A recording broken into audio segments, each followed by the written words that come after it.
Good morning, visionaries and innovators. Welcome back to another exhilarating day at the CXO 2.0 Conference Track 2.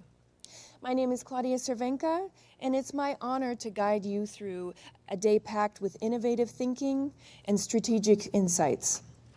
If yesterday set the stage, today we're set to dive even deeper into innovations and strategies reshaping our industries. Get ready for a day packed with insights, challenge, and the status quo, and pushing the boundaries of possibility. As we navigate through today's sessions, let's keep the dialogue vibrant and engaging. Share your standout moments and insights on social media with hashtag CXO2CONF. It's your insights and interactions that amplify the impact of our gathering, weaving together diverse perspectives from across the globe. We'd also like to thank our esteemed gold sponsors, Kids on the Move, Benefit RFP, Serenity Light Recovery LLC, and our bronze sponsors, TheoSim and Team Up Corp. Your dedication and support are crucial in transforming these ideas into an impactful reality. As a token of our gratitude, we're thrilled to honor you with certificates recognizing your invaluable contributions.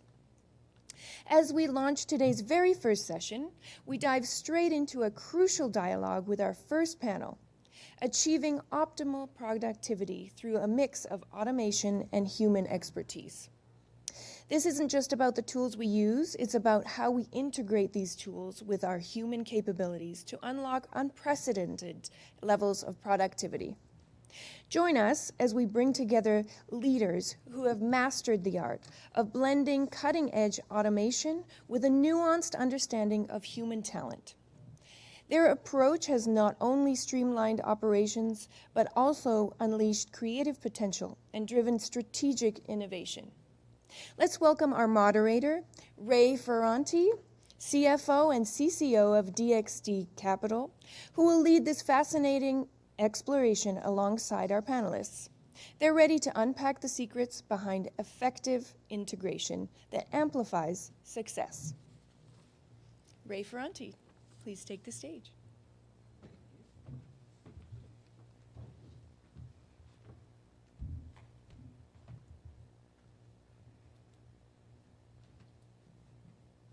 Good morning. So, I wanted to take a minute and just talk. Oh, hello. Hello. One more mic, if you could. Great. Just want to take a minute to talk a little bit about who we are and give a little background of our businesses and our industries, because this panel is really spread across multiple facets, and I think we get a really well-rounded discussion around how AI and automation is implemented, through the industry. So I'll start with April and just introduce yourself, and then we'll go down the line. Okay. Good morning, everyone. My name is April Macon. I am CEO and founder of Lasting Legacy Rentals, LLC, and I also own a New Legacy Enterprise, LLC, which is a Jenna King commercial cleaning business. We do commercial cleaning throughout all of DFW and in St. Louis, Missouri. And I have rental properties in St. Louis, Dallas, Texas, and now Atlanta. Good morning. My name is Dr. Sharon Shapley. I am the owner and founder of Sharon's Classes. We teach English and other subjects worldwide. I've been working in this industry for about 40 years now. And we are trying to bring it as fast as we can into the era where these people can find the employees they need, because our children are trained to use AI. Good morning, everybody. Is this on? My name is Patty Zapparoli. I am the founder of My Ops Box, which supports small business with day-to-day operations. I act as a fractional COO for my clients. I also am the Strategic Operations and Digital Transformation Director for CFO Leadership Council. I've been in operations for over 30 years, so have a lot of experience in different industries, e-commerce, computers and components, operational businesses, finance, all kinds of different platforms and things like that. So I hope to bring, and I really represent small business, so I hope to bring some of that into this conversation. Great. And my name's Ray Ferranti. I am the CFO and CCO of DXD Capital, which is a private equity real estate development fund. We build storage facilities around the U.S. Prior to that, I worked at two $14 billion hedge funds, traded mortgages, loans, and very esoteric instruments in the financial markets. And I think that throughout my 18 years working in that space, it's really been about data and how to normalize data and how to efficiently process that data to get the most out of your decision making. We spend a lot of time crunching numbers, and I learned very early on how to remove the mundane processes that we're doing so that way we can spend more time making strategic decisions. And so I think that's a really good segue into how do we use integration and what is automation, because it's not just AI. And so you'll see across the board here that we're going to go through some examples of how we've utilized automation, some of which may be AI and some may not. So starting with April, a little bit about how you've integrated that into your business. So, as far as the automation piece, in lasting legacy rentals, we use automation to go after our demographics, to go after our medium line and medium income brackets. It does captures the areas that we want to target to move into, where we want to put up rental properties, advertising, marketing. It does a range of all of that. In New Legacy, we use the automation for our payroll. We use AI and automation to do our payroll, to do our advertising and marketing, and we also use it to schedule our contractors for our businesses, and we do our bids through automation and AI. Sharon? We're using automation to make learning more effective. If teachers do not have to sit around grading spelling tests, that allows teachers the time and opportunity to focus on other aspects of their students, to learn how to teach them, because we are not bogged down. I think education probably wins the award for mundane, repetitive actions, and so we're trying to take that back, take that out of the equation. So I represent small business, and many times some of the automations or the AI is very preliminary. One of the organizations I work for was really struggling with reporting and getting actual data and stats and percentages. So one of the things we did is we did some Excel dashboarding. They already had Excel. They knew how to use Excel. So we did some automation where we do an upload once, and then it kind of spits out into all of these other reports that all of these other people have access to. And it really got rid of the double work, right? So we don't have two people doing the same thing. They're sharing the data has been standardized, and it really cuts out the admin work to try to get to the reports that you need. Another thing that we are just now getting ready to implement is AI emails. There's no reason why we need a whole department to put together an email that's the same template, just has a little different content, maybe different dates, things like that, where we can have AI help us with that. So that will actually get rid of a huge portion of what that department does, but we have so many other things that we need them to do that they can't. So we're excited that AI is going to replace that, but then we get to put them exactly where we need them. Great. So I've always viewed automation and AI tools as the answering of who. Who is doing the work? Is it a human, or should it be an automated process? So, as an executive looking at my company, do I hire more, or do I just put the automation in place? And I break that down by looking at everyone's specific tasks, right? Yesterday, we talked about visions and missions and goals, and those goals boil down into tasks, things that you do every single day to then achieve those goals and get to the end line. So if you're spending 90% of your day just crunching a number or prepping an email or putting together a summary for a board meeting, or comparing legal documents, or downloading bank statements, or checking partner capital bank statements that you're sending out. These are all mundane tasks that take a lot of time for somebody to sit at a desk and churn through. All of these have opportunity for automation. but I'm not a programmer. I'm an accountant. So how do we do this? Well, today it's even easier because we have tools like ChatGPT that you can say, please write me a Python script to go into my email, find every email that is from this person with this subject, and organize it in this manner. Or take the download and then save it on my G Drive or local folder. These are things that are all possible, and so it starts with asking the question, why am I doing this? And having teams of 16 people, 16 accountants to run a book, a $14 million book, it's sort of crazy because the payroll is through the roof. Now, some of them are really great critical thinkers, and you want those people on staff. But the other ones that are just warm bodies putting together the summary, crunching the number, do you need that?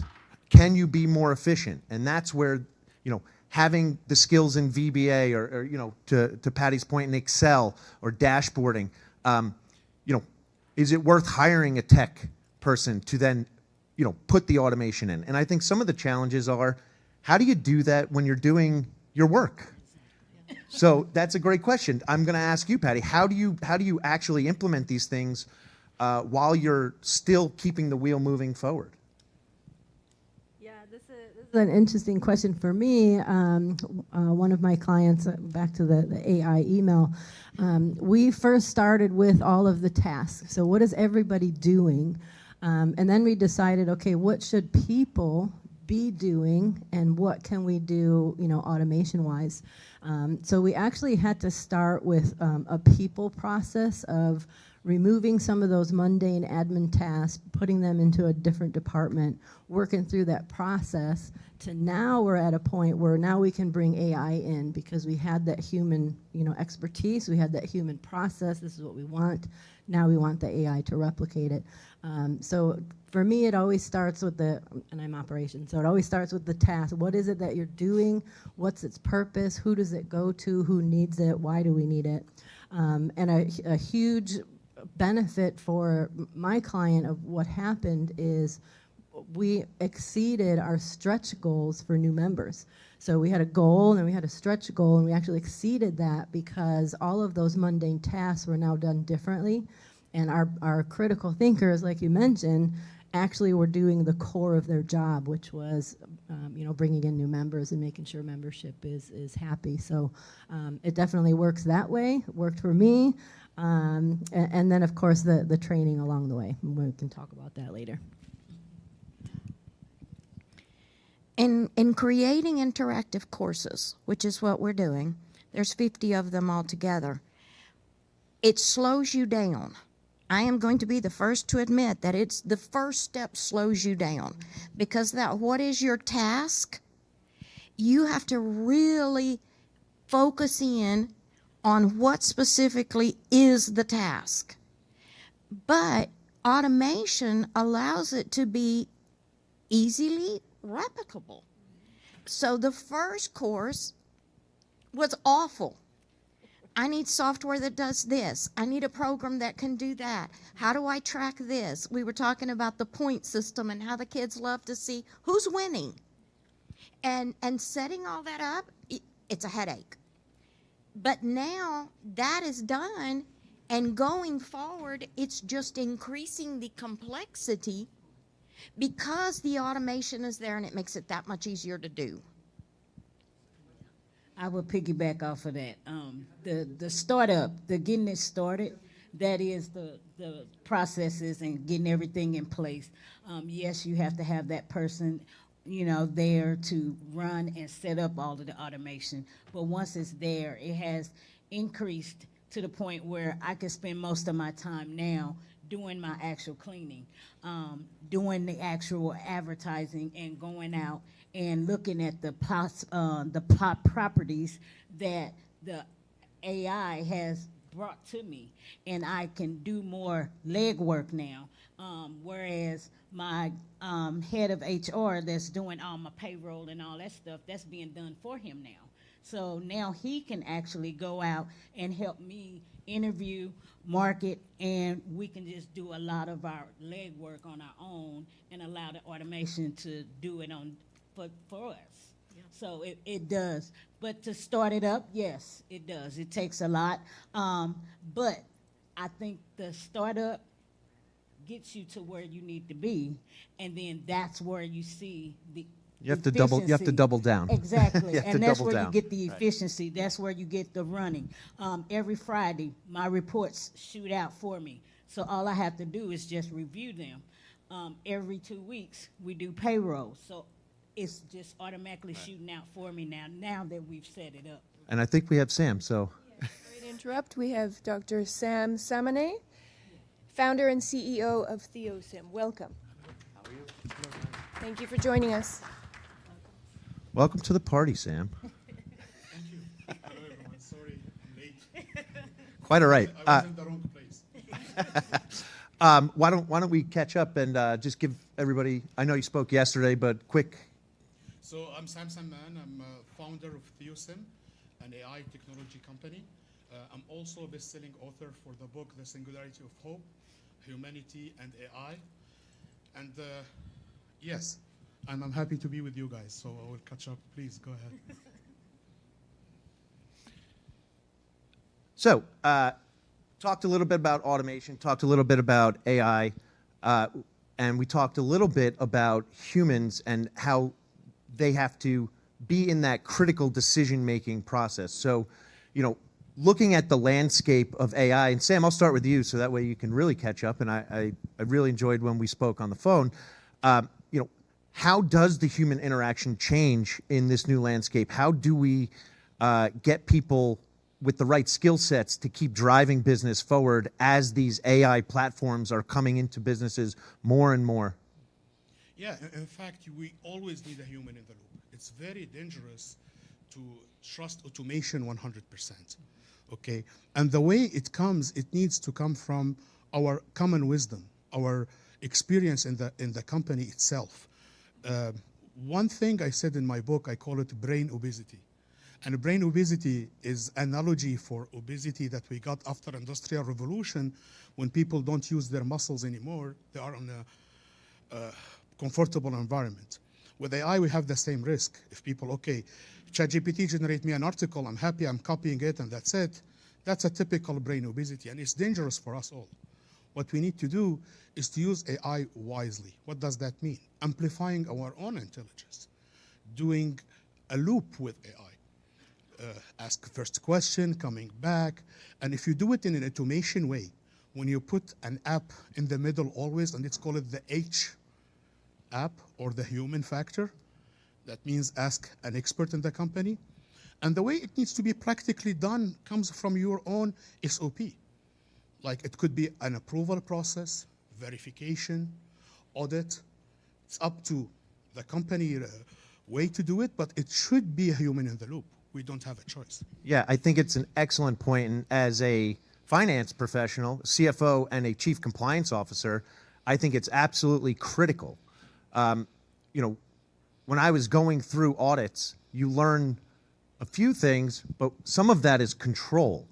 And you don't want to lose control. So if you just let the system iteratively learn, you're going to move further and further away from the mean. Standard deviations keep moving because you're not course correcting it. And so having a staging area where there's a human interaction is very critical to ensure that you are on the right path and you're not putting things out that are erroneous. Because we've talked about this, AI can lie, right? So I think that it's, you know, having the SOPs documented. So looking at your business to actually break down the steps of how it's supposed to work and understanding that. And I say document it because, and we'll get to Sharon next, because how do I teach the next person what my brain knows when they're coming into a system that's automated? Because I'm the architect, I'm the one that set it up. But now I have to transfer that knowledge. So documentation is very, very important. I'm glad you brought that up. So Sharon, like, how does education keep up now? Because how does education evolve to change the way that people are learning and thinking so that when they get to be in the workforce, they're able to do these things? Well, it's a challenge. We have a lot of antiquated views on how education is supposed to work. By the time the book is printed, it's out of date. So why are we printing books? Why are we teaching kids out of books that were printed in 1970? That information is inaccurate.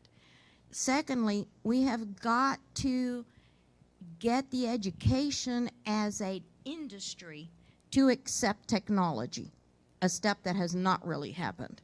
Well, because AI is cheating, right? AI is cheating. And I'm going to steal a page from our previous conversation. I told a student the other day, he did a report, and I said, okay, what did you use? And he said, well, I used DeepSeek. And I said, did you totally trust your classmate? And he just turned his head and he says, classmate? I said, yes. DeepSeek is learning. So if you're not willing to take your classmate in your room's answer for granted, why would you take your classmate electronic for granted? But it just goes on and on. We were talking this morning about where they learned how to do the things that are making them successful today. Neither one of them said school. Our schools are outdated. Our curriculum is outdated. The teachers don't want to use it because they think it's letting the kids cheat. The teachers don't understand it. We've got to build a bridge between you and us. And I don't know who's in charge of building it, but somebody better start. Because the fact that they both said, we learned how to do this outside of school. So what you're saying is school is no longer equipping me with the knowledge and the skill set to have a business. We need to change that. I agree, and not to disrespect the school, but if it's just checking a box, it's not adding value within the life cycle. And so it's how do we iteratively learn just like the AI, right? So Sharon called it a classmate, and she's referencing in our earlier conversation, I treat AI as an intern. And you all know how interns work. They're great doers. They're going out there, they're in the weeds, they're putting things together. But what else do? They make a lot of mistakes. And they bring you back things that are not exactly what you want. And so you have to learn how to give logical directions to the AI. And so, doing that allows you to have that loop that Sam referenced to say, do I trust it? Should I challenge it more? And then how do I keep growing within that platform? Moving over one step, these are open source platforms. How do we secure our data? Do we have to worry about that, Sam? In fact, one of the major applications we need to do immediately is using AI in security. Because you can build today's very affordable, what we call AI agent to secure your data, verify it. And it goes again to the human factor. You need always to have a kind of authentication that has real human interaction, especially for critical data. Last thing, and this is my personal experience, when we are using a public AI like ChatGPT, you are at a huge risk of giving away all your own internal data. They tell you, yes, we don't train it on your data. Do you trust them? I don't. And I saw it. A lot of parts that I wrote in my book are now everywhere. When you ask AI about things, I see my text popping up. So, yeah, and you ask AI about it, I say, yeah, Sam said that. Okay, why you didn't say it in the beginning? And it will not. And I'm a small example, it's everywhere. But talk about your business, your own intellectual property. So I can help you secure it, but your own AI. Don't trust the major companies' AI. And you are talking about open source. Oh my God, it's really a heaven. You can download the equivalent of, in fact, you can download DeepSeek itself and use it. And we tried that at a desktop computer. the small version of DeepSeek, run on a local desktop computer very smoothly. But of course, don't run it as is. Change the code. Get someone to change the code for you to secure it. And it's a minimum these days.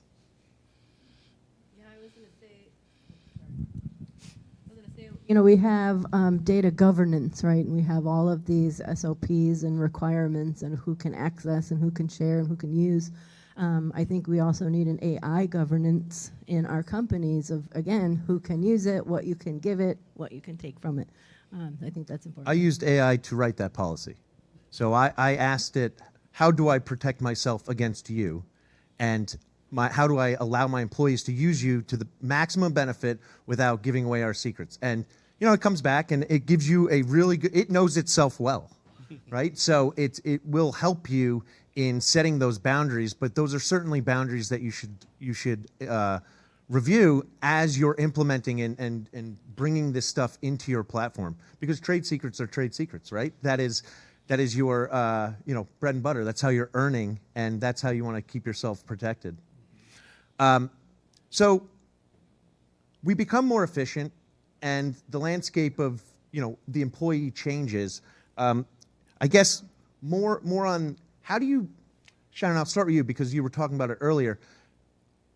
How do you get your staff on board to double down, like April said, do the work to implement the automation without the fear that they're going to get replaced?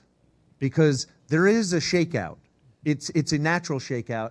And how do you educate them to say, you're not getting, you know, you're getting repurposed? Well, repurposing is a good term. But I think one of the main issues here is that you said, I used AI to write that. Okay, the quality of your answer is only as good as the quality of your question. And if we all agree that the quality of what we get depends on the quality of what we are asking, that is an open ocean of you need to learn specific vocabulary. And that humans are the only people that have that. You cannot tell AI to teach you vocabulary and it do any good because you have to be exposed to the word 6 times. In wording, in teaching, what we're doing now in their activities is what words do you need to type into ChatGPT, Copilot, DeepSeek, whatever you're using? What is the question? How do you word the question? And that is something that is going to take a lifetime of human beings sitting down with students from 3 to 83 and going, what specific task, like Patty said, what task do you want? That you have to know the words, the collocations that go with the task.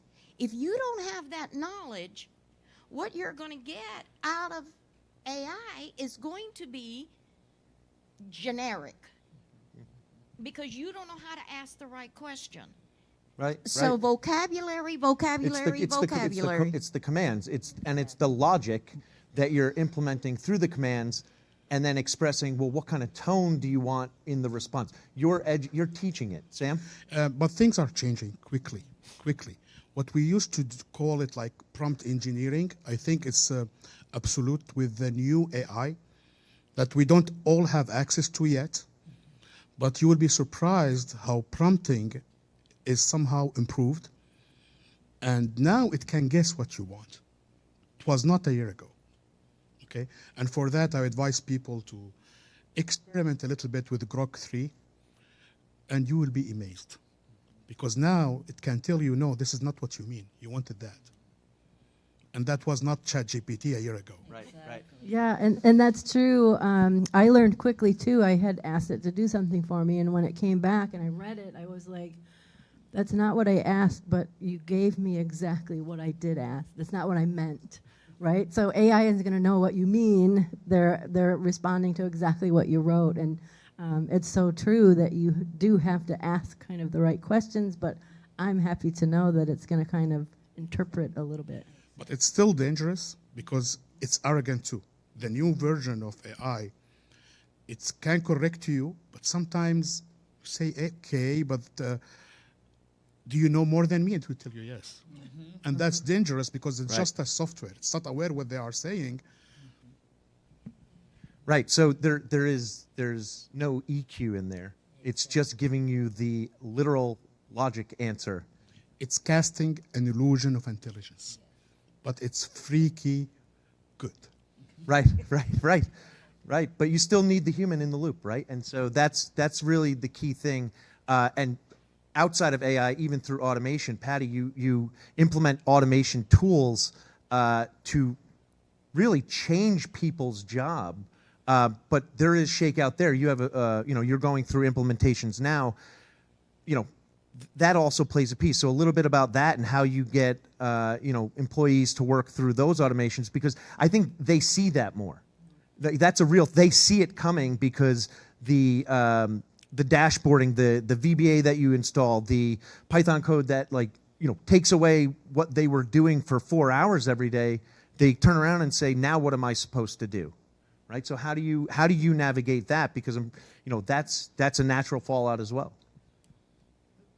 Yeah, most definitely. I always start with, if you didn't have to do this, what else could you do? What else would you like to do? What else do you think is important in your job?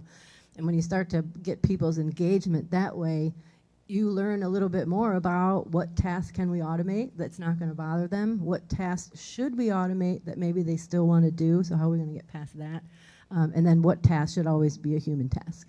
And the more we get engagement that way, asking them what would work for them, what's their experience, what do they need, you get better buy-in, you get consensus, and then in the end, it starts to work really well for everyone. Yeah. April?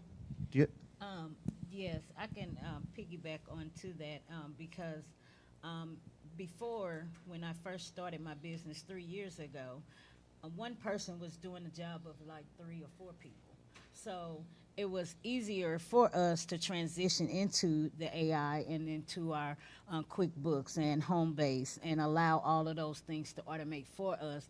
That way that freed him up to be able to just concentrate on managing, doing the HR, going out and canvassing and planning our cards and our portfolios and everything to get our names out there. And the automation just did itself once it got programmed. So it does help. And you definitely have to speak exactly what you're wanting it to do. Ask the specific questions of what you want it to do and what you needed to prepare for you in order for you just to automate it and get your weekly reports, get your payroll done every 2 weeks, as far as that. Sam, who's at risk first? Everyone. In fact, the problem is not that AI become human-like. We are giving, for years and years, machine jobs for human, right? Yeah. Even at the high level, even if you go to managerial things, we do all of us robotic things, right? And you don't know at which level these things are critical for a company or not, right? So everyone is at risk, but I will tell you also, we all have opportunities. Because the same way AI simplify things and take some people jobs, it gives you the opportunity to do more complicated things, right? So if you think that the task take 5 minutes from AI, you are doing it for a full day, you are in the wrong position, please. And you can use AI to learn something new, more complicated. Yeah, and we talked about IT professionals, right? So, the coding is probably the easiest thing for AI to replicate because that's what it is. Because the people who are developing AI, it's the task that they know the best. They know how to code, right? So it's easy for them to build an AI that code. And ironically, most of their job will be disappearing the first. But we can remove a programmer, basic one, right now. But we cannot remove the architect. We cannot remove the person who will supervise the process. We still need a human. But it's still scary. No one is safe anymore. Okay, the big manager as the basic person. But what's also creating is new opportunities. I think we need all to become somehow entrepreneurs. We will see the age when you have two people generating $1 billion with army of robots. Right. So I think a natural question for, and we'll go down the panel, is how do I start? Right? If I'm sitting in the audience and I want to get more into automation and more into the usage of AI, where do I begin so that I get on the right path? Sam, you want to start, and we'll just go down. Are you asking in terms of knowledge or in terms of process? Actually implementing automation and use of AI within any company, where do you start? I identified, and I said yesterday in my speak, 5 level. So the first level is just using a chatbot with a set of SOP. This is the minimum, and I tell people if you don't do that, you are at risk of losing your business, losing your job, because everybody will do that within less than a year. Now, the second level is automation using tools like Zapier, Make.com. These tools are getting better and better, and it make a lot of automation, and it become honestly intuitive. You can talk to it in your natural language, and it create the automation for you. We have a higher level, which is Python, and you can write script in Python. When I tell people write script in Python, you don't learn it at all. You just ask the AI to create it in Python for you. Python's in my email every day. And you have a bigger level, which is creating your own AI. And again, it seems scary for people who never thought about it. But once you start the project, getting 1-2 consultant and small server that you can rent today is for $300 a month. It's maybe cheaper than buying or installing a department of IT, right? Right, yeah. And it's getting affordable. But now comes the difficult question. This is what to automate, right? How you can mix human expertise and AI and not messing things up, because one mistake with AI, it's worth 100 of mistakes without AI. Right. April? Yeah, I'm one of those old school. I'm a millennial, but I was raised by baby boomers. So I stay on the down low. I stay on the most economical for me and for my plant base. I don't go above that second range because I've learned that if you don't speak exactly what you're wanting it to do, it can take you a whole different playing field. And before you know it, it's over your head, and you're like, okay, what did I just ask it to do? And now it done did all of this. And okay, wait a minute, now I got to back up and see why it did that, and then rearrange it, and then call some of my kids and say, okay, I'm going to need y'all to help me fix this because I didn't want it to do all of that. So I do, and getting started for especially a person that's really not computer savvy and all of that, I would take it slow and just do the first line first. Sharon? I'm living all of this right now. So in designing and in taking curriculum that I had already created to be taught on Zoom with a teacher and class, to now making it something interactive that the student can sit at home with his iPad and complete the coursework without a teacher, requires a whole lot of that number one. and it's a slow process. And for you guys, it's easy because you know all of this stuff. This was not stuff, I didn't learn it in school either. Exactly. And so I started out with Copilot. Copilot, I need to be able to create a book with the pictures I want and the words that I want, put it in a book form, and so I've honed in on how to ask the right, and it will say, of course, here's a list of programs that can help you. And so you learn then as you go, oh, wait a minute, I want it to be able to be printed if the parent chooses to print the book. So, yes, I'm with April. This is not easy. It's a lot of trial and error. And a lot of it, I've gotten help from my high school students. Right. I need a program that I can put in the words and it create a song. Oh, yeah, Suno. Try Suno. It's cheap and it works. Then to incorporate all of that into one interactive course has been difficult. Yeah. Patty? Yeah, for me, well, sorry about that.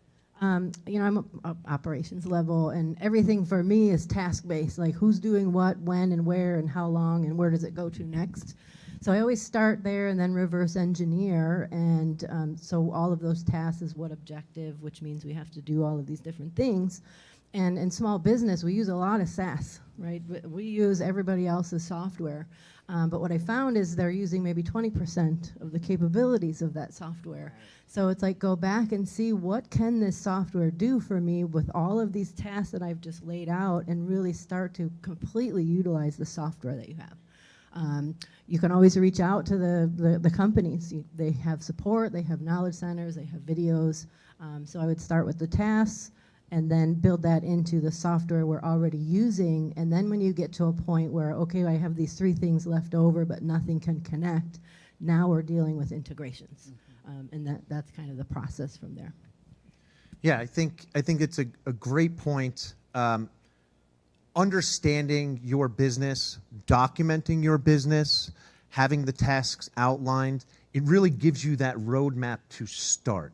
And I'm 100% with you in that we underutilize most of the softwares that we're using. We underutilize our brain, right? So it's a natural thing where if you're doing something and it is a difficult, you identify it as a mundane task, a repetitive task, you first look into that software and say, is there an automation that's already factored into the tool that I can then implement? If it's not, you then go look for a secondary solution, which may be writing a piece of code to automate it, or using an AI on top of that. And the one thing that I have experienced in big data is understanding your data.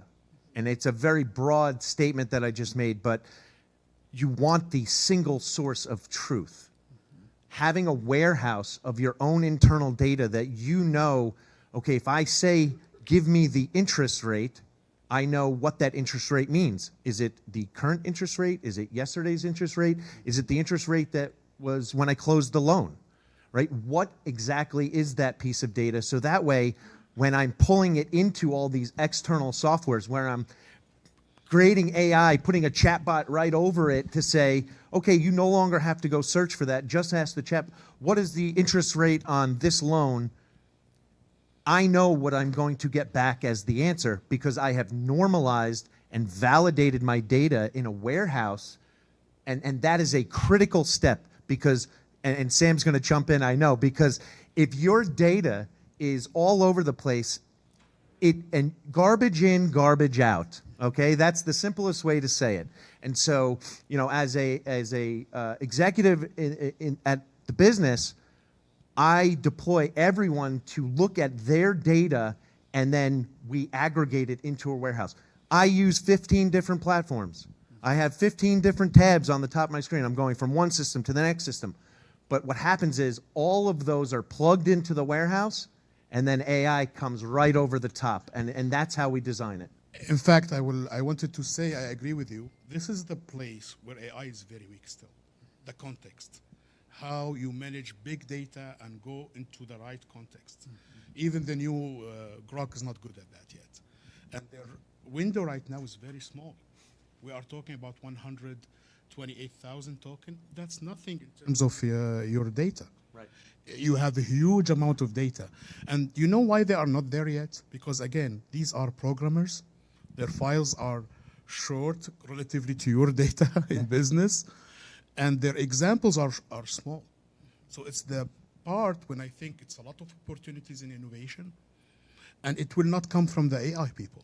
It needs to come from people like yourself who define well the problem first and try not to replicate your process, because I don't think we can replicate it. The way humans think, you have 15 tabs and with the blink of eye, this is what I want.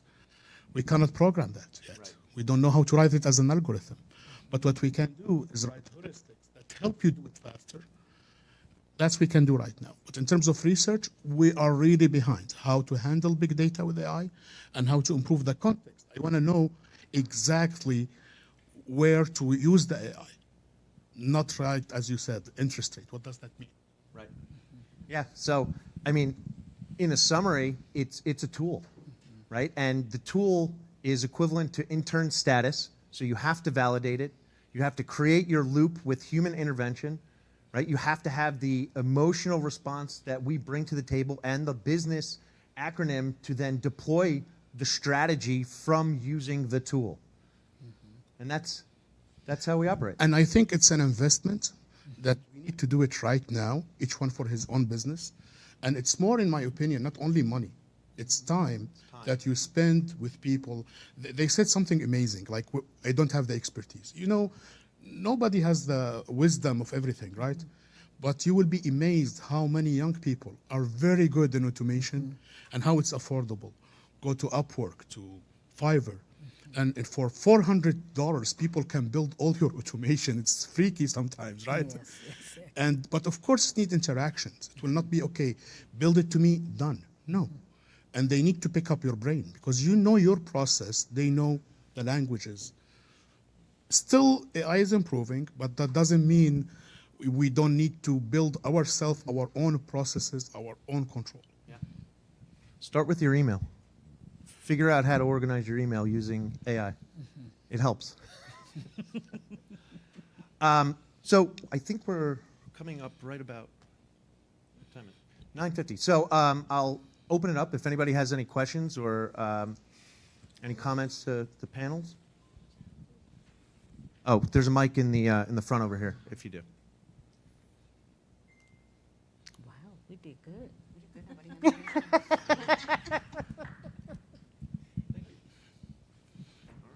All right. Thank you. Thank you. Thank you. Thank you all.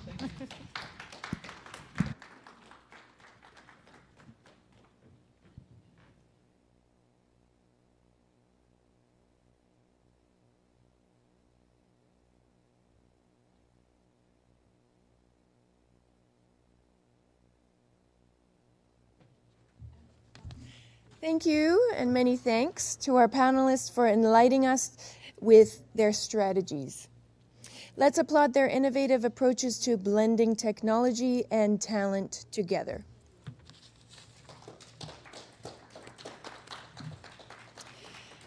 Now, as we navigate through transformative changes in our industries and societies, the role of a leader has never been more critical. What traits define a successful leader in this new era? Our keynote, titled Leadership in the New World, addresses this very question. Alan L. Krishnan, a lifelong leader, our bronze sponsor and president of Team Up Corp. Incorporated, will share his insights on the evolving demands placed on leaders today. From harnessing technological advancements to managing diverse global teams, Alan will explore how leaders can adapt and thrive in an environment that is in constant flux. So without any further ado, please give a warm welcome to Alan as he steps up to enlighten us with his perspective on modern leadership and challenges and opportunities. Welcome, Alan. Thank you. Come this way.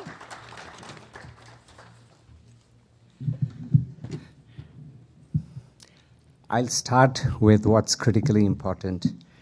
I'll say namaste, which is a very respectful greeting to everyone. Thank you for being here. It really is very, very encouraging and inspirational to see all of you here bright and early. I have to make a confession. I'm a believer of miracles. And yesterday I was here, finished a panel discussion, I was sitting next, and then I suddenly said, oh my God, tomorrow I have a keynote address which starts at 9:50 and finishes at 10:20. And guess what? At 10:15, I'm on a panel discussion. Now, how do I go back and schedule this? So we moved that to 10:25. So I said, okay, I got 5 minutes, hopefully not too many questions after it. And the reason I'm taking this luxury of this introduction is I got 10 minutes extra, which was not expected. Plus, I was told this previous panel was running a little late. They'll take an extra 10, 15 minutes. I said, oh my God. And they finished on time. So good lesson to learn. Now, the thing I don't have is a thing to move my slides. That is usually a helpful device to have. I was offered a second mic, which I didn't need. Thank you, sir. So, yeah, I should have maybe taken the second mic. But anyway, I can read from here. So the agenda today is I'm going to have an introduction. And then we'll have on who is the leader, what is the role. Because I think there is total misunderstanding on who is the leader. Are leaders born? Are they educated? Are they trained? Or are they made? Very critical. Does every leader need a prayer? Very provocative question. Because for a lot of people, prayer is all mumbo jumbo. We don't need it. I'm so smart. I can take care of everything. Quite often, that's the mindset of many people. And you'll see that at every level. Do leaders have threats? I believe many of them believe they have no threats, and they are all-powerful. Some of us ordinary mortals also have those illusions. What is a critical focus for leadership? What's critical? And then we'll have maybe a few minutes for Q&A, and then we'll have a final closing. Who is a leader? Where do you lead? Everywhere. I don't care whether you're at home, all by yourself, nobody else. You're your own leader for yourself to make sure your life is good. The moment a second person comes in your life, that greatly increases, and it keeps going, that's all. At work, you're a leader. And this is what people forget. They think the leader is the CEO of the company. I am just the lowly project manager. What can I do? Wrong. The CEO of the company can do nothing if you, the project manager, don't do a good job. And what is your critical role? We'll come to that. Now, when do you lead? You don't lead by appointment. You don't say, okay, between 11 and 12, come and watch me. I'll be leading. Rest of the time, don't disturb me. I'm going to be doing something else. Life doesn't work that way. And I really don't care what you tell whom, whether they are your children, your co-workers, nobody listens to you. If they do listen to you or pretend to listen to you, not much registers.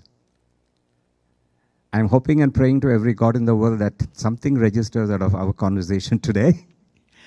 But everybody observes consciously or subconsciously what you do, and that's what they learn from. And that's why you need to be a leader in the right way every moment of your life.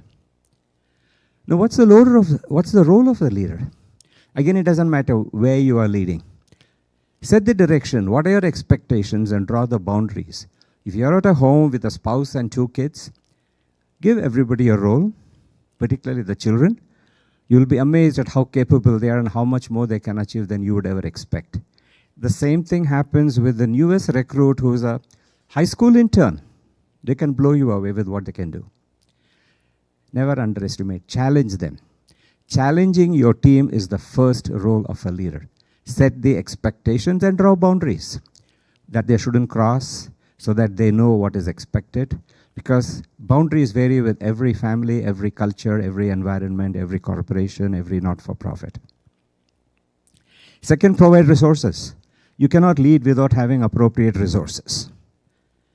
You have to architect how do you evaluate your teams and the leaders who work under your management. They need to be recognized for their success and some form of rewards. Rewards don't have to be $25,000 checks. Just send them out give them a dinner coupon for 4 and say, thank you so much. Go tell your family how grateful I am, how my company is grateful to you for what you do. That is worth a lot more than $1,000 in the bank account, which after the IRS takes away taxes and so on, and the state, and the city if I happen to live in New York, and my county if I live in some of those, I may get $485. And you're paying me $200,000 a year. What's the $485 going to make to me? Zero. Send me out somewhere. I take my family, I take my neighbors, I take my parents. Hey, my company recognized me and let's go party. That's worth 100 times what you actually pay. And anytime you want help architecting these rewards, just reach out to me. The greatest joy in my life is to spend someone else's money. And particularly for good. And I assure you, the ROI on anything I spend will be beyond imagination. As an organization or family, the most important things for you practice is compassion, empathy, and kindness. If the United States as a country developed this, we will get back to being the United States I came to 40 years ago. The regression over these years is heart-rending. And half the days, it's an effort for me not to wake up crying on what is happening to our country. And I saved the best for the last. It's the one thing which doesn't cost you anything, very little effort, just be inspirational. The way you're inspirational is be positive, talk to people and say, hey, you can do this. Tell me, what can I do to help you? Take away despondency. Oh my God, in this country, I can do nothing. No nonsense. You can put me in hell and I'll make hell a better place to live in. That has to be your attitude. And I do hope one day if I land up in hell, I will make it a better place to be in.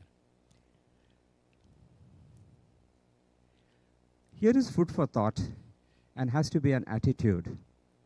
And I'm quoting one of the greatest innovators of all time, who has changed the world in more ways than one can imagine, Steve Jobs. I know many people have many negative things about him, but end of the day, he achieved a lot, and it came out of the positivity in his life. And he was very simple.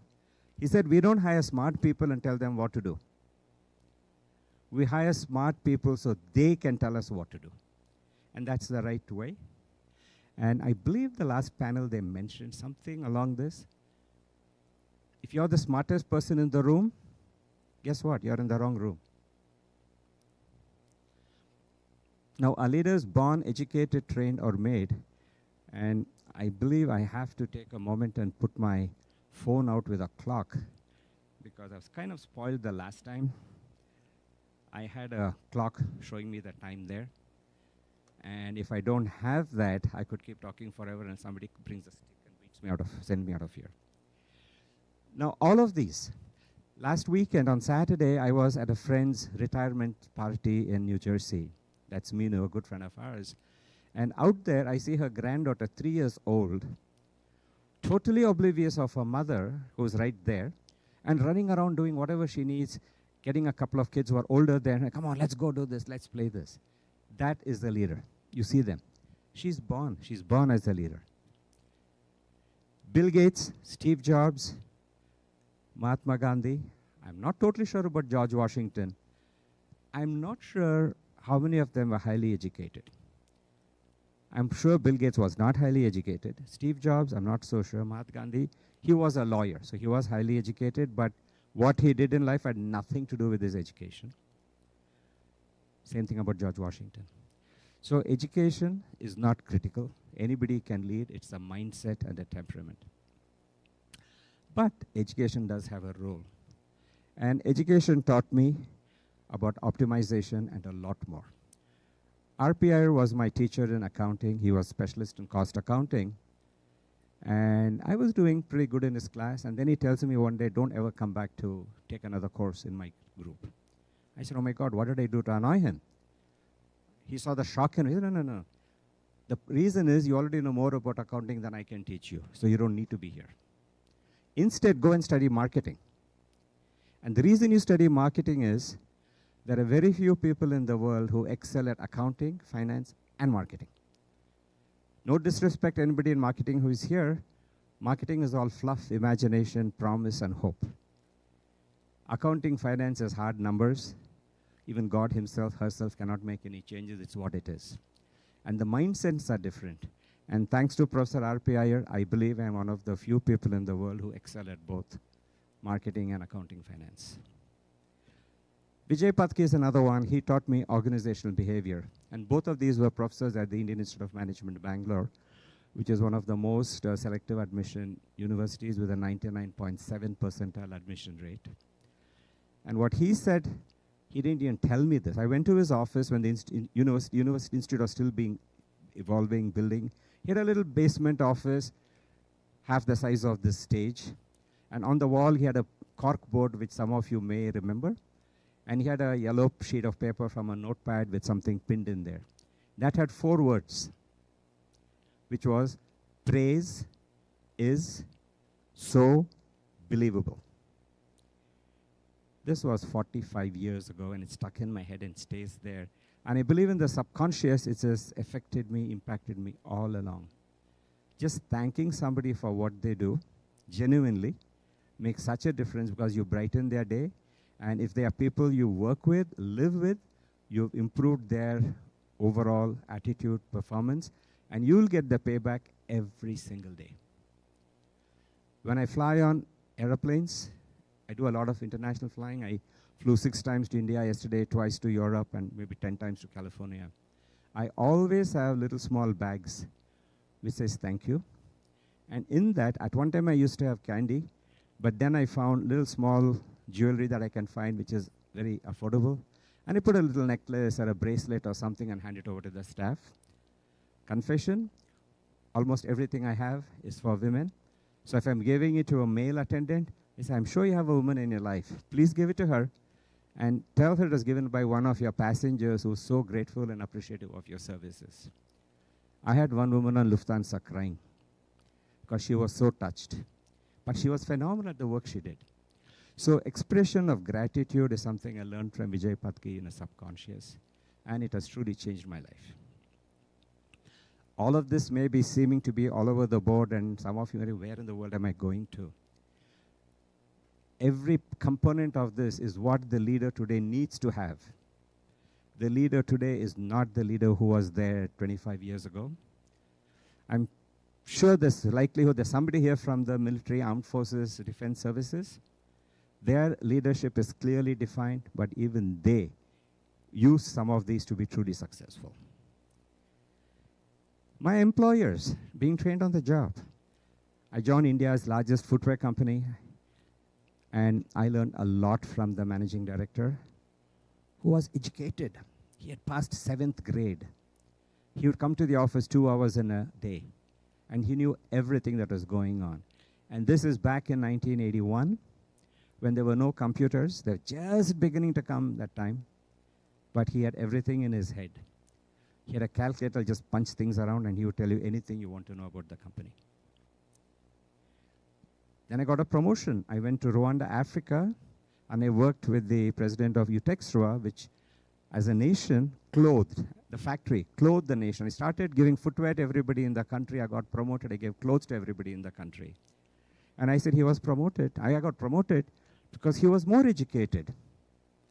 He had passed high school. He had passed 10th standard. He was phenomenal. From there, I came to the United States, and I worked in Roanoke, Virginia. Wonder of wonders, in an electrical high-power manufacturing company called Virginia Transformer. And those of you who are here, if you walk across to the casino in New York, the transformers which run that casino were built by me in Mexico as part of Virginia Transformer. He was educated at a master's degree, engineer, and I'm not an engineer, leave alone electrical or mechanical. And I added value to the company just because of the inspiration and the opportunities the factory manager gave me. So just having the president grade doesn't help. You need everyone in the management team to be equally inspirational and giving opportunities, challenging their people. The company was 28 years old. They've been manufacturing, their transformers are failing. The factory, hey Alan, can you just go take a look at this and tell me why are my transformers failing? I want to say, are you crazy? I know nothing about transformers. I'm not an electrician. But he said, no, go do it. I said, okay, sir, I'll go do it. Sat there, worked. Came up with some suggestions, and it worked. So you never know who can give you solutions to problems that challenge you. Because one of the things you need is thinking out of the box. And that's where the inspiration comes. You have to inspire your team to think out of the box and do good things. And then I went to Indus, which is a federal government contracting company, US Interactive, which was in the dot-com age. There was one employer from whom I learned things. I don't want to mention their name, but I learned a lot of things how not to do it, which is equally important. It doesn't matter whom you're with. The best of people can tell you how not to do something. It's like if I exceed my time, you know how not to do it. And that's something we need to learn. And then I've been working with a company right now called SkillNet, doing a lot of work, consulting work, managing work. I run their companies in different countries. Again, you learn things. So the key here is keep your mind open to learn something from everybody. That's the training which comes through. And finally, about leaders being made, most family-owned businesses, the next generation may have an education, but what they really learn is because of their position in the family. Now, I was telling that everybody needs a prayer, and this is very well known as the Serenity Prayer. And because I'm so passionate about it, and for a reason I will tell in a moment, it is, Lord, grant me the serenity to accept the things I cannot change. Give me the courage to change the things I can, and most important, the wisdom to know the difference. The reason I'm passionate about this, and I implore every one of you, just say it once in the morning when you wake up, once when you go to sleep, and you will forget a five-letter word, six-letter word, no, five-letter word, which makes lives miserable and makes you go to counselors, and that is stress. Stress will go out of your life if you just practice this one single simple prayer. Now, the threat to impactfulness of every leader, as mentioned earlier, is when you think you're the smartest, when you are the smartest person in the room. The danger is greater when you think you're the smartest in the room and you're not really the smartest. What should you do? And again, here I cite two people. Any of you who has writing, write down Professor N.S. Ramaswamy. Or you can search on Google, Bulakart Ramaswamy. He was an engineer. He founded NITI in Bombay, which is National Institute for Training in Industrial Engineering. And then he founded the Indian Institute of Management in Bangalore, where I took my MBA degree from. He knew what his weakness was, and he hired people to overcome the weakness. And he has openly said, I do out-of-the-box thinking, I do creative stuff, but I suck as an administrator. So he went to Karnataka government officials and said, I want a really reliable administrator. And they gave him one who had just retired. And he said, I owe everything to him that my institute runs so beautifully. And I don't care who comes and audits, everything is compliant, everything is great. Bill Gates, another genius of our times, who has done more good than probably anybody I've ever heard of. No matter who criticizes him for what, he's done amazing stuff. He knew what his weakness was. And therefore, he hired his buddy to make sure that the company ran well and finances were in place, because in spite of today, or having been for several years the richest man, he was always paranoid about how they'll run out of money.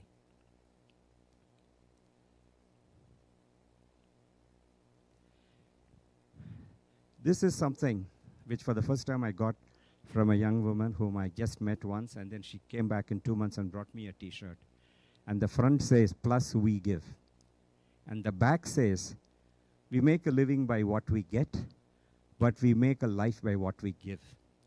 And that's quoting Sir Winston Churchill from the British Empire, who was not necessarily the nicest person, but I'm amazed this was his message to the world. And I can tell you, this drives everything I do in my life. One of the things we delay often is volunteering and donating to a good cause. Oh my God, right now I got to educate my kids, I got to pay my mortgage, I got to pay my car, I got to get a master's degree. I'll do this much later in life when I'm retired. Please don't ever do that. What you give doesn't matter. Give anything. If you can't give money, it doesn't matter. Give your time. Your time is more valuable than any amount of money you can give. Counsel your child, counsel your neighbor's child, counsel your staff, anybody. Work with children. That makes a huge program. Those of you who are in positions of authority in companies, corporate organizations, start a matching contribution program and you'll see the magic. Encourage your employees to donate their time. Encourage them to donate some money and match it. Tell them if you go and work for 8 hours somewhere, I'll give you back 4 hours in your vacation. Just go and do good for somebody else. Or you go donate money to somebody, I'll give you 20 cents on the dollar or 50 cents on the dollar. You will find what it happens. As an employer, you need to do everything to improve the happiness of our team members, because unless you have happy team members, I guarantee you, you'll go nowhere. Sadly, that's what's happening in our country. We have so many unhappy people. I have to pray every day, God, hypnotize the people, make them happy. Even if they think their lives are miserable, let them start imagining their lives are good. So we'll be better. You need that positive energy. And supporting the joy of giving will significantly increase your employee satisfaction and retention. You want creative ideas? I have great programs. Reach out to me later. The second critical thing in our lives is gratitude and prayer.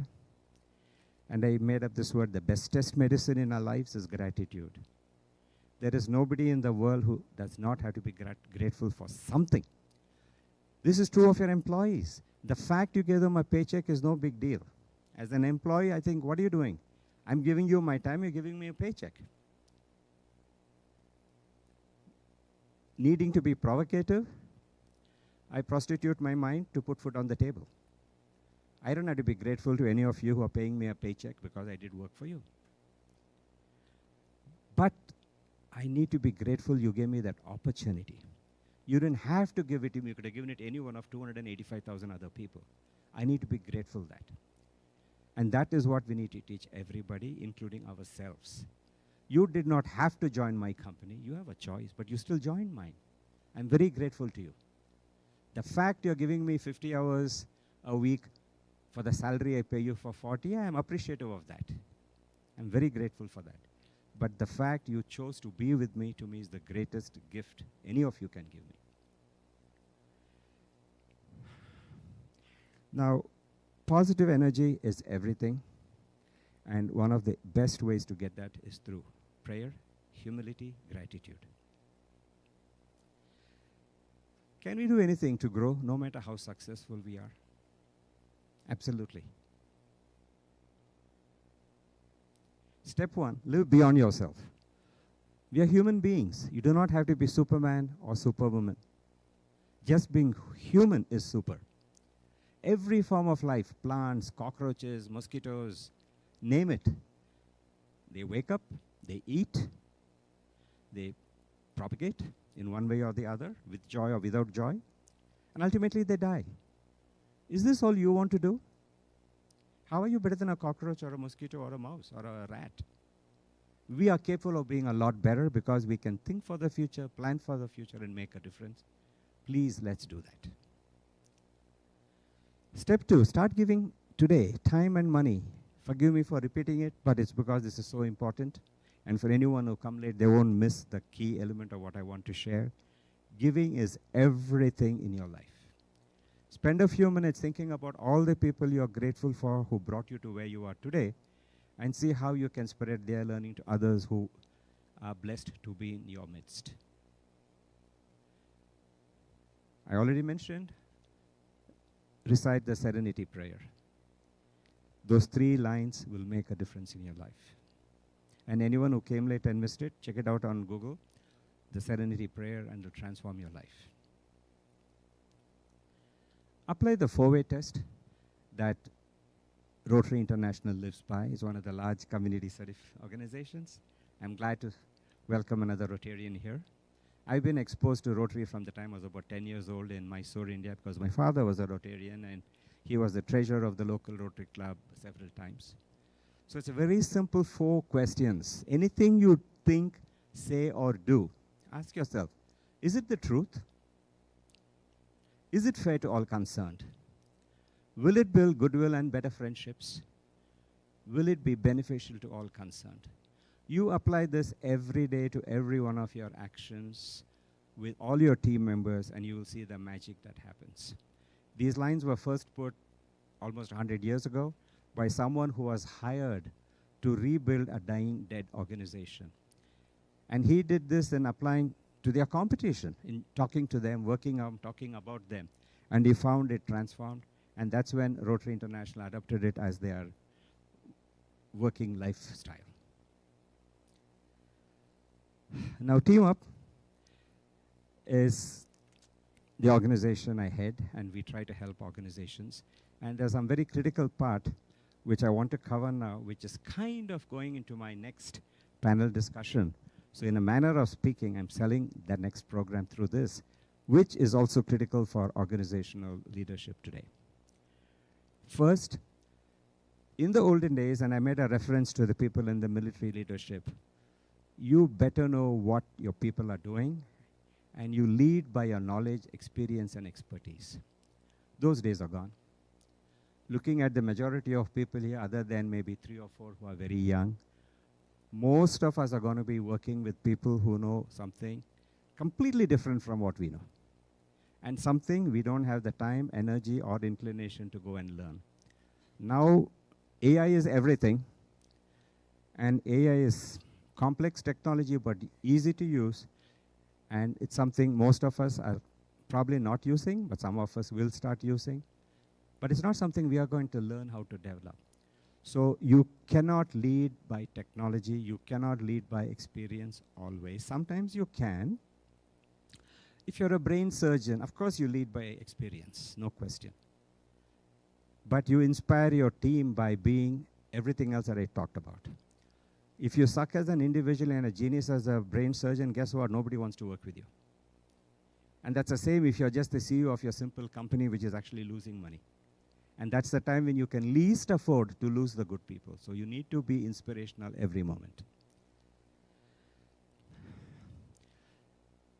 In the last 55 years, 1970, is when the United States became a world leader in setting the occupational safety as a key in manufacturing. The Occupational Safety OSHA agency, health agency, changed life for industrial workers in the United States. And today, I don't know what OSHA is doing, I don't know what Department of Labor is doing, because they seem to be oblivious or they are scared to talk about something that is killing every one of us minute by minute. And I'm not being dramatic, it genuinely is. The Occupational Safety Act of 70 is the US law that protects workers from hazards on the job. The purpose is to ensure safe, healthy working conditions. Safe is one, healthy is more important. Protect employees from accidents, injuries, exposure to harmful substances. That today is more important than accidents and injuries. Very, very light risk of accidents and injuries in the kind of work any of us are doing. Prevent illness, injury, and disease due to working conditions. Critical. I would be amazed if any of you are even thinking about it. By a show of hands, if anyone knows what terribly bad working conditions all of us are in, I would be blown away. I'm very happy to see nobody's lifting, so I can share something with you. Whom does it apply to, the OSHA? Most private sector employers and their workers, some public sector employers and their workers. The world has changed. Today's danger and threats applies to every employer, starting with the federal government and all the other governments we live with. And this is the curse of the digital age. Forgive me for cussing, risks be damned. That is reality. This is a laptop mat for grounding. It's critical to make sure you stay safe. Come to our booth and we'll demo it to you, what it can do to save your life. You have a grounding pad, you can put it on the chair you sit on, or put it on the bed you sleep on, and that'll change your life. In the sense, it'll prevent. Now, this is what you would spread across the bed, and even couples can use it. You'll find how it makes your sleep better and keeps you from all the dangers of the electromagnetic waves around you. This is particularly of great importance to everybody. When somebody is pregnant and the fetus is developing, you do not want exposure to all the nonsense around us. This is a safety belly band that one wears, and it protects the growing baby. Are mobile phones carcinogenous? They told me never, never, until the digital phones came, and then they, oh yeah, digital phones are very safe. The analog phones used to be carcinogenous. The digital phones today are doing more damage than analog phones used to do. Earphones, I don't know if anybody here is using the cockroaches in their head, which is the wireless Bluetooth thingies you plug in there. Those are terrible because constantly the waves are going to see your phone. Hey, any message coming, any call coming in. This is a kind of a joke. We see a number of people here on their cell phone doing something. If you're on a party, lunch, and a fancier restaurant, you're paying money. You can get a safety box. Everybody put your phones and we lock it for 2 hours. Nobody can access to their phones. You could also do it in easier ways, but this is kind of a fun way to do it. The critical reality is mindful living is critical, and people do meditation. There's a lot of knowledge about chakras, auras, and other things. And there is one German company called Healy, which has a great device, which really can make a difference. Again, that is something I can show you if you meet me after the event. So with all of these, this again, OCTAPS is an acronym. It's be open, be collaborative, trust, foster trust in your organization, be authentic. It's most important. Persevere. Nothing works without perseverance. Keep things simple and be open for experimentation. Thank you. You may not have too many questions for time for questions, but one thing I do want to do is if you walk across to the next panel discussion, which is there, it's on employee health, and there's a panelist, Carrie Williams, who has this book, Eye on the Prize. I think it's a phenomenal book because it tells you it doesn't matter what you do, stay focused on what your goal is, and that's what will take you places. Thank you all very much.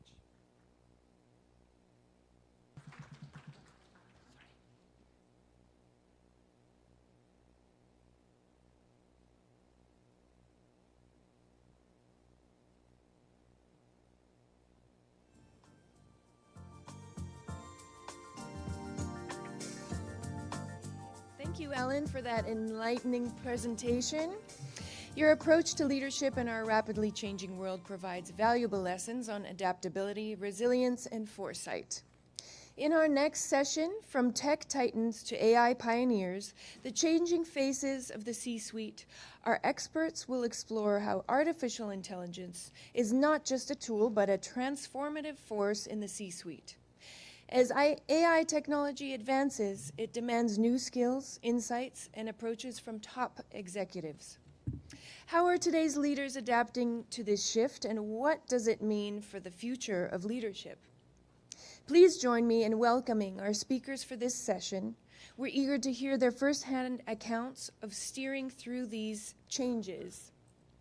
Welcome. We have Brian Telebi, CEO of Ahura AI, and we have Elizabeth Tweeddale, CEO, Coco Coders. And we have, you told me to call you Dev, Debashish Mukherjee, clinical assistant professor at University of North Texas. Welcome. Thank you very much. Thank you for having us. Wow, the last speaker was absolutely amazing, right? So we're going to do something a little bit different today. In a moment, we're going to introduce all our panelists here for this fireside chat. But this conversation is going to be a little bit less contrived. We're just going to have a conversation as if we're in our living rooms as executives in the world, discussing some of the challenges that we face, and you guys get to hang out with us in our living room as we discuss. So before setting the context of the conversation, would you guys like to introduce yourselves? You first, ladies first. Sure. Hello, I'm Elizabeth Tweeddale. I'm the CEO of Coco Coders. We teach children between the age of 6 and 14 how to code using live online tutors. We write all of the content. My background is actually in AI and technology, having previously written AI that I've named ADRA in the dynamic resource allocation space for prop tech, built tech teams in the past, and have founded multiple businesses in AI and education. I'm Dev Mukherjee. Currently, as you know, I'm teaching at a university, but I've been in industry for well over 20 plus years. Worked in the digital transformation space, data analytics, the precursors to AI, in advanced analytics. And I've seen change from, the good old days or the bad old days of mainframes, the dot-com, revolution, the big data revolution, now the cloud migrations and the cloud revolution that we're in, and right now the turbulence that we're seeing because of the advent of AI and ChatGPT and technologies like that. And I have first-hand experience in seeing how leadership at the top levels of organizations have changed and what's needed, for all leaders like you and me who have to kind of lead organizations into the future. So I look forward to a pretty interesting conversation, and I'll let Brian, fire that off. By the way, they have no idea what questions I'm going to ask. I hate sending questions beforehand, so this is going to be super random, I guess. And just so you guys know who I am, my name is Brian Tolaby. I was very fortunate. I started my career working at NASA building satellites to look at the supermassive black hole at the center of the galaxy. I started doing that when I was 16 years old. When I was 20, I started my first company. After building and selling a bunch of companies, I'm now working on my 7th company, which we built technology that enables people to learn 3 to 5 times faster than traditional education. We sell to corporations like Salesforce, Verizon, Mars. NASA uses our technology to train their rocket scientists. And I've spoken on many stages, the World Economic Forum, United Nations, NASA, Google, Microsoft, and a bunch of other places. So I want to set the context for this conversation. We live in a really interesting time. When I was speaking at NASA last, one of the things I shared with the audience is that we are probably in the most important point in time in not only human evolution, but all evolution on Earth. Because if you think about it, the last time we were in a time like this was when fish began walking on land. And now 2 things are happening. We're going from land to space. Within the next 10 to 20 years, we're going to have millions of people living permanently in space. But we're also moving towards a world where biological intelligence is merging with artificial intelligence. Now, one of the things that's happening right now as well that I've been talking about from stage since 2018, when everybody told me I'm insane, and I probably am a little insane, but we're living through the biggest labor disruption in human history. Now, this is what's called the 4th Industrial Revolution. The 1st Industrial Revolution was when farmers began working in factories. The 2nd Industrial Revolution was when factory workers started working in office buildings. And then the 3rd was the digital revolution, right? Here's the difference.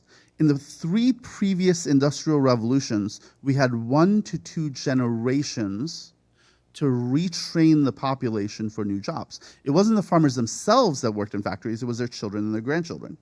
It wasn't the factory workers that had to learn to work in offices, it was their children and their grandchildren and so forth. This time, we have 5 to 10 years. According to the World Economic Forum and McKinsey and Gartner, we're set to lose 1 to 2 billion jobs in the world by 2030, and this is already happening. If you look in Amazon warehouses, it's all robots. If you go to San Francisco, Waymo is already in production. If you think of all the taxi drivers and truck drivers that are going to lose their jobs. If you look at Hollywood or marketing, many of the marketers are being replaced by people using AI to be 10 times or 100 times more productive.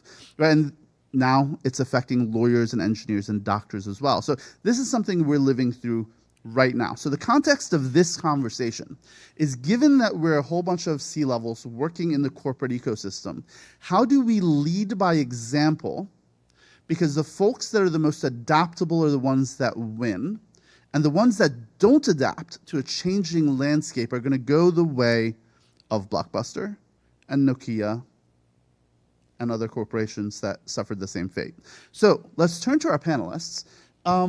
You both have been in industry for a very long time, and I want you guys to start off by telling us what you're doing within your company and within your industry to lead by example for your team, but also within your industry to embrace artificial intelligence, to learn all the AI tools, to be able to use these emerging tools that most people don't even know exist in order to increase the profitability, increase the efficiency of your company. So whichever one of you guys wants to go first.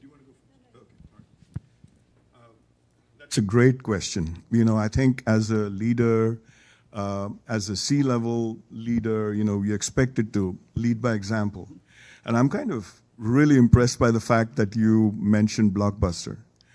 So in a previous life, I actually led the Blockbuster attempted revolution to do what Netflix is doing today. I was a consultant, and I went in there and I spoke to them and I said, change is coming. They have 5,000 plus stores all over the world, and in a flash, all those stores were replaced by Netflix because they could do video on demand. And they solved that problem. We tried hard. There were 3 or 4 of us, which was the brain trust, to kind of make that change. They didn't listen, or they couldn't change. And then they just went by the wayside. Viacom just spun them off, and they were nothing after a few years. So that taught me a big lesson, that if I am going to be brought in, if I'm going to be a leader of a company that is on the verge of extinction, what should I do? And one of the things that I focus on is something that, I would like to discuss with you, get your thoughts on. I go from process to data to automation to AI. So what I look at is, where is my bread and butter? Where is it that I'm going to get the most bang for my buck? Where are my repeatable processes? Where can I do the most automation in the quickest amount of time? Where's the low-hanging fruit? And I start using automation and AI to focus on those areas.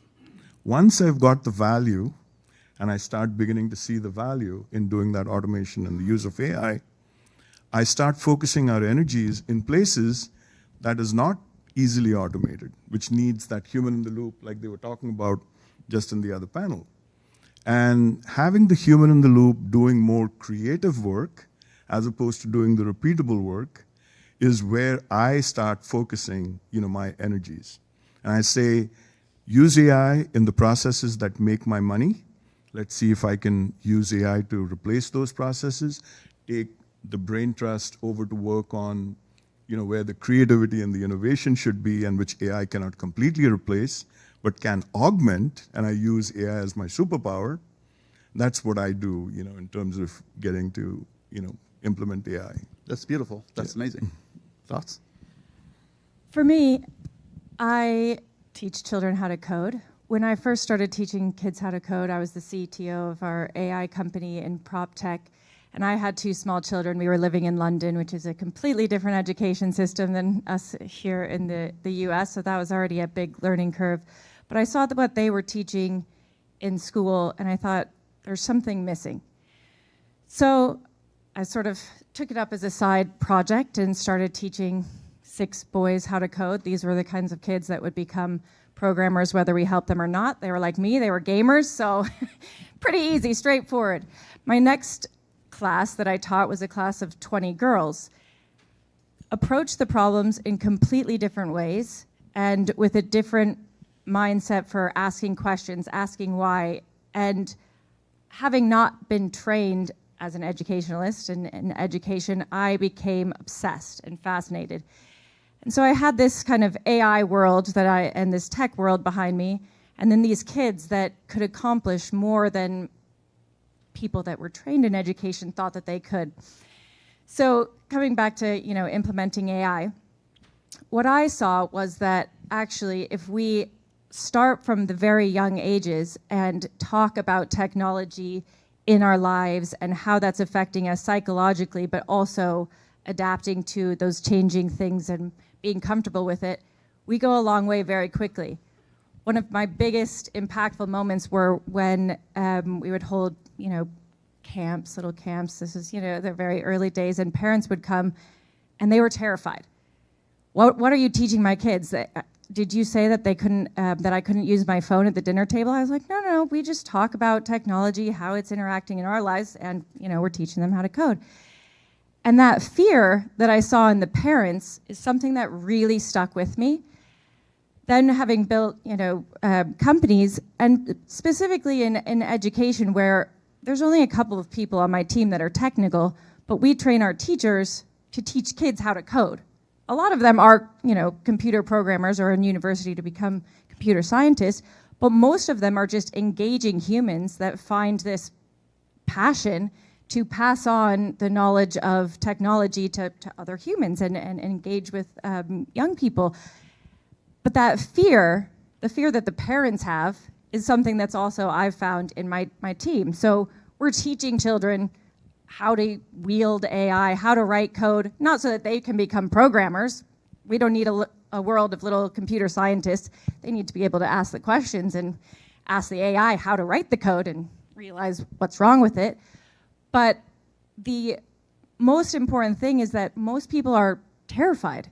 And so even just sitting with my content manager and saying, hey, why don't we just put all of the lesson plans that you've written over the last 6 months into ChatGPT, give it an idea and see what it spits out? And he's like, well, is that okay? I mean, I'm like, yeah, of course, let's just sit and do it together. So I think what I'm getting at is as a leader, understanding that technology is moving so quickly that our kids will understand more than we do.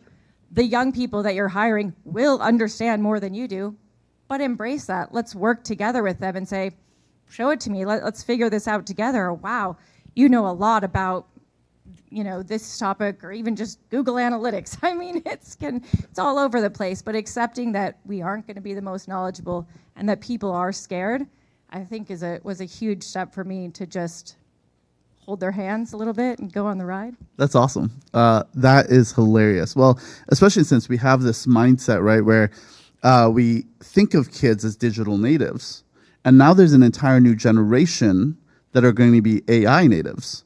And so what is that going to look like? I remember seeing, you guys all are in my generation, right? So you've seen kids at a restaurants or, sitting at the side of the road with their phones out. And it's like, oh, kids are just staring at their phones all day. And then you look at news articles from back in the day, or the discussions from like 50, 60 years ago when people just had newspapers in their hands, like, oh, these people are just staring at newspapers all day long. They're not engaging with each other. And there was a story about Socrates and Plato. They had an issue with papyrus, with paper.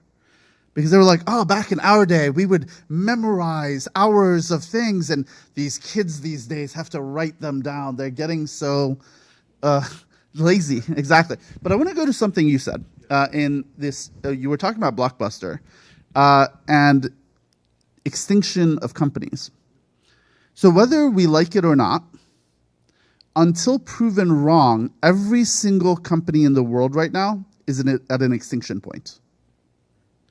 And if we as leaders go through our day-to-day blasé, going from meeting to meeting, doing everything we're doing, we're going to suffer the consequences that many companies like Blockbuster and others have suffered before. Because every company in every industry can and will be transformed and disrupted by artificial intelligence.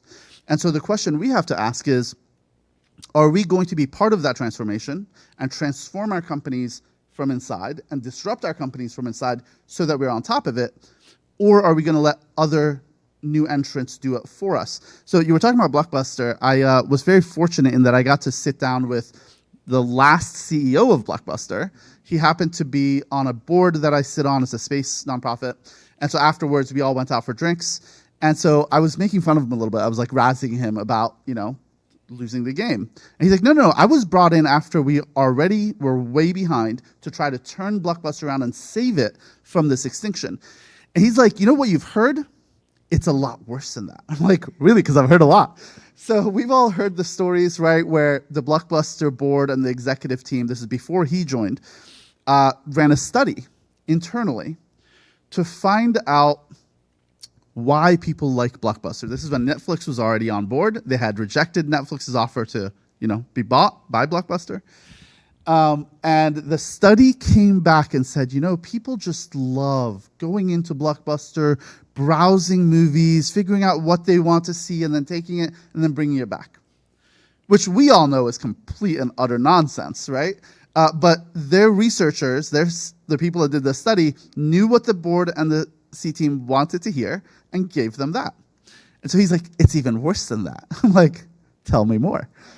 And he said that the team purposefully would stock very limited numbers of the newest movies, the ones that are most popular. Their hypothesis was when the new movies came out, and they only had 10 copies when they knew the demand was like 100 or 200, right? People would come in, see that the movie that they wanted is not available on Friday. They would go rent something else, and they would come back on Saturday to return it and get something else, so they would double their sales. That's literally what they thought. Now, it's really easy right now for us to laugh at that and say that's ridiculous. But I invite you guys, and I want to ask you, I invite you to think in the audience, and I want you guys to respond to this. How many of those similar kinds of mindsets do we have in our companies? Where we know that we are BSing ourselves, when we know we're lying to ourselves about the challenges that we face, but we choose to keep telling ourselves those lies because by bringing it up, it would cause a ruckus, it would cause disruption, it would cause people within the organization to be uncomfortable, right?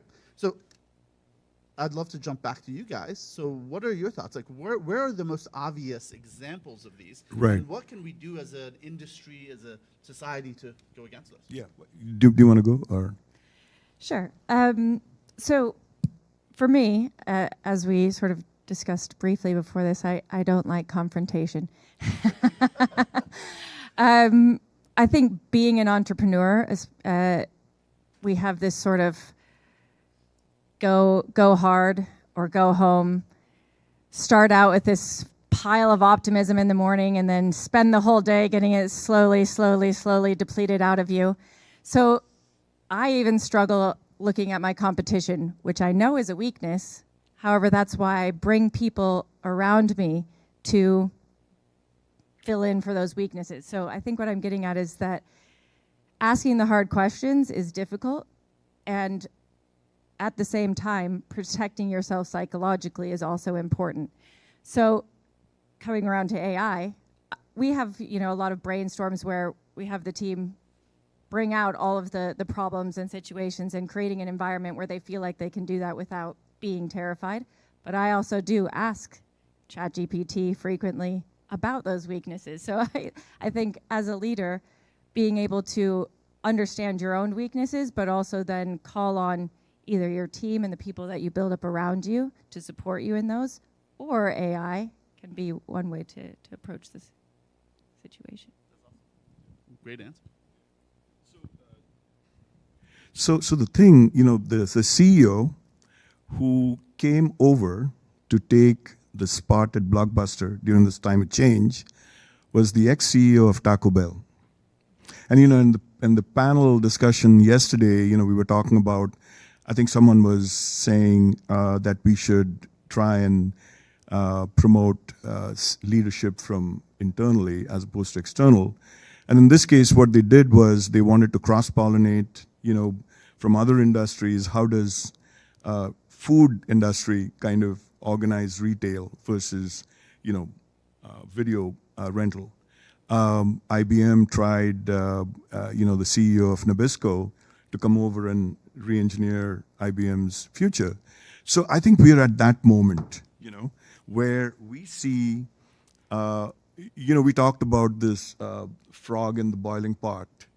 For the last 20 years, the pot has been boiling, very slowly, and we feel the warmth, but in the last 2 or 3 years, it's gone to a simmer, it's gone to a boil, and and now what's happening is we need leadership to come in and make change, and you have this issue with the haves and the have-nots. And so the strategy that I saw, and I wanted to kind of share it with you and see if you agree, is you might have to do in the interim or in the beginning both things. Like, one of the things that I noticed was, I can say this for myself, and I'm an old timer. I came from the 20th century. Some of you most probably have been born in this century and don't really know the joys of going to a video store and spending hours on the weekend browsing. And, oh, Godfather, Taxi Driver, and you have this joy of social interaction with other people. You had popcorn to buy. You had, those, what is it, SAR, the Sour Patch Kids, thank you. And all that, there was a social thing, going to the movies. There was something to that.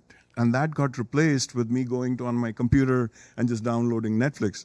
So I think getting people, as a leader, trying to get people to the other side, needs a little bit of both. What would have been great in Blockbuster's example is if they had bought Netflix, and said, we'll do both. When you're at home, you want to do downloads, you want to do video on demand, you're on the move, you're on your phone, do that. But if you want a social experience, you want the fireside chat, where you sit around, you sit inside a large Blockbuster store and you have thousands of videotapes, and you have this tactile experience. By the way, the current generation, the millennials and Gen Zs, are using, older, cameras. They're going back to the analog days. They're playing LPs. They're listening to Walkman, inspired digital, devices. And so I'm thinking that as a leader, you have to bridge, the old and the new. And I think that it takes a special kind of ability to do that. And I think the CEO of Taco Bell tried that, with a lot of resistance, and the rest is history. But, lessons to be learned, Well, he did try, right? Yeah, he did try. He rolled out Blockbuster online, but it was too little too late, and they did have the opportunity to buy Netflix, and they didn't. Not to terrify everybody here, but switching to AI specifically. So I'm curious, how many people, by a raise of hands, how many people here over the past year have been using one of the chat GPTs or Gemini or XAI? Okay, cool. How many of you have incorporated that technology into your core offering and your website already? Okay, that's way fewer hands. Now, guys, all those chat GPTs are so last year. If you, seriously, if you haven't already incorporated that into your website and into your core offering, you're already late. So you need to go home, talk to your engineering team. It takes literally 3 hours of coding time to You can ask incorporate the API. ChatGPT how to do it. That's true. It takes one coder 2 to 3 hours to incorporate their API into your platform. And I recommend XAI, by the way. It's way better than ChatGPT, and Sam's about to go to jail. XAI already is going way faster than ChatGPT. It took OpenAI 2 years to incorporate their first 100,000 H100 chips. It took Elon 19 days. Then they did the other 100,000, and now they have a contract for another 900,000 chips, of which somewhere around 100 to 200 have already been incorporated. So they have the most powerful AI cluster called Colossus, and it continues to grow, and it's going to be the Google of search, right? It's going to be the category-defining product. So I recommend that, but the first homework assignment you have is to incorporate that because it can automatically provide value. But now if you want to be in the lead for 2025, the new thing, and I want you guys to speak on this, is agentic AI. So here's the good news. The bad news is, obviously we've been talking about it, which is every company in this room and every company in the world is on the cutting edge of extinction. That's the bad news. The good news is there's less than maybe 1,000 to 5,000 people that are experts in all the AI tools that are emerging. This is where Bitcoin was in like 2011. How many of you guys would give anything to go back to 2011 and buy or steal, borrow, beg enough money to buy as much Bitcoin as you could, right? Any of us would do that in an instant. I think it was like 7 cents a Bitcoin or something. It was like $7. But right now, with agentic AI, we're in that moment. A lot of people think they're already too late. This is not true. We're scratching the surface of artificial intelligence right now. And so even if you come in now, you don't have to be like me and be in AI for 20 years. This is that point of inflection where AI is now rising. It's about to be vertical. And so if you go and learn how to use all the agentic AIs, and now what you can do is just go to XAI and ask it to teach you about agentic AI. It's super easy. I mean, you can use XAI to make a computer program in 3 minutes. You can tell it, hey, you remember that game that I used to play in the 80s with a rocket ship that shot asteroids? Create that. And instead of 1,000 lines of code in Pascal, it'll create it for you in 3 minutes. That's the power of XAI, which is why you should be using it. But agentic AI will allow these AI agents to work full-time on your behalf throughout the day. You can replace headcounts, or instead of hiring new people, instead of firing people, you can just bring in AI agents. So how does it work? Well, I know with my team, to share a concrete example, every one of my employees uses somewhere between 10 to 30 AI agents all day long. So the first thing they do when they wake up, instead of opening Facebook and Instagram to see who liked their posts on politics, they check to see what all the AI agents did while they were asleep, because they gave them directions. They give them new directions of what to do, and then they get up, brush their teeth, take a shower, drink their coffee, have breakfast, and they sit down. Now those AI agents have spent 2 hours doing their new tasks. They look at their tasks, give them new tasks, and then they sit down at their desk and go through all the work that they did overnight and over breakfast and fix anything, change the context, do whatever they need to, and give a new set of tasks. By the time they've told their 30th AI what to do, the first one's already completed its work. And so they're just generals in an army managing an army of AI agents, and they're 30 times more productive than the employee at the competitor company. These are the things that you can do. Now, the first thing to do is to learn about it, because gaining the knowledge enables you to figure out how to use these tools and technologies in your organization. And I know we're almost out of time, so I want you guys to share, with the minutes that we have left, the things that you think they should work on, or with specific tools in AI that you guys are incorporating into your technologies, or that you recommend other people look into. Do you want me to go? Okay. So here's another really interesting example of what I just talked about. So this is, and I won't name this company, this is a global financial company, and it essentially struggled for 5 years to establish an optimization program for its claims processing. So you have an annuity with this organization, you'd go there, you would essentially say, hey, I have a claim, X, Y, and Z. It would take them forever to give you that claim check, right? And what they had in the background were hundreds and hundreds of essentially data center workers or call center workers who would take those calls and essentially address these claim requests, which came in through agents in the field. And so they tried for 5 years to kind of optimize this. And we realized that this is where they were making the money, and this is where they were losing the money. This was like a major process for this financial company. And so the leader had to focus on essentially having an effective robotic process automation program, which we kind of ran. We came up with a business optimization model, used AI to figure out what was going on, and essentially bring the benefits to the organization. We reduced the cycle time to process the claims. We reduced the number of errors. We managed to train the call center representatives much faster. And this is where automation and AI can really, really help you. And I think as a leader, being able to do that, where you're not just providing tech, but you're providing strategy. Like, this is how you do it. That you don't become just a follower, but a leader. And you're going to see, I want to leave my comment with just one thing. 2023 and 2024 had the highest levels of C-level departures ever in the history of US. Ever. I repeat that.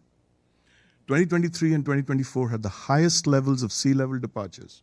And the reason for that is because they have been ineffective in being able to execute the change that industry needs to stave off extinction.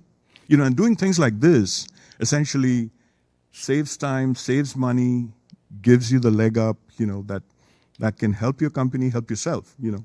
So that's what I had to say. That's amazing. My key takeaway, I think, is kind of coming back to that Blockbuster, Netflix. You know, one of my businesses teaches children how to code in person. Now it's live online. People are like, well, you have two competitive businesses. No, it's kind of taking a big idea and applying it to different business models. So I think this is the same thing with AI. We're not too late.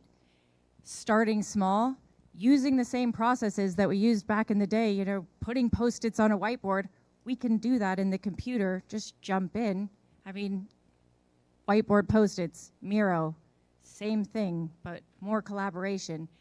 It's the same thing with building your AI agent army behind you. It's not replacing jobs. It's just taking baby steps and making us more efficient humans. But again, to my original story, it is terrifying. Even when you're in it, there's still so much unknown. So don't feel like you're too late, and don't feel like you're behind the curve, because we all are. Even when you're this guy over here, we're still all learning, and that's the most important thing. They're probably all getting fired, those C-suites, because they didn't jump in and embrace the technologies. So Absolutely, and I hope we didn't, well done, by the way, that was amazing. I hope we didn't terrify you too much. And a tiny piece of shameless self-promotion. At my company, where we train people 3 to 5 times faster, we work with government agencies, Fortune 100s, NASA. We also work with SMBs and all the way up. And our technology can be used to train entire teams, executive teams, mid-managers, and front-end people on how to use AI tools to automate their processes, which tools to learn, and how to learn them at scale and at speed. So if you need help, I'm happy to chat with you guys. So guys, let's hear it for our panelists. Thank you very much for your attention. Let's do a group selfie here. We're gonna do a selfie with you guys in it, and then we'll take a selfie from stage here. So you guys and if you have kids, age 6 to 10, try out Cocoa Coders. Everybody, you guys are in the picture too? There we go. And can I get somebody to take a picture of us here? Thank you.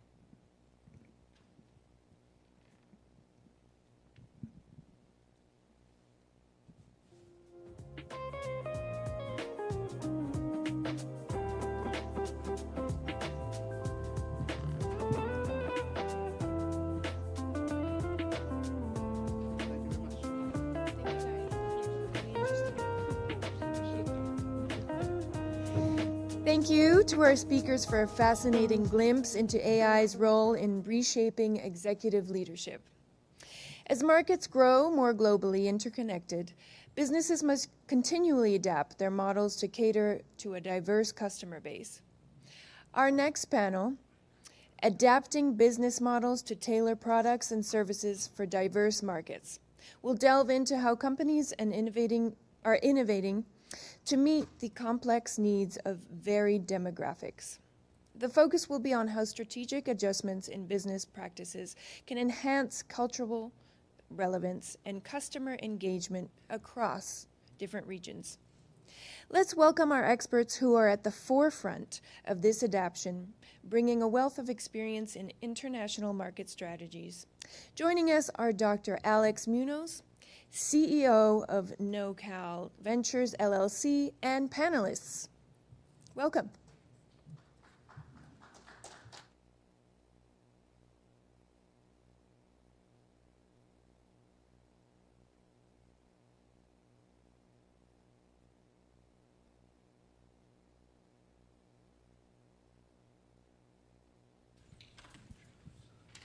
All right, does that work? It works. Hello. Thanks everyone for coming. My name is Dr. Alex Munoz. I'm the co-founder and CEO of NoCal Ventures.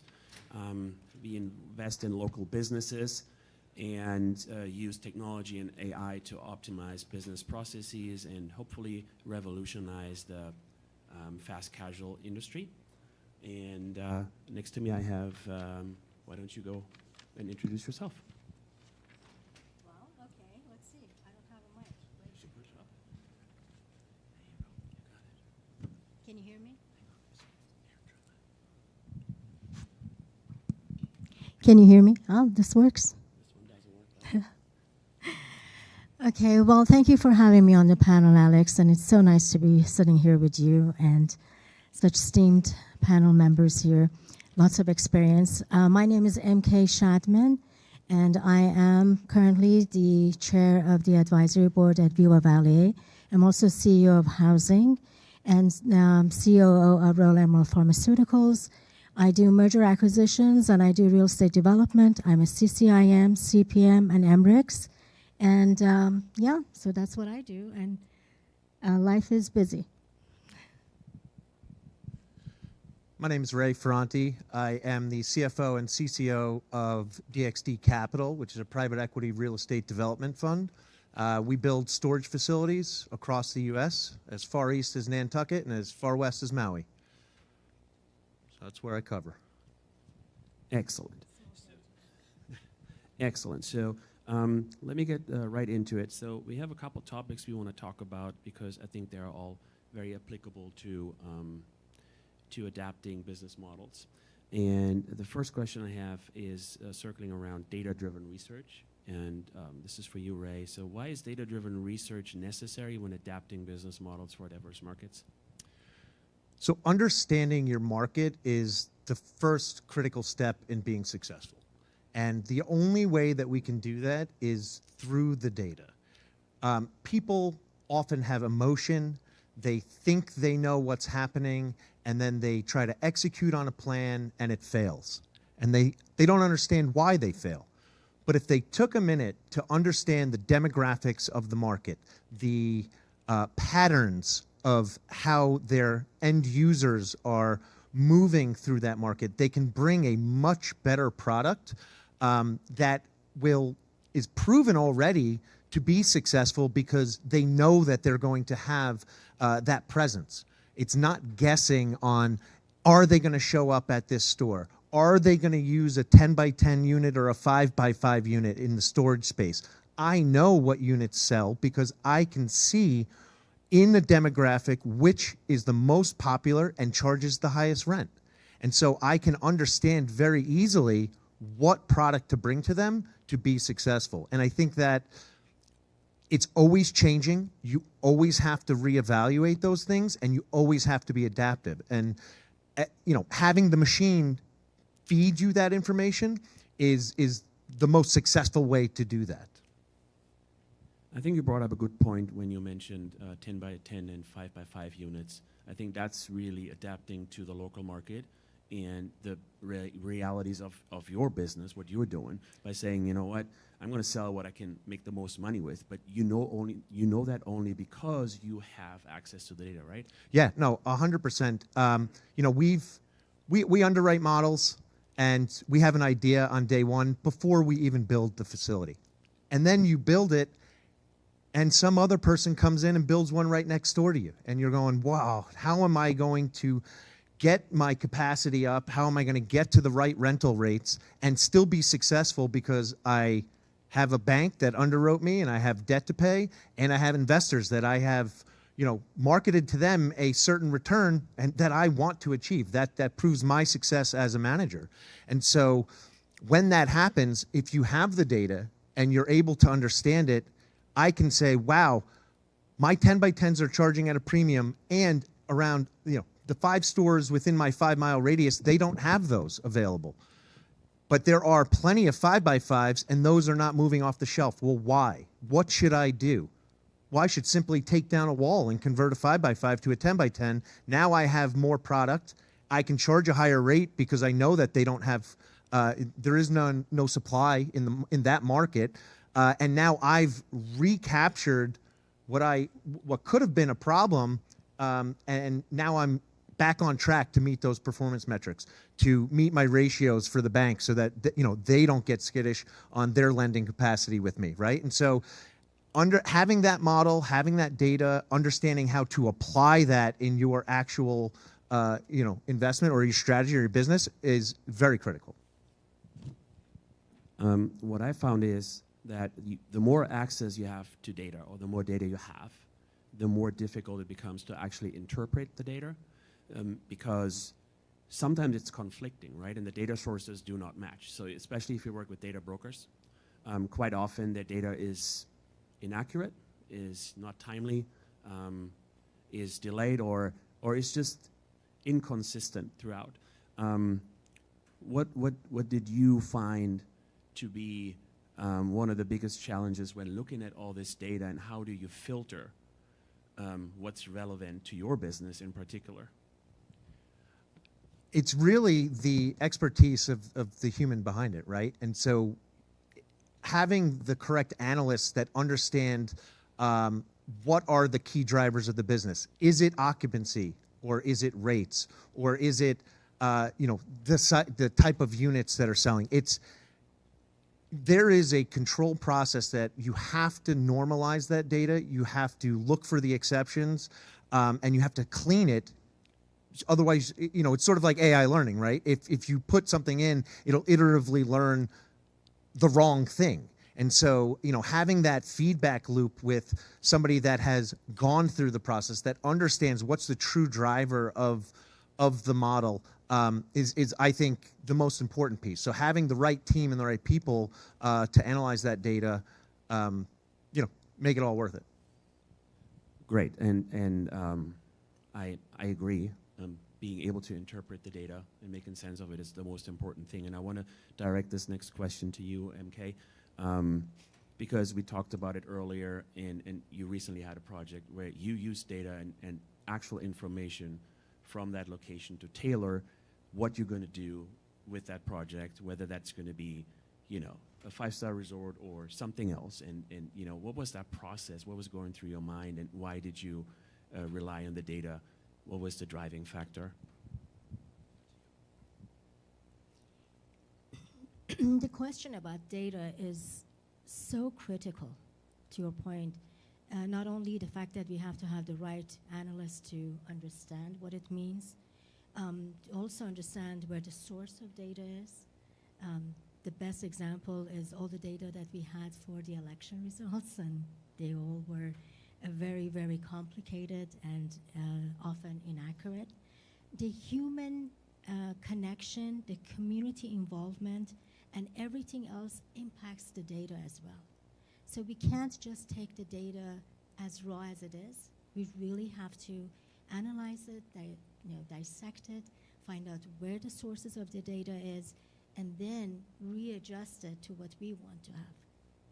In my development process, we have to adapt not only the data that we get, but the subsequent policies that come in, the use that is adapted to it, and how the community reacts. And so it's very critical. One of the things that we do is asset management. And I have really come to the belief that as an asset manager, you are sort of like that brand chief officer, that you have to embrace everything. You have to understand risk. You have to understand how to analyze your data, and then make your decisions not in a passive way where you can say, I have a passive income, I just put $10-20 million, I'm going to just take my check, but actually be involved in policy decisions, in community involvement, in making sure you have all kind of connection where you have your investment, because someone said something really interesting this morning, and I think that was you. When we do real estate development, we cannot pick up our property and just take it somewhere else. So we are part of that community. We have to be involved. So no matter what data tells you, data can change swiftly when policy changes, when community changes, and we have to be adapted to that. So yes, in that one area where we found this beautiful piece of property and on a large parcel, and they had entitlements for a large resort. And I thought that was the most stupid thing to do because you had the railroad running behind it. You had the freeway. I mean, this is extreme, the best example of exposure, signage and everything else, but not a resort. Who wants to have an enjoying weekend next to the train station, correct? And the running of this Caltran. So we started looking at the property. It was on the market for about 4 years. So that's the beautiful area of data. We knew we had the data that was sitting in the market. The use was wrong. And then we went to the city. We did data analysis. And we found that storage was the best thing to do because of the expansion in the area. And so now we're going to work together. Now we're going to work together. So that is the best thing, to understand the data and don't rely on their current entitlement. They may not be correct. They may have taken the data that's wrong. Do you want to add anything, Ray? If not, then I will. No, you can move on. Okay, excellent. So you just mentioned the community and being part of the community and actually trying to influence policy, right? So you go in there, you realize certain things are certain ways, and you want to change some of those things. So that's what data gives you, right? Data lets you know, okay, this is my demographic makeup. This is what the rules are. These are the congressmen or women I have to talk to, or city council members I have to talk to make certain changes that would help the community and improve, things. So how can communities differ, and what factors are at play? Excellent question, and actually a really tricky one. As developers, working with the municipalities, working with council members, mayors, and staff, we really have to understand that staff is there to help us. The representatives are there to help their constituents, but we have to walk the fine line that we are there to do a development to help the community and do not engage into any kind of a corruption in any level. Do not try to speed the process. Make sure that you are actually doing something good for the community, understand the need, but do not cross the line in any way, shape, or form. And I do developments in Oakland, and as you may know, the mayor got recalled and the FBI indicted her. And not only that, the district attorney got recalled. And down the hall from us, or down the bridge from us in San Francisco, Mayor London Breed was not reelected. So we face a lot of policy issues, a lot of claimed corruption. But I can tell you, in one instant, I was offered to pay $2.5 million, and my project would have been purchased for a very high price, and I walked away. And recently, I also asked the city of Oakland to move out of one of my buildings because of the poor human service management. And we decided that we would pass on $5 million annual income, but we will not be part of a slumlord community. That is a choice we make as developers. And I think that I encourage everyone to make sure that you never bend your ethics. You never do that, but be part of the community, give back. So we are now, instead of being a passive, we are now active. We have now been engaged to make sure that we offer services that would help the community. That's my message. Keep your ethics up. Be involved. Be at the table, not on the menu. Make sure that you talk. Speak up, but be very ethical. Yeah, I've had similar experiences. Storage is not the prettiest piece of real estate. We make boxes inside of boxes, right? And so oftentimes we're faced with an outreach from the community that they don't want the storage facility there because it's an eyesore and it's going to ruin the motif of the town. And so this is where the human element is very critical in the process. Sending one of our developers to a town hall meeting to ensure that the design of the building is going to fit the motif of the town. We built a facility in Bristol, Rhode Island, and if any one of you ever drove past it, you would think that they were townhouses. That's how pretty the building is. and it sits right in the middle of the town, and you wouldn't know the difference, other than the sign that says extra space on it. So, you know, that's an adaptive thing that we did so that we gave back to the community and said, we're not going to put the eyesore there. Additionally, they're big parcels of land, so what could we do?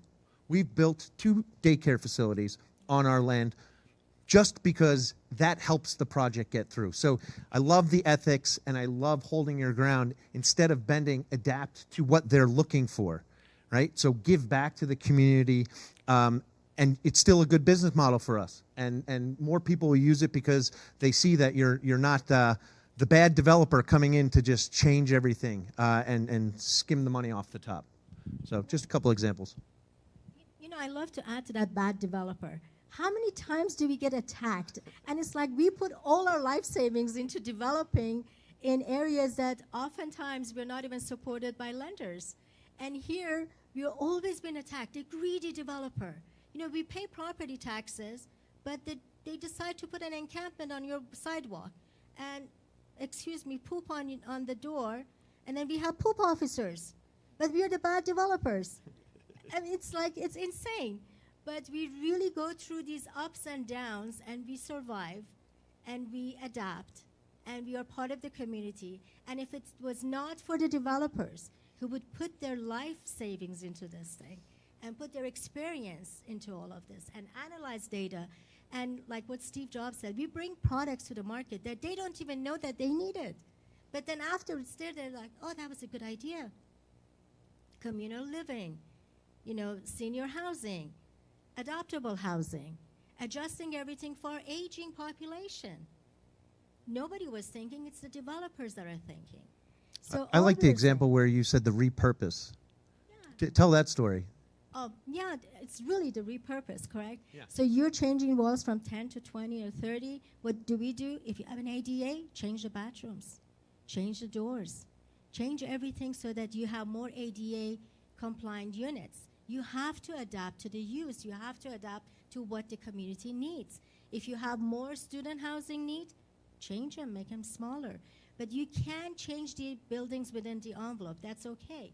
So obsolescence in real estate is a reality. As asset managers, we have to be vigilant. We have to be sharp. We have to be involved, and we have to make sure we change it in a timely fashion. Otherwise, you know, it would be empty boxes.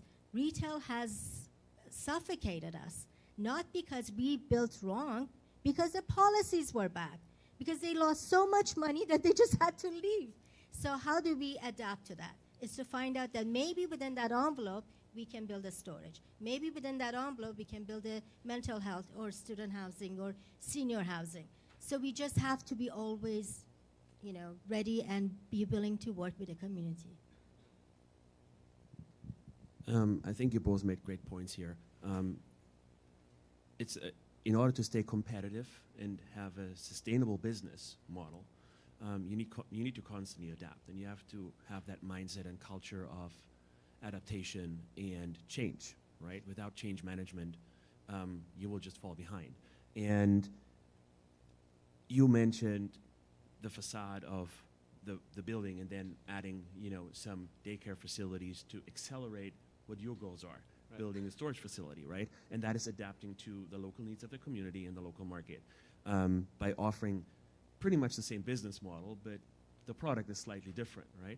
And we see this with global brands as well. For example, you go to McDonald's here, you have a certain, you know, collection of items on the menu, and you go to Asia, and you will find rice, and you'll find fried chicken, and you'll find all kinds of other things. So global brands, globally operating businesses, organizations, they continue to adapt to local markets, and they have been doing that for many, many years. But what's interesting is that more localized businesses, like that operate within states or across state lines, or just in the United States, for example, they also keep doing this now because cultural differences, demographic differences can really make a big difference. For example, assuming you go into a market where the average household income is low, you will have to adapt your product. You're not going to open a Louis Vuitton or a Gucci store maybe right in the middle of a low-income area. That project will likely fail. but a different brand, maybe an outlet, might work just fine. And so, you know, these are the things that we need to think about where data can help us, where we can see who is going where, how much time do they spend there, how much money do they have, how often do they come back? Do they go to a restaurant to eat before they go to the movie theater? Which restaurant do they go to? Do they go to a restaurant after they go to the movie theater? Which restaurant is that? Do they go to Home Depot before they go to the movie theater? You know, these are all things that data can tell us and help us make better decisions, not only to where to put our businesses and operations, but how to adapt them to the local markets. And one thing is that I want to ask you, Ray, is there a risk of over-customization? And what operational challenges might come with the whole customization adaptation process? Yeah, I mean, there is a balance, right? I think that you're trying to customize it to get the best result, but from an operational standpoint, you want the recurring nature of how you're doing things. And, you know, that just creates less overhead on the back end, right? Because you have standard operating procedures, you can have a very consistent product because you can normalize that across the platform. But the customization side of it, and in my case, you know, the way that we built the building, it made that product successful there, right? And so you do want to do it within the bandwidth of reason. I think that's the best way to say it. You know, MK, we were talking about air controlled, you know, grade A storage with air conditioning. Okay, we built 3 facilities here in Vegas. They all have air conditioning because it gets hot here. Okay, we built a facility in Hawaii. They don't pay extra for AC units. Why? Because they're all commercial businesses that are landscaping. You know, they want drive-ups. They want to open the garage. They want to grab their equipment. They want to leave. So if I spend the extra money on AC, I'm going to have more overhead. I'm going to have a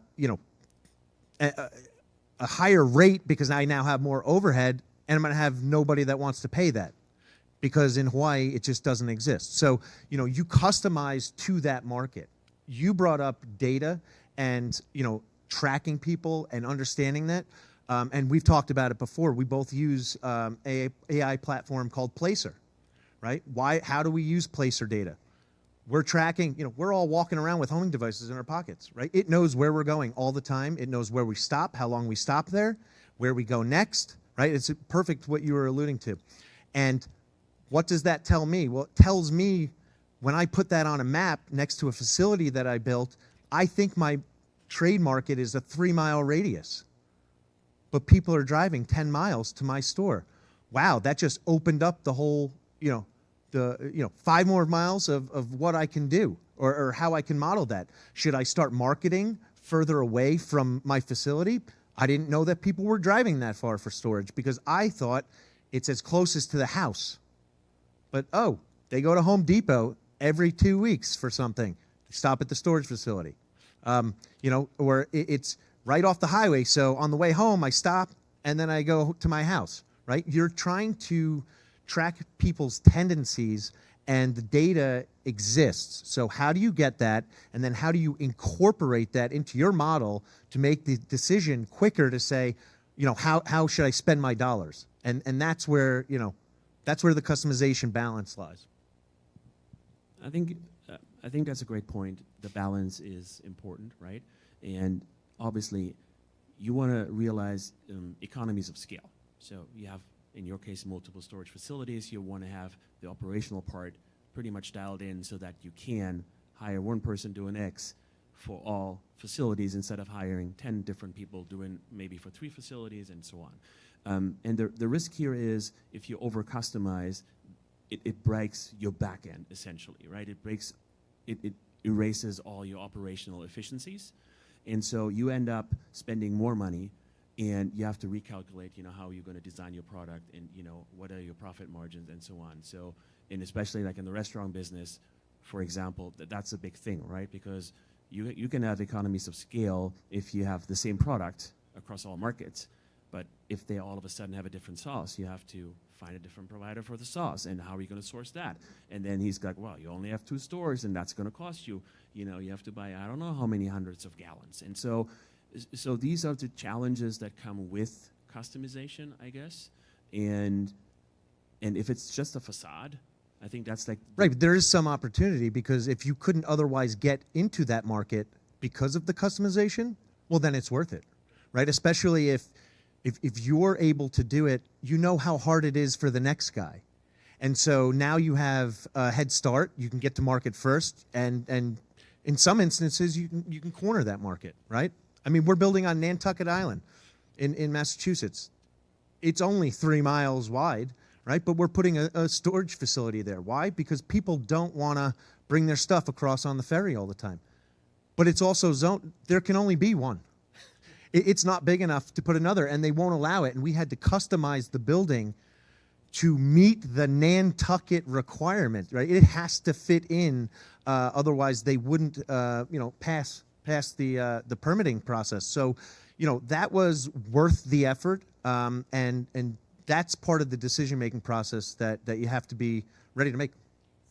So I think there's another angle to your question too, and that is when customization is required. For example, when we develop retail, and you said in some cases you can do high-end, and in some cases actually an outlet is better. But when you do this type of customization, it's a necessity to that development. So what do we do to secure our position is limitations on radius competition, correct? Right. So we basically say, you're writing a lease with me, you're not opening another shop, down the street. So now that radius is what protects the property owners and the rental income that we bring in. So, understanding the data and understanding that what is the dollar amount that the community can spend in one area allows us to pinpoint where we want to put the retail, but then we protect ourselves by writing these leases that they can't go and do another one. A very good example of this is in the city of San Jose, where Santana Row has all this, with Valley Fair, has all these protection, and the city of San Jose could never pick up retail because nobody could open another retail center there.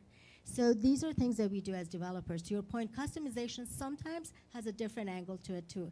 And because we actually own restaurant chains and club chains, we also understand that as well, that in some areas, you actually want to have multiple clubs on one street because people love to do club hopping.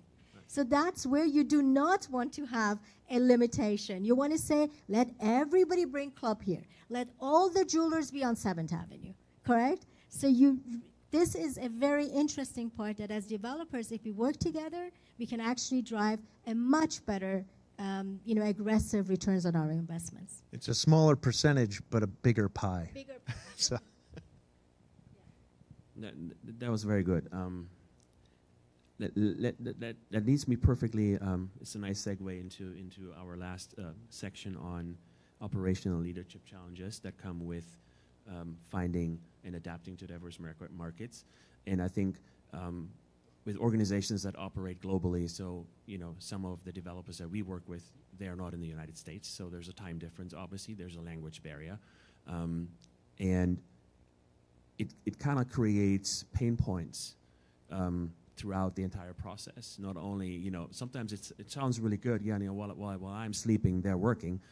And while they're sleeping, I'm working. That sounds very efficient. The problem is you can never really talk to each other because one party is always sleeping. And so that, creates some operational challenges. And my question to you, Ray, is so how can leaders foster an inclusive work environment, especially when you're spread out across the country or even countries? Sure. So I do payroll in 10 states. We're a company with 27 people. So I have a lot of people scattered from California all the way to Rhode Island. And I think that, having a centralized communication tool is very important, and being organized in that communication tool. We are currently developing 7 properties at this current point, and we have 21 that are operating. And then we have another 15 in the pipeline that we're building in the next 8 months.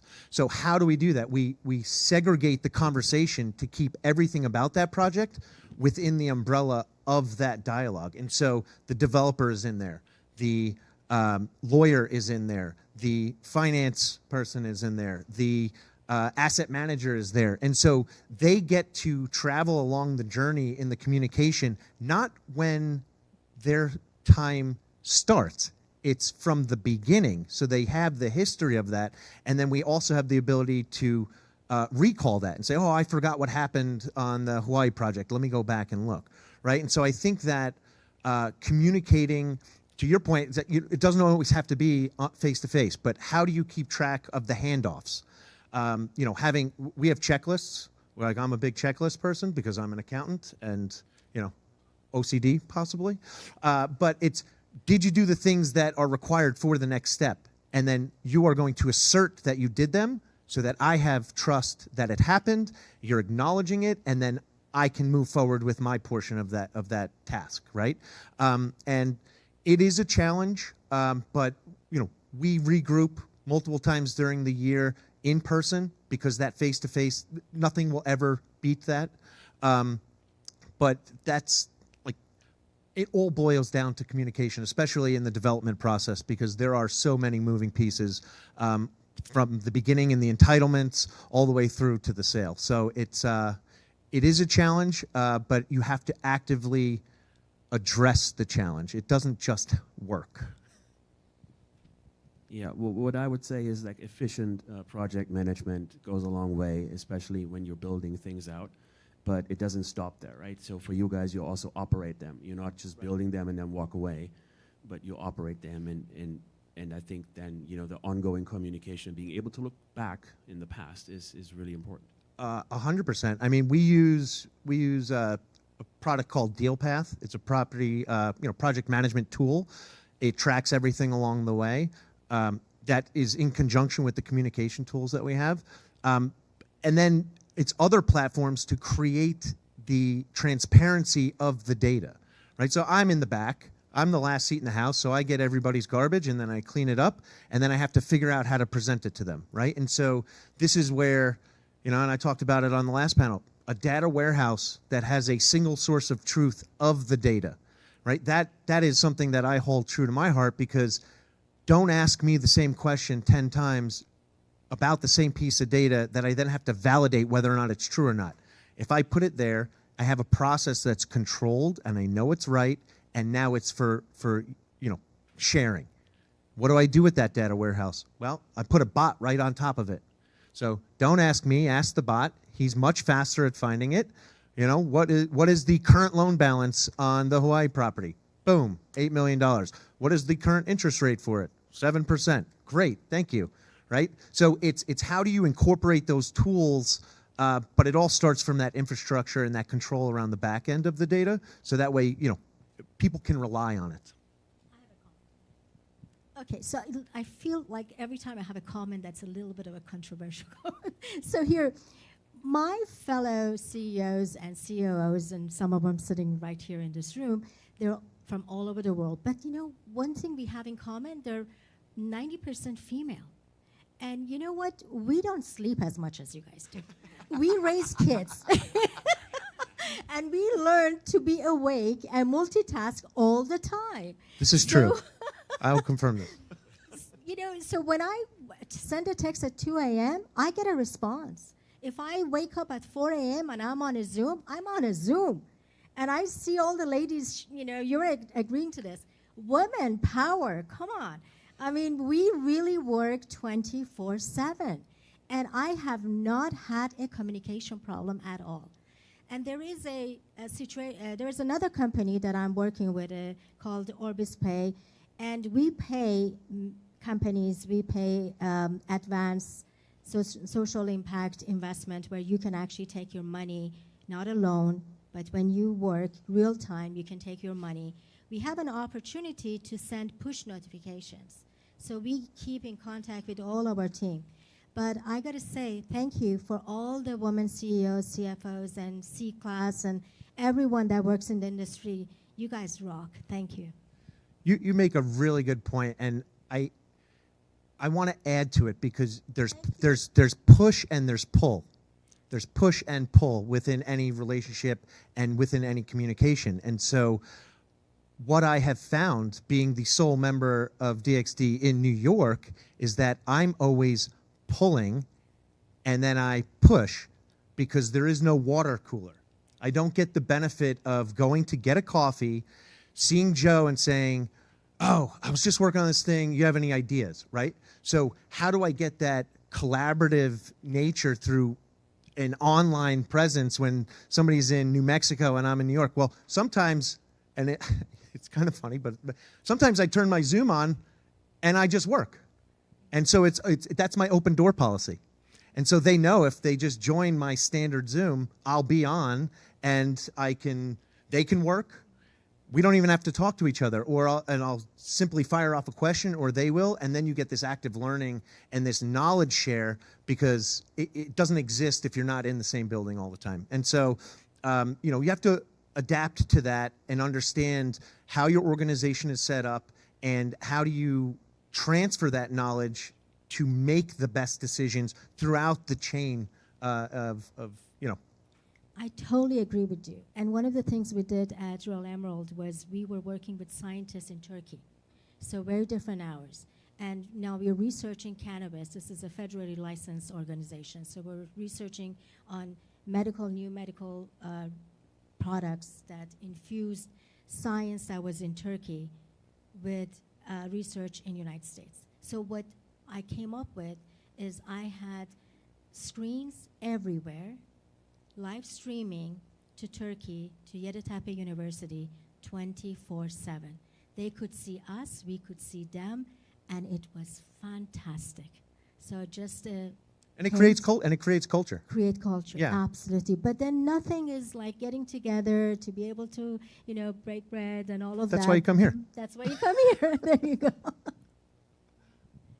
Yeah, those are great tools for fostering a sense of belonging, right, and knowing each other, and it's the digital version of the water cooler, essentially, right? Where you can just walk in and say, or you open, door policy for your office. So I have one last question because we're going to run out of time here, but that's for you, MK. So what operational challenges arise when adapting the business models?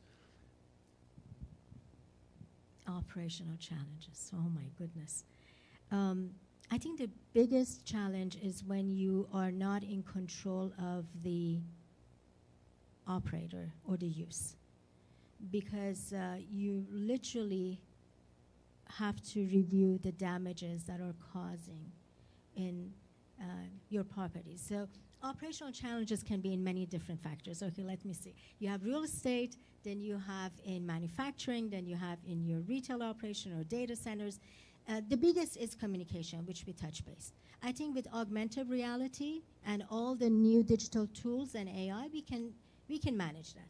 There's so much happening. I mean, I think a long time ago with CCIM, I said, if you don't invest in augmented reality, if you don't invest in virtual reality, we're going to fail, we're going to be behind.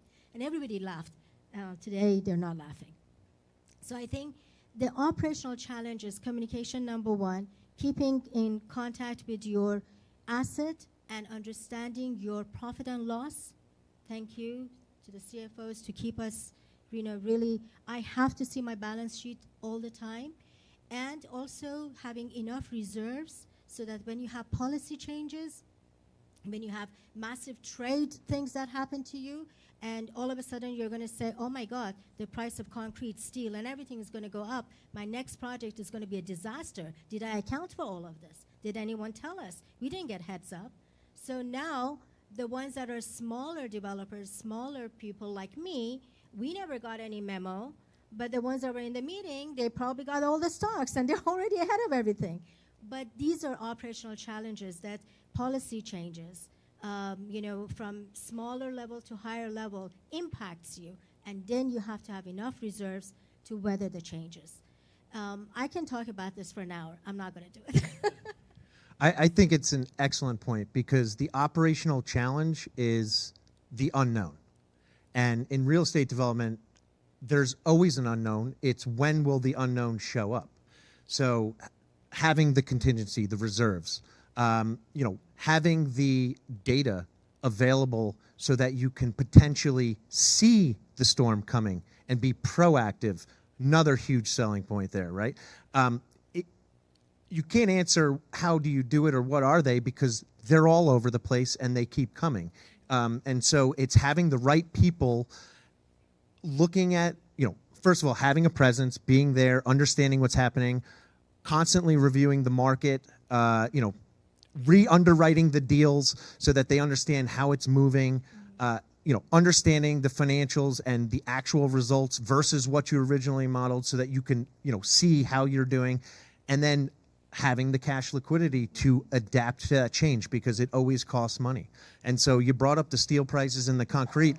If you're looking ahead and you have the data to understand that where were we in 2020, where are we now, what are the policies, what are the tariffs that they're potentially talking about, we're buying steel and we're storing it.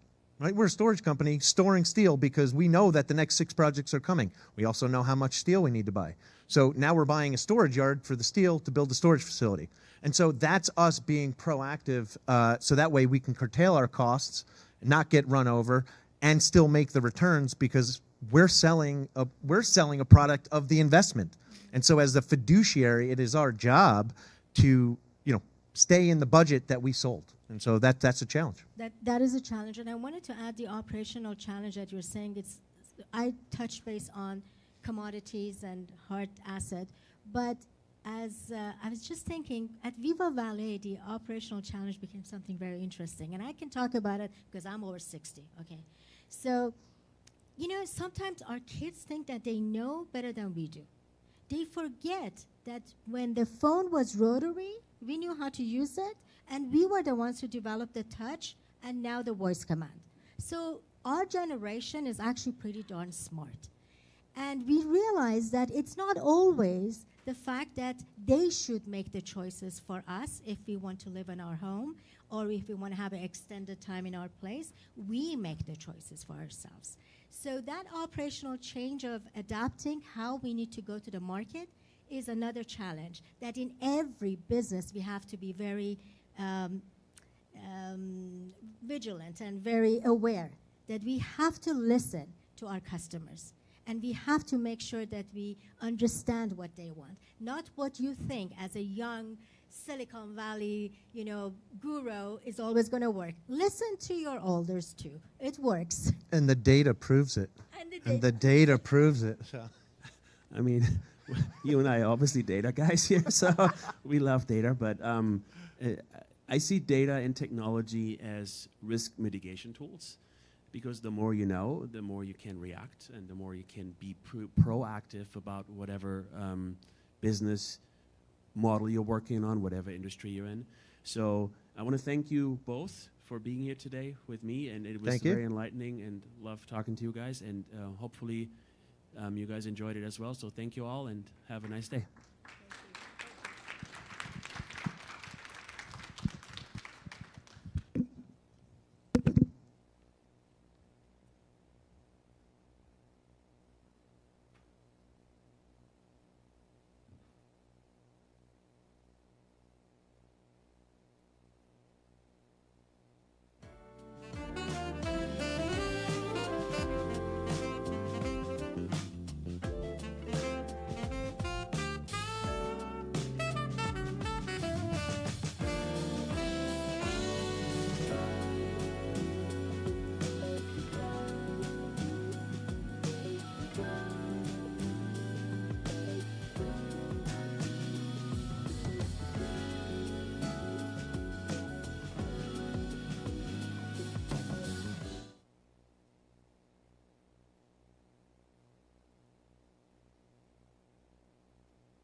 our experts for today's engaging exploration of the adapting global markets.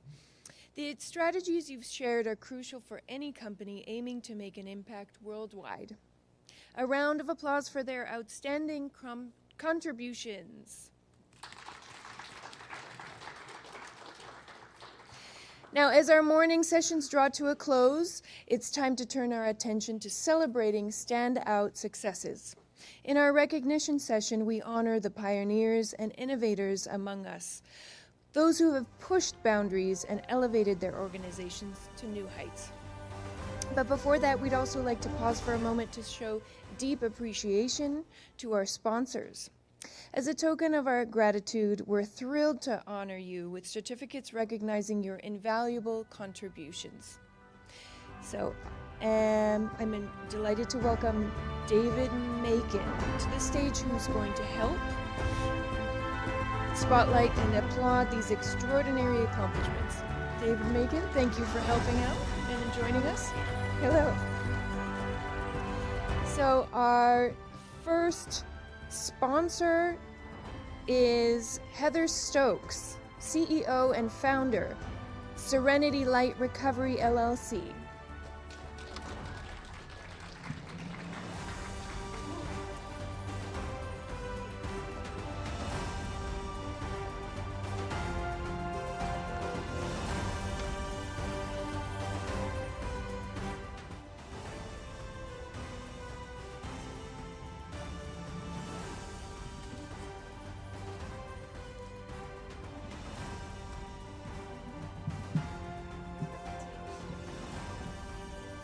Sure, of course.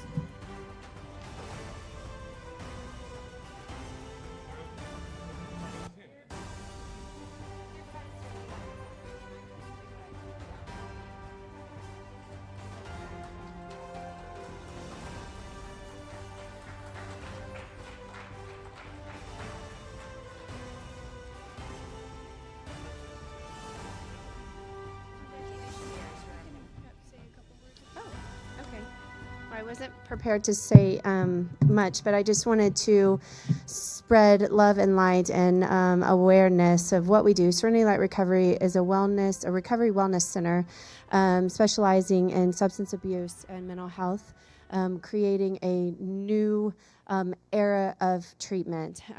What is going on in the industry, too many people are dying. There's a revolving door that needs to stop, and the standard of care really needs to rise up as we all rise up to create a safe space for people to heal, truly heal from the inside out. The suffering and silence needs to stop, and together we can make a difference.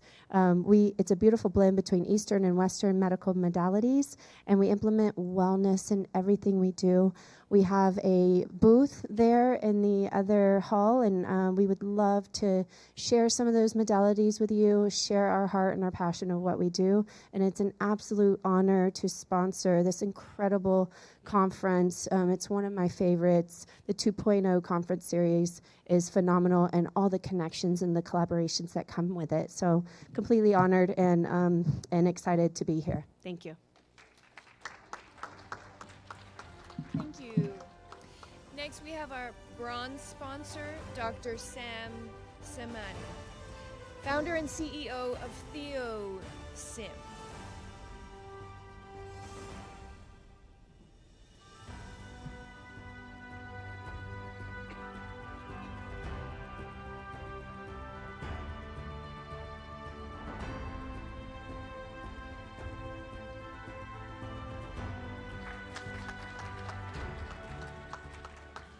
Thank you very much. It's an honor to be here.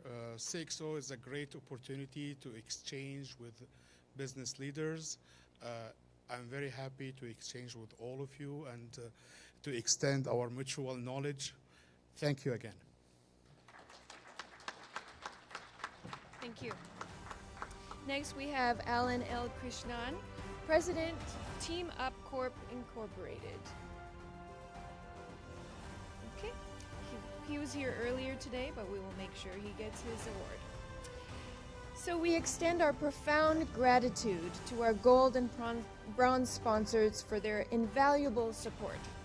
Now let's move on to spotlighting our incredible trailblazers, driving change and innovation. Now, David Macon, are you ready for the next section? All right, so we have Beth Mack. Is Beth here? No? Okay, we'll move on to Bronner Davis. Bronner Davis? Okay. Again, we will make sure they get their awards. We have Dan Stolp. Yay! Dan, president of Sandler, brings 31 years of experience leading, training, and coaching high-performing sales professionals and leaders. He is also co-author of 3 books, The Reunion, Another Reunion, and The Last Reunion, focused on career significance and personal development. Congratulations.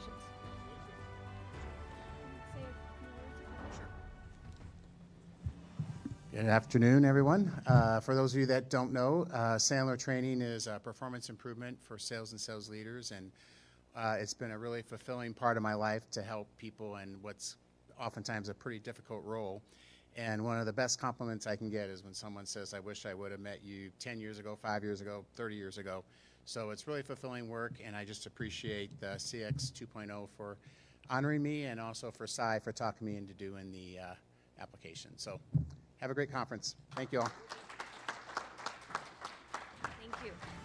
Now we have Geston Smith. Is Geston present? Very good. Founder and visionary of Guest Creative LLC. Geston is a 2-time A-Design award-winning designer and entrepreneur. His groundbreaking career and technical education mobile labs embody his visionary approach to experiential design and societal impact. He holds a Bachelor of Architecture from the University of Southern California. Congratulations.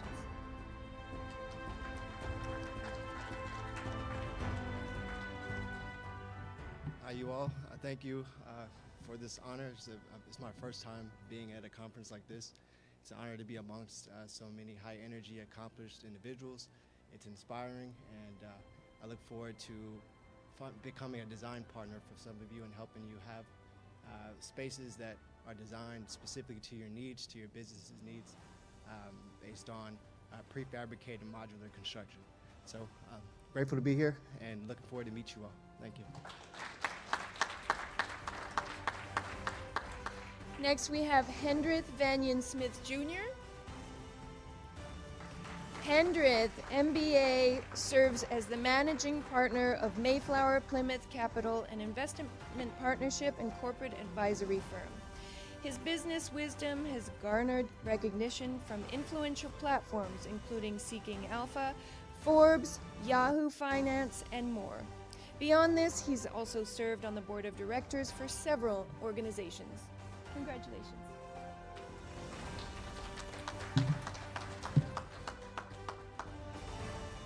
Hey everybody, thank you so much. I'm really honored for this award, honored to be here amongst all of you all. It's been great meeting you and having conversations with many of you. Two of the panelists, two of the panels earlier, they both spoke a lot about change, and one of the things I've been working on or have created is a framework for managing and navigating change. Which I'd like to just briefly mention. I call it my R6 framework for business paradigm shifting, and I think it really could help many of your organizations to navigate this, really turbulent world that we're living in today from a business perspective. The first step, if we can just review the macro changes going on in the world, reassessing the business's capabilities in the context of those macro changes, step 2. Step 3, redefining our target markets based on that reassessment. Step 4, redirecting the capabilities of the business towards those redefined target markets. 5, restructuring the organization based on that, and then repeating that process in perpetuity. I think this framework really can help organizations of many types and sizes navigate the changes that we're seeing going on in the world, such as AI and other things that we've talked about. So thank you all so much. It's really an honor. Thank you.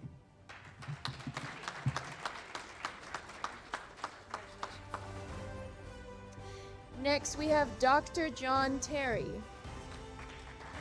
Dr. John Terry, founder and CEO of Black Belt Leadership, is a 3-time martial arts Hall of Fame inductee. As a best-selling author, global speaker, and high-performance coach, he teaches individuals how to become world-class masters of who they are and what they do.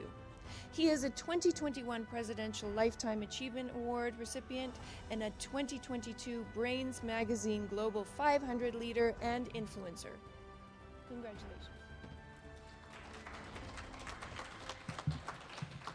You know, I'm privileged to run the United States Martial Arts Hall of Fame, so normally I'm having the opportunity to say thank you to some incredible people who have dedicated their life to the mission and purpose of the martial arts.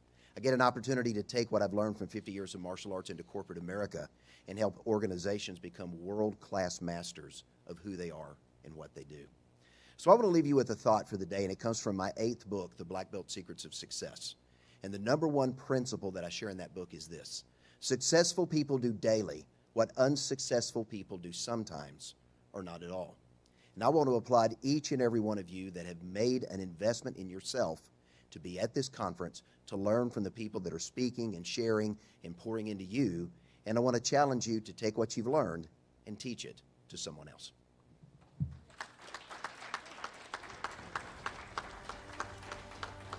Next, we have Ray Ferranti. Ray is the CFO and COO of DXD Capital, where he oversees the accounting and finance, compliance, and HR functions. Prior to joining DXD, Ray was the Director of Finance and Control at Waterfall Asset Management, a global fixed income ABS hedge fund manager with $10 billion under management. Congratulations. I geek out on accounting stuff, and I love data and I love sharing data, but I love dissecting problems. And I think if you look at what you're doing in any industry that you're in, be a problem solver, and that's how you become successful. So keep solving the problems, learn how to use technology, and the world keeps moving forward. Thank you. Thank you. Next, we have Rub Al Isa. Ruba is the CEO of Albanian Architects Engineers. Driven by a vision to create spaces that inspire, elevate, Rubas has founded Albayan and previously launched 4 successful architectural firms. Ruba expertise spans residential, commercial, and urban planning. Okay, not present. Next we have Sabrina Walker Hernandez. Is she here? She was here yesterday. Okay. Now again we have Dr. Sam Samani, founder and of TheoSim and several successful companies. Dr. Samani is dedicated to merging technology with human well-being. He is a serial entrepreneur, AI innovator, and TEDx speaker with a PhD in nanotechnology. Beyond this, he is a best-selling author of The Singularity of Hope. Congratulations.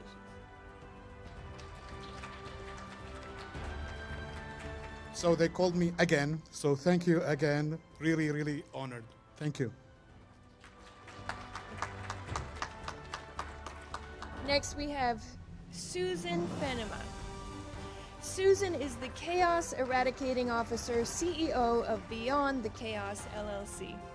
With 30-plus years of operations and project management experience, Susan and her team have guided 250-plus small businesses by providing end-to-end fractional operations outsourcing. Their empathetic yet structured approach ensures sustainable results for overwhelmed business owners. Thank you so much. This is quite an honor. I really appreciate it. Beyond the Chaos is driven to help small business owners get out of the day-to-day of their business ops. We believe small business owners are the backbone of the American economy.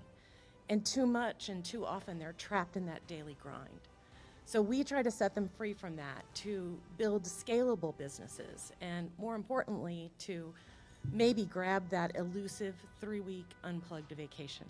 So if any of you know any of those small business owners that are struggling and overwhelmed, send them my way. We'll get them scaling before you know it. Thanks so much. Next, we have Scott Maloney. Scott Maloney here. Okay, I will. Oh, that was the last award. So, big cheers to our award winners today. Leaders who not only dream but do, setting extraordinary standards in innovation and leadership. What's Broner Davis? Okay. I'm going to move back. So we have Broner Davis. Come on up. Managing Principal of Bronner Enterprises Limited. Broner is a visionary, author, entrepreneur, and spiritual guide. He shares his journey of resilience, miracles, and spiritual insight to inspire and empower others. His story is a testament to the power of perseverance, purpose, and extraordinary potential within each of us.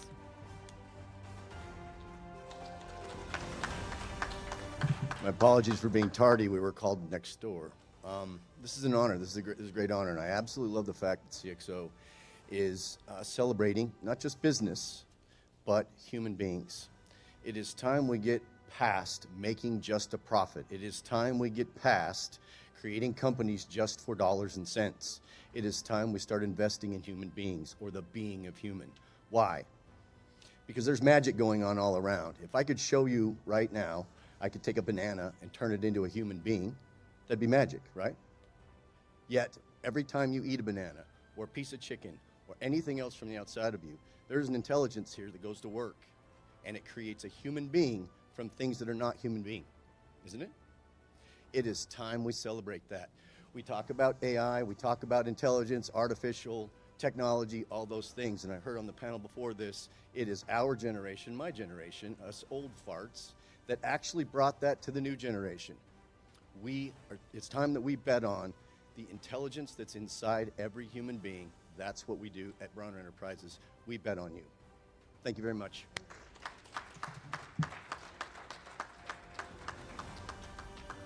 Thank you so much to all the award winners today.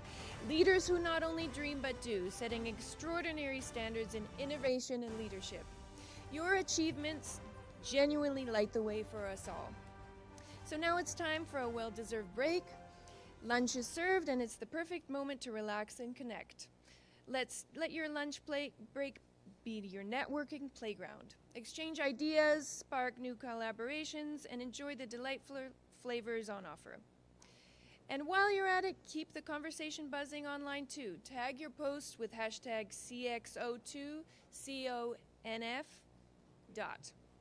Be sure to visit the 2.0 conferences booth to discover the exciting plans for 2025 and 2026 in Dubai, Singapore, and the USA. Our representative, Jatine Sidhu, will be available to help you book your place for these future events. Take this opportunity to be part of something great. We'll reconvene here at 1:30, and trust me, you won't want to miss the special surprise we have in store. We'll see you at 1:30. Thank you.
2. Hey, hey. 1, 2, 3, 4. 1, 2, 3, 4. Hello, 1, 2. Welcome to the Luxor. 1, 2, 3, 4. 1, 2, 3. See, I don't know what they're talking.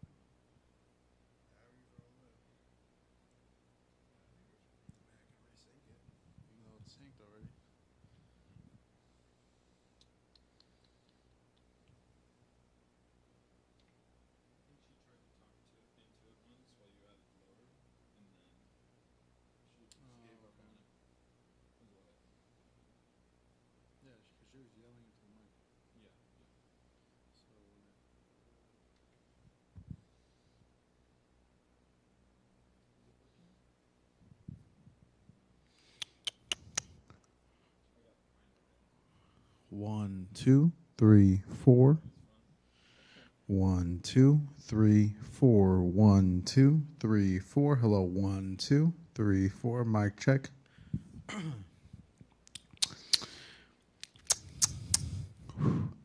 1, 2, 3, 4. 1, 2, 3, 4. All right, I think this will work.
Welcome to Kavana Communities, where the boundaries between living, nature, and leisure dissolve into one holistic experience. Crafted by Fig Tree Companies, Kavana Communities is not just a place to live, but a world where real estate, agriculture, and hospitality converge to create a sustainable and enriching lifestyle. Our story begins with a commitment to cultivating a legacy that expands generations, nurtures communities, and respects the environment. With 13 exclusive estates and developments, Kavana Communities offer an experience unlike any other. At Kavana Communities, our vision is simple yet profound: to be the most desirable and exclusive community that fuels the soul through our estate farming lifestyle experience. It's a life where every day brings the opportunity to live, nurture, and play. Live. Experience the beauty of living sustainably. Every Kavana home is designed to coexist with nature, offering magnificent views that create unique moments and memories. Here, sustainable living is not just a choice, but a lifestyle. Nurture. Kavana communities are built on the principles of growth and connection. Engage in hands-on cultivation, farming, and even selling your harvest at our community centers. Partner with Fig Tree Farms to support community development and deepen your bond with nature. Play. Life at Kavana is more than just work and sustainability. It's about joy and recreation. Whether it's glamping, interactive farming experiences, or simply relaxing with your loved ones, our eco havens offer a range of activities that celebrate both nature and community. Kavana communities are more than just a place to live. They are places where life is fully lived, where every aspect of our community is designed to enhance your well-being and create memories that will be cherished for generations. Join us at Kavana Communities, where every day is a new opportunity to live, nurture, and play. Discover the Eco Havens lifestyle and be part of a legacy that endures. Kavana Communities. Live, nurture, and play.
Mike, it's easier to bring you down than to bring you up. Maybe faster. So Too much is changing. make sure you're within this range from As you've been here report- to here. Any lower, and we'll start getting feedback because I'm trying to raise you up, but it's too far away. So around here is good, right around your chin, yes. And yeah, we'll be all good.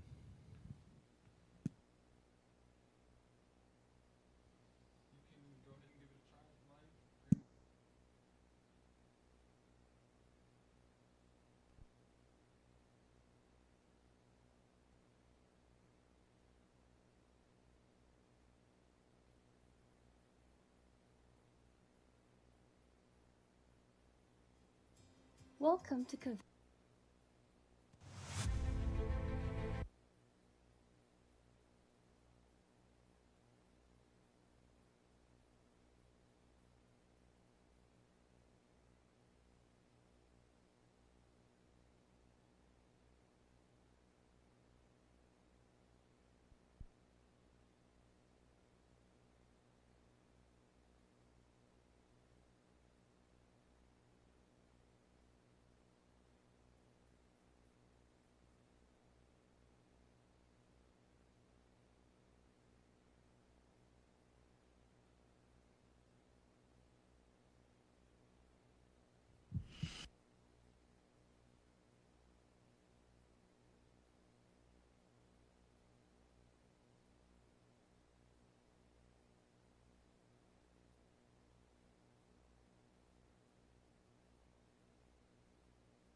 Want me to do it? Hey, testing, what's up? Okay. I mean, that's what I'm going to be. I'm going to be pretty loud when I'm going. Yeah, so I'm going to be like, hey guys, what's up? Tyler here. So I'll be using some. Yeah. It's going to be very different.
1, 2.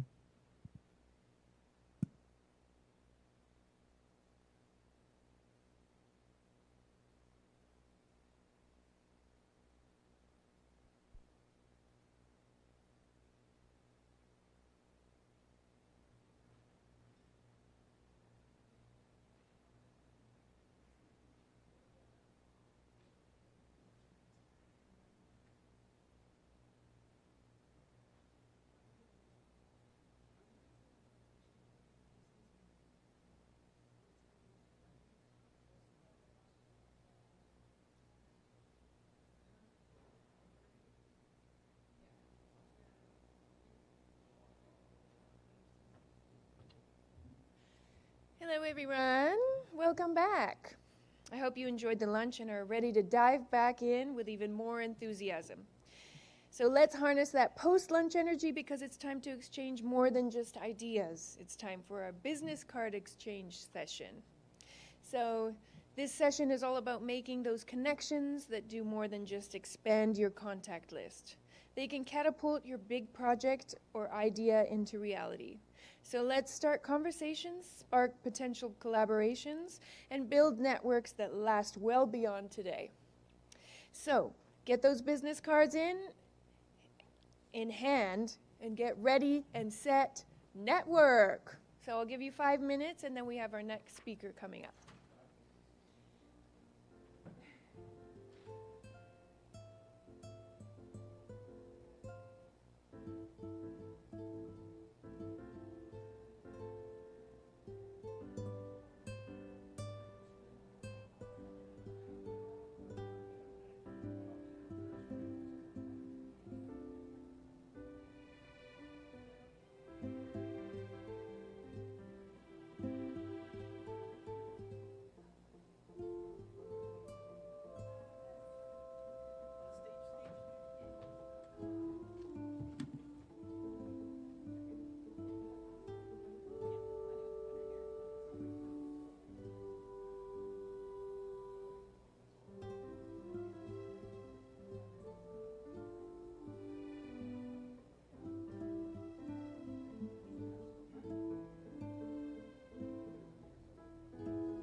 Thank you. Thank you so much.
That was amazing. How many business cards did you guys get?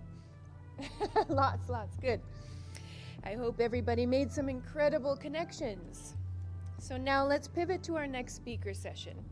The future is green, building sustainable cities for a growing world. As our global population grows, the need for sustainable city planning becomes more crucial. This keynote will explore how we can transform urban environments to be resilient, resource efficient, and harmonious with nature. We'll explore cutting-edge solutions and policies that set the standard for future developments.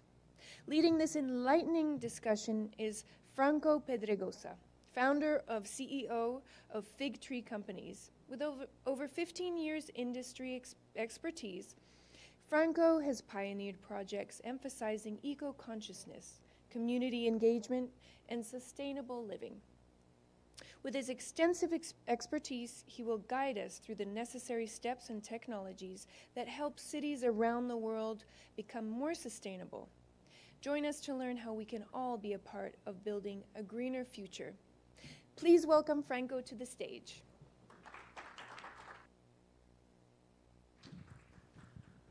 Yeah, good afternoon. I'm going to start my presentation in a video. Too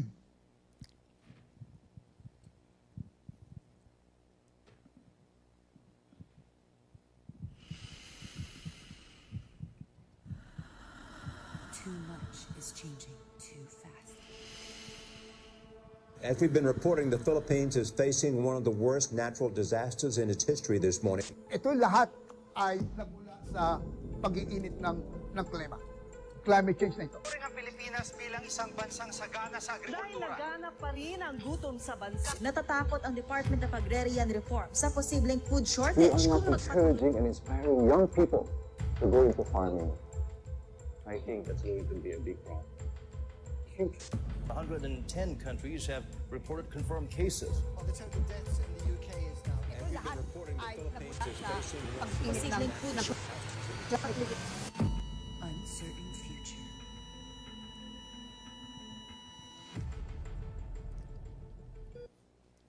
Okay, so good afternoon. My name is Franco Pedregosa. And I founded my company, which I called Cavana Communities in 2019. I'm a Filipino and I established it in an archipelagic country. So who we are, what happened for 6 years in our company. So we are in real estate. We created a 13 agricultural, what I call agricultural centric projects or agri-hood across the Philippines with plans for expansion. And then over 500 hectares of land we developed for smart, sustainable, and resilient communities. 60% of residents actually report improved the quality of life due to the integrated green spaces. And we actually do this in the time of pandemic. Projected 30% annual growth in our agri-hood property values. Energy efficient homes designed to reduce carbon footprint by 40%. So another industry that we have is agriculture. During that time, we create a partnership with more than 1,000 local farmers and indigenous people. Over 200 hectares were dedicated to organic farming within our Cavana communities. We use smart farming technologies to improve crop yield by 35%. And we created a lot of self-sustaining food production, reducing dependency on imported goods, and 20% reduction in food expenses for residents through farm-to-table programs. So we have two industries for that. And then another is tourism.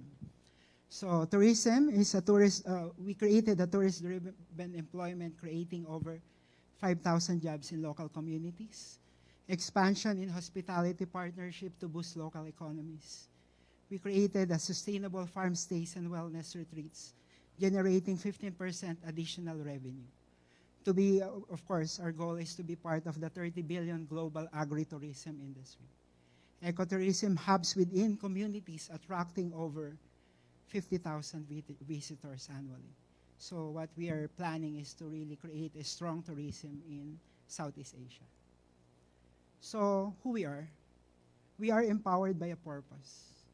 And Cabana Communities is actually driven by a deeper mission beyond just development. So what is our empowerment? Let's see the video for this. Welcome to Cabana Communities, with boundaries between living, nature, and leisure dissolve into one holistic experience. Crafted by Fig Tree Company, Cabana Communities is not just a place to live, but a world where real estate, agriculture, and hospitality converge to create a sustainable and enriching lifestyle. Our story begins with a commitment to cultivating a legacy that expands generations, nurtures communities, and respects the environment. With 13 exclusive estates and developments, Cabana Communities offer an experience unlike any other. At Cabana Communities, our vision is simple yet profound: to be the most desirable and exclusive community that fuels the soul through our estate farming lifestyle experience. It's a life where every day brings the opportunity to live, nurture, and play. Live. Experience the beauty of living sustainably. Every Cabana home is designed to coexist with nature, offering magnificent views that create unique moments and memories.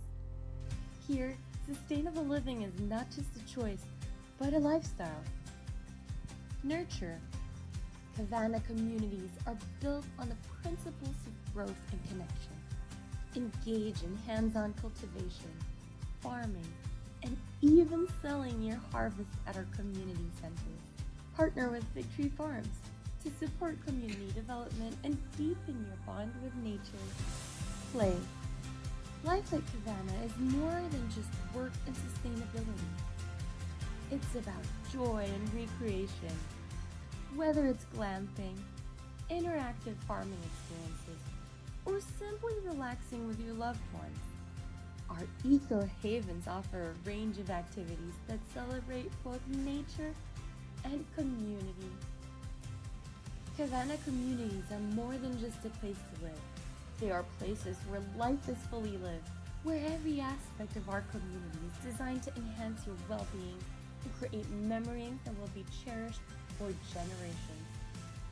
Join us at Cabana Communities, where every day is a new opportunity to live, nurture, and play.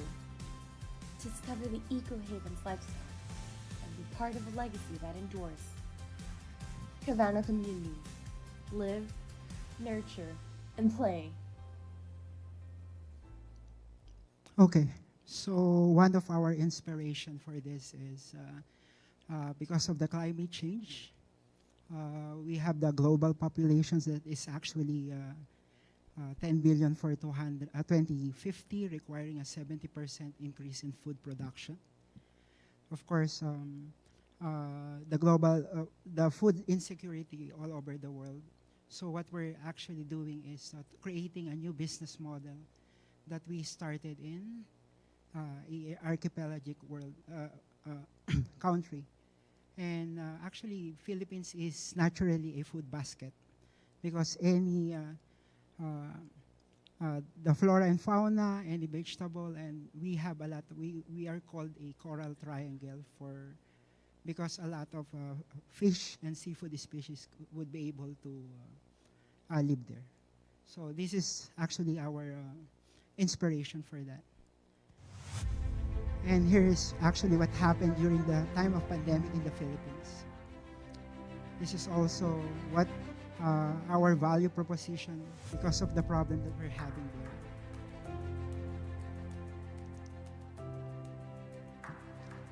there. 80% of local farmers are income losses, but we are 80% agriculturally inclined. But because of Cabana Communities, over 5,000 families already have an access for sustainable farming. These are actually our projects. Later, I will explain why real estate, agriculture, and tourism.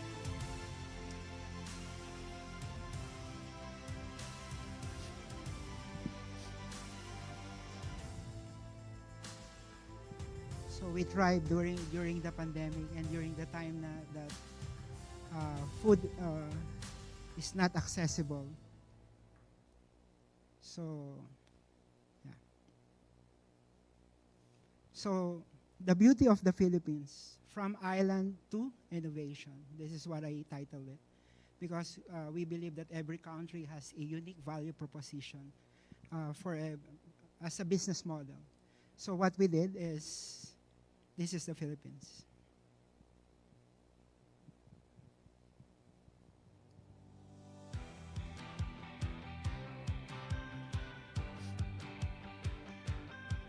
We are 7,641 islands.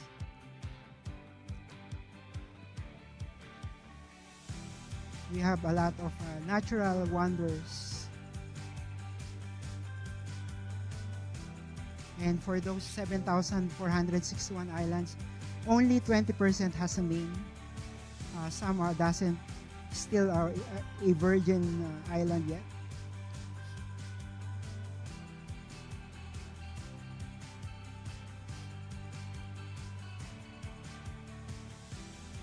Here's what I'm saying, that we are very, very biodiverse for 2,500 fish species that could really live. And we are an emerging market.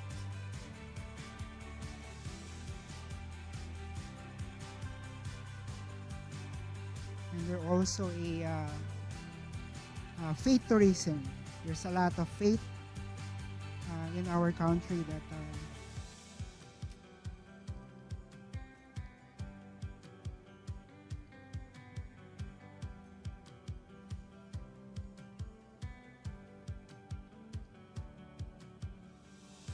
I'm actually focusing on agriculture because that is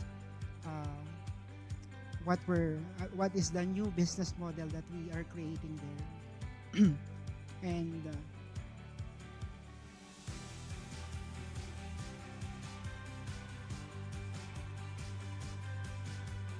so rice is one of our main agricultural industry. Southeast Asian are rice people.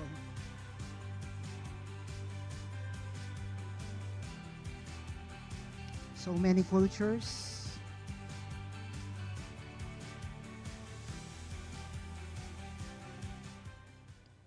Okay. So what we did is actually, here's what I call a new business model, an ecosystem that we made in our Cabana community. I call it a regenerative synergy model because if you would look on my model, it's real estate, agriculture, and tourism. And the intersection of that is the Cabana communities. We created a different business there that has real estate, agriculture, and tourism, and I'm going to explain it more along the way, with smart, sustainable, and resilient development. When you say smart, all of our development are technology-based, and we're actually welcoming all any collaboration from any of you guys, because we are from the third world and we're looking for how we would be able to really move forward on creating this business. And sustainable, because what we did is we created a development that is agricultural centric. Most our amenities and everything is centralized to agriculture. And tourism, because we partnered with all hospitality development, that if you buy a property, you will have an access to all hospitality, that we have a membership. And of course, we are Filipinos are really inclined by faith. And we also have a social enterprise that what I did is most of my employee right now is already around 300. And majority of my employees are indigenous people. And we are helping them to really create the jobs and teaching them to how to educate them for real estate, agriculture, and tourism. And then for the planet, of course, we are in an ESG-driven company and prosperity. There's a lot of multiple revenue stream that I believe that we have created for the past 6 years. So this is the winning edge that we have seen for the 6 years. We created a sustainable land asset, and we have a smart farming and agri-technology. We created an ecotourism infrastructure that we would be able to show you if you want. We created a strategic partnership from our real estate, because what we do is we don't do a land banking right away. We created a joint venture agreement for all most of our landowner in the Philippines, and we're planning to have a partnership all over Southeast Asia and creating a strong global expansion moving forward. We have a global expansion model right now and ESG-driven development. That's why we could collaborate to any one of you guys, or if you are you're an expert, we want to hear from you on how we would be able to evolve more on what we did. Because from ground zero right now, we already have 1,000 members. Those are only Filipino people. And we are creating a platform to be able to globalize this. And we want to have a strong brand and global recognition. I call this my Green Ocean Playbook. This is like a blue ocean that embedding green future, so sustainable development. And this is our playbook. What we did, we believe that we actually, we have a meteoric rise from 2019 until now, because we eliminate dependence on traditional urban real estate. We created a new business platform of integrating the three. We reduce the carbon footprint. And we are the first one that is really revolutionizing this new business model. The operational cost for this is actually became low because all of our amenities and what we're using are natural resources. Even our workers are all indigenous people, and it is actually a good social enterprise and a CSR initiative. We raise the community engagement, and the investment returns is actually really good. Sustainability standard through different technology farming we did, but we are looking for more and more technology that we would be able to embed it into our culture and to our DNA. Accessibility to sustainable living with affordable housing model. So right now, all of our housing model are eco-friendly. We created a green living, green development for everything that we're doing there. And imagine we are in a archipelagic world, country. A global Havana ecosystem where communities are interconnected. So here's what we did. If you own a property to us, you would be able to access all our amenities to different area. That's why we're scaling up, not just in the Philippines, globally, and we're creating a platform that would be able to do this. So here's our future is actually global regenerative future. So what we're actually planning, we did it in Ireland, and we're looking forward to create a global expansion for this. We believe that we created something that would be able to help all over the world. A new concept of real estate, a new concept on agriculture and tourism by integrating them. And we believe that every country has a unique value proposition, that you would be able to do it in your country, you would be able to do it anywhere. So this is the model that we have. But Let's see the video first. So this is what I call a agri-city. Agri-city is a township development that we're going to do in this future. So we're going to do this in an area in Nasugbu, Batangas. It's actually a 250 hectare that we created. We centralized the development into agriculture. That's why everything right now we should centralize in agriculture and green development. And this could be an ESG initiative for you all. So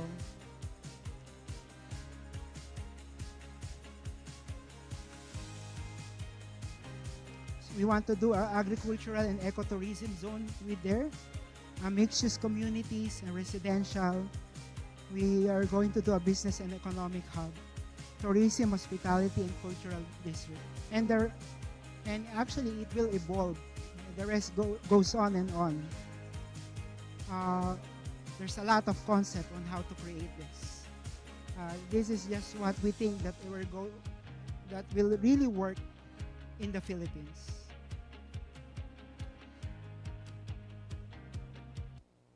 So here's our development. We call it Agri-City. It's a township development which will be a groundbreaking in the Philippines, a future-ready ecosystem that seamlessly integrates RAT, or real estate, agriculture, and tourism, into a smart, sustainable community.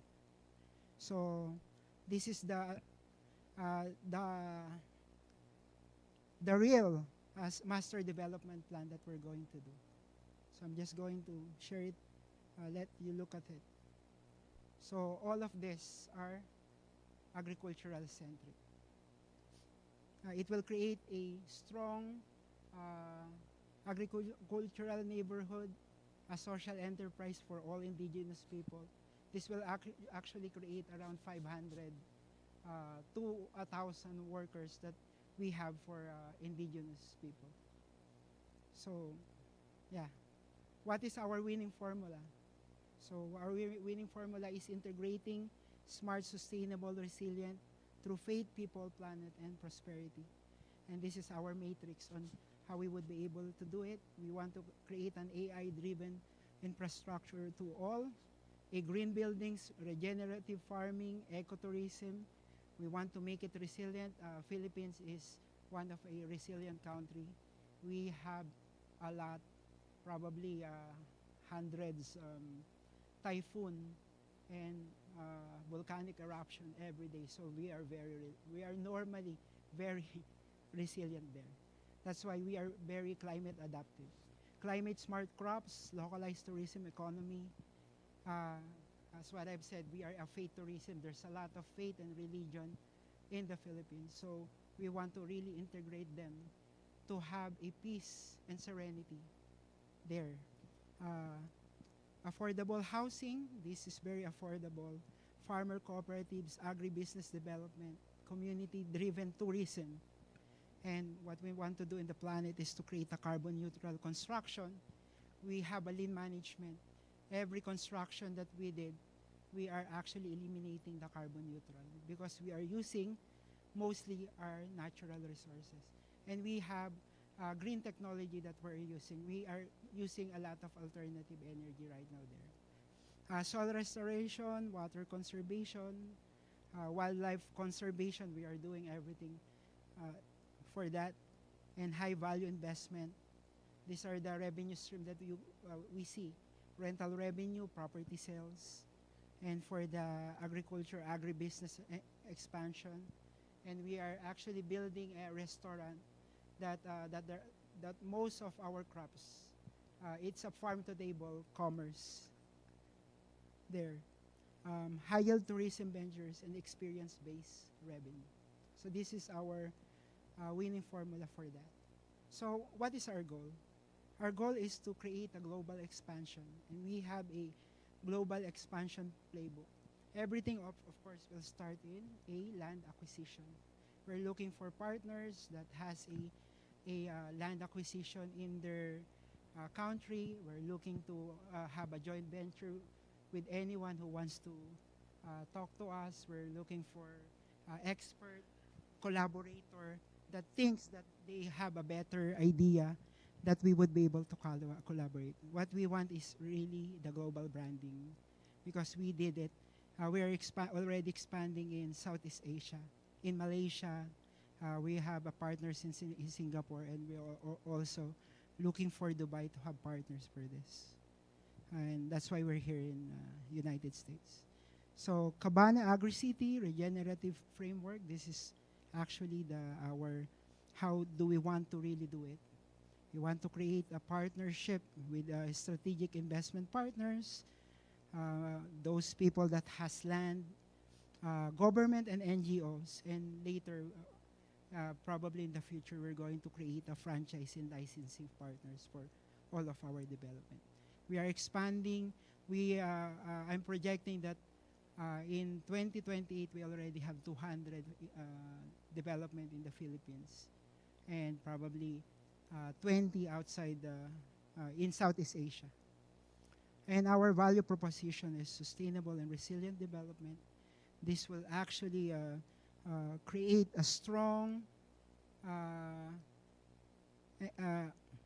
you would be able to live there because you have the food security, you have the partners with indigenous people. It's more than a retirement area. It's more than a peace and serenity of living. So global expansion potential, we are ESG impact driven. We are our customer segment that looking for is eco-conscious home buyers, enthusiasts for agri-tourism, local farmers and entrepreneurs. And these are the channels that we are looking for, real estate and property platform. What we're also doing in the Philippines is there's a lot of hotels that are dilapidated or not really doing good in their business. So we are partnering them and changing their brand to Cabana Communities so that all of our owners of the farm agri-city or all of our owners would be able to have an access to different hospitality development. So we have a partnership model that we would be able to scale up and expand globally. So here, our revenue stream right now is real estate, sales leases. We have agri-tourism experience. We created different, what do you call this? Different adventure or trekking or hiking for all our amenities, organic farming and food production, commercial and hospitality leasing, and we are planning to create a franchise model for this. So another thing is we believe that our Cabana Communities will solve and holistically aligns with the 17 Sustainable Development Goals through integration of the RAT, what I call RAT, and implementing the SSR or Smart Sustainable Resilient. It not only addresses global challenges but creates a replicable framework for the future of sustainable living. Not just sustainable living, because most people, if it's sustainable, it's not profitable. But what we want to do is sustainable living with economic prosperity. So here's just what we think that we are going to solve for the 17 Sustainable Development Goals moving forward.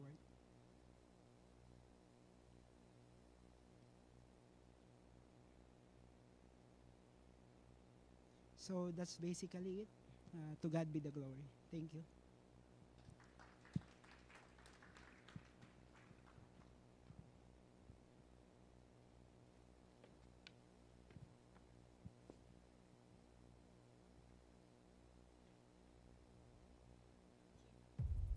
Thank you, Franco.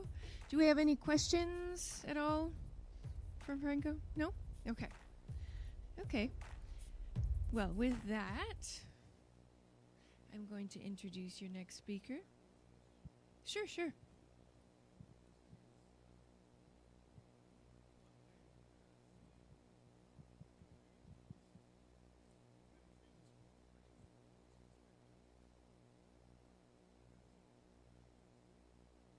Who wants to go there?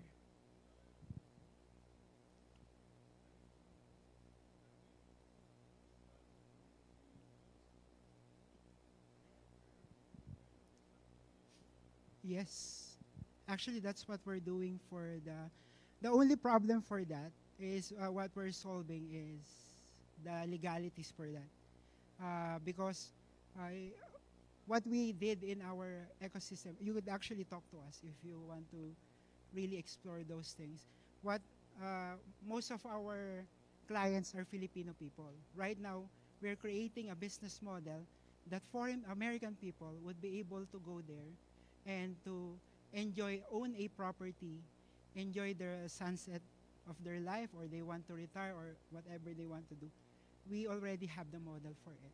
And if you would look on our development, if you would go, I would invite you to go there.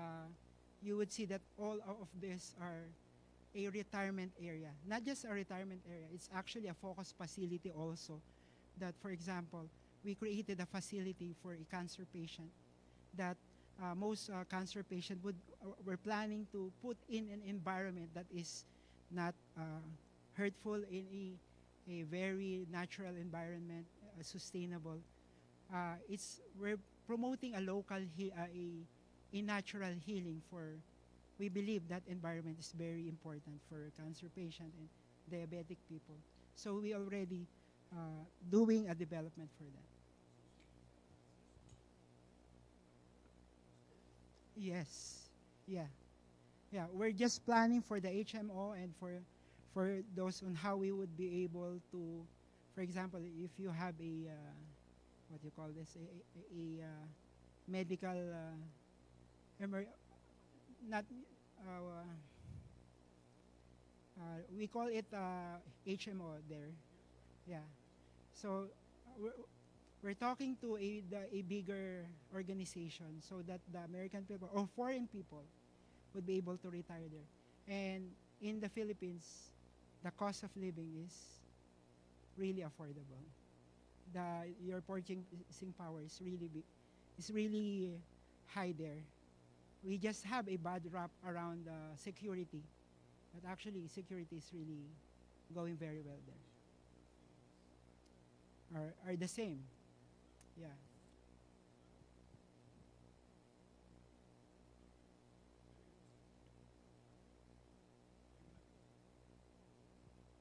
Yes.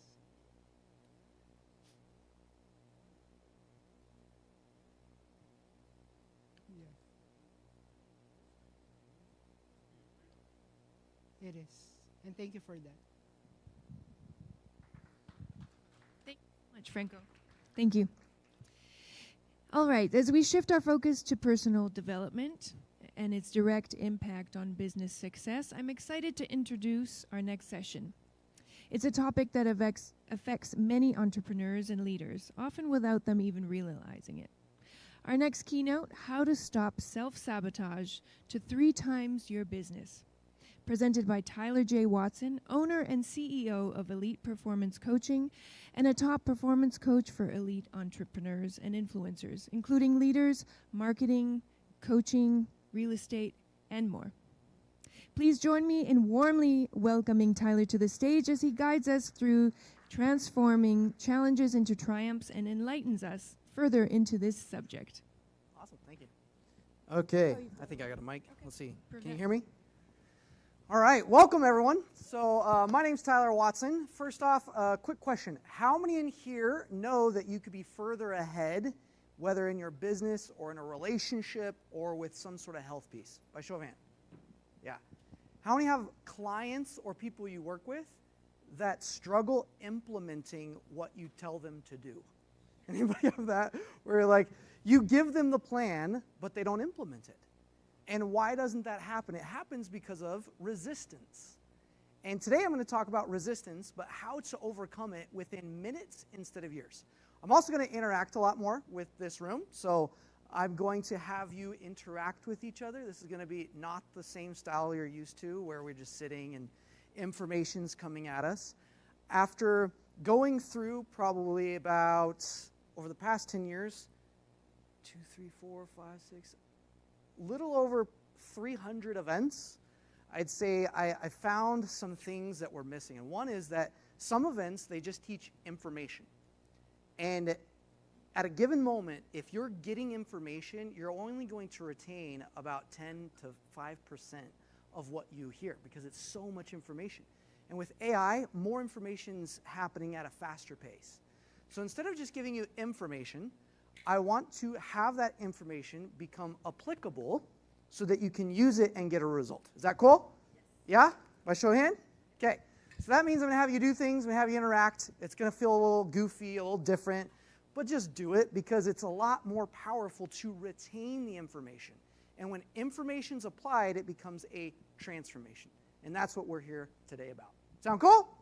Okay, with that, turn to somebody, give them a high five, and say, thanks for coming today. Awesome. Turn to somebody behind you or in front of you, give them a high five, say, I'm so glad you're next to me. Awesome.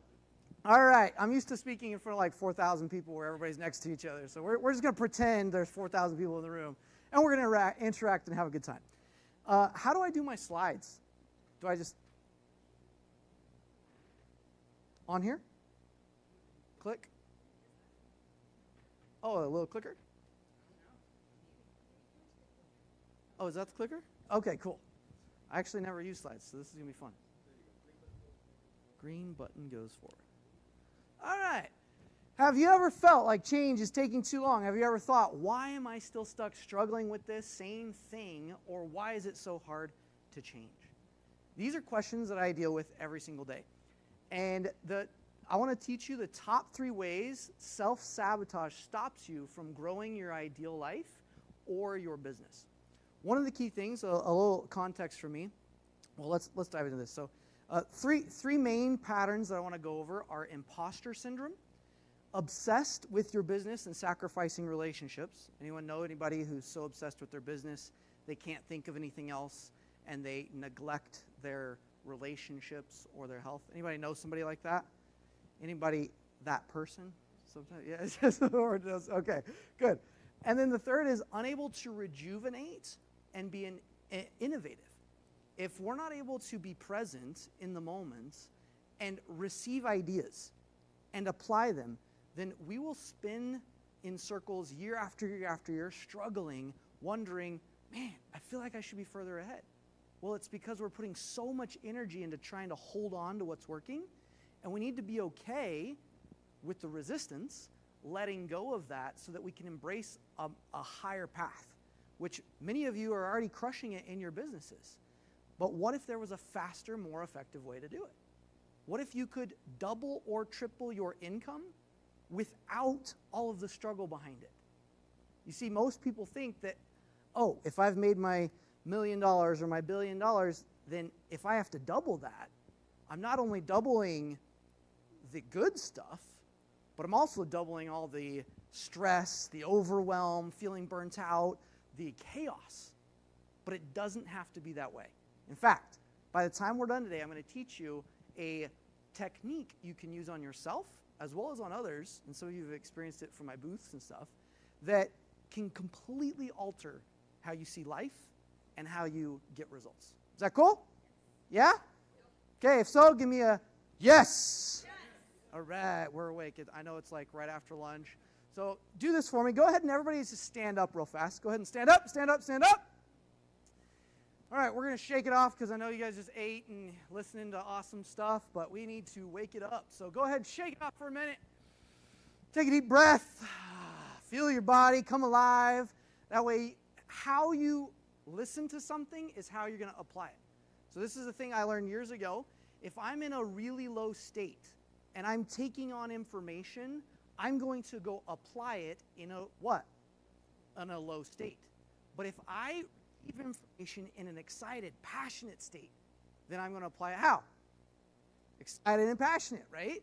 So we want to apply that because as you do so, your team will do the same. They will follow how you lead. And as a leader, it is critical that I go first. Make sense? Okay, go ahead and have a seat. Give yourselves a big round of applause for having energy. All right. And with that, we will continue. Boom. So it's not just a mindset or a skill set. Many of us think that I just have to change my mind to get the result. I just got to focus, right? How many know that philosophy where it's, okay, it's just me. I got to change my mindset, got to focus more. be more productive. I've been doing things for about 10 years now as a coach. I work with 9-figure entrepreneurs, world champion athletes, top 1% leaders, go all around the world, met people like Tony Robbins, Russell Brunson, Ted McGrath, all sorts of fun stuff, traveling, speaking in front of thousands of people, helping them implement what I'm about to teach you. If you do this, and it's going to sound a little crazy, it might counter what you believe, but I'm going to invite you to be open. What am I inviting you to do? Be open. Be open to a new way of thinking and, more importantly, a new way of applying this. That way you can get faster results. Sound good? You guys, everybody down to be open today? Yeah, we got 5. Anybody else down? Yeah? Okay, I'm all about like interactions. If you guys aren't raising your hand, I'm going to be like, wait, you there over there, go get that person, make sure they're awake. Let's do this, okay? So I've invested over $1 million in my personal development. I've been through over 600 different modalities, from hypnotherapy, EFT, tapping, past life regression, body code, NLP, you name it. So many different processes that are good, but missing something critical. And this is affecting these 3 things here: imposter syndrome, obsessive business, unable to rejuvenate. Most think it's mindset, but I'm going to teach you that these 3 problems are actually symptoms of fight-flight responses in the body. Pushes and pulls. Okay, what does that mean? It means if I'm in a state where I have resistance, something's not ideal, then I am in a triggered response, which is actually a fight or a flight. Most people's philosophy is push through it, right? How many have been taught that, where you just buckle down, grind it, those who grind it, you'll make it on top. That's what's taught. And it sucks. I watched my mom go through 6 divorces because of that philosophy. I watched my dad go through 3. I, myself, went through depression, suicidal tendencies, addicted to pornography, to video games, and suffered for years because I just thought I had to buckle down and grit through it and stuff everything. And I believe that is a faulty philosophy. I believe we need to stop supporting that way of thinking, because I truly believe every single human being on this planet deserves to have it all. I believe it. I believe God put us on this planet to have everything we want. Yeah, that's a good thing to clap for. I agree.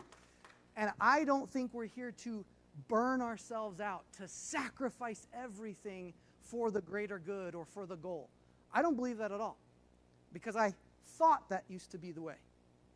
And I didn't realize my body was addicted to that, which drove me to become class president, MVP, getting all straight A's, doing so much in college and all these things, only at the end of the day to sit on my end of the bed and wonder how I could kill myself and wonder if anybody would ever know. We don't have to sacrifice the things that are sacred to you for something that is a vision of yours. How many have a powerful vision, something you know you're working toward? Yeah, look around the room, every single one. How many know it's going to take some form of sacrifice to do that, though? Like work, energy, and effort. Yeah. But what if you didn't have to sacrifice the things that mattered the most to do it? What if the thing you needed to sacrifice was your own fight-flight responses? Sacrifice the resistance, the things that you're thinking you have to get rid of. Instead of saying, hey, I got to not spend time with my family, say, what if I choose to spend time with my family, which will make me 10 times more productive? What if I can be present in the moment with my kids, and because of that, I'm going to 10x my business? What if every time I talk with a client, I pinpoint exactly what they need, and I triple my sales because I'm capable and more present to them instead of just trying to get my own agenda? You guys following this? So it's in your body, not your mind. Here's an equation I developed, and this was the missing piece. So if you want to write this down, the U represents the speed at which you attain your goal. So everybody got a goal? Who has a goal that you are focused on over the next 30 days? Anybody have a 30-day goal that you're working toward? Okay, it could be financial, it could be a health goal, it could be a relationship goal. So that speed in which you attain it is represented by the U. Got it? So what's the U represent? Speed at which you attain a goal. Everybody could set the same goal. Some are going to hit it sooner than others. Yes? Some are never going to hit it, right? So what is the formula to nail your goal as fast as humanly possible? What I learned was that the U, this is what everybody taught, was just the top of the equation. And the S represents skills. So it's, okay, I improve my skill set. I get better at what I do, whether that's sales or health or wealth. Then it amplifies by your work plus your focus. So yes, I got to work hard. How many work hard here? Yeah? Hard workers? Good. And how many would say that you're somewhat focused? Sometimes, right? As long as you're like, okay, getting somewhere, you have a focus. So that was taught. If you just work it hard, you improve your skill set, you will attain anything.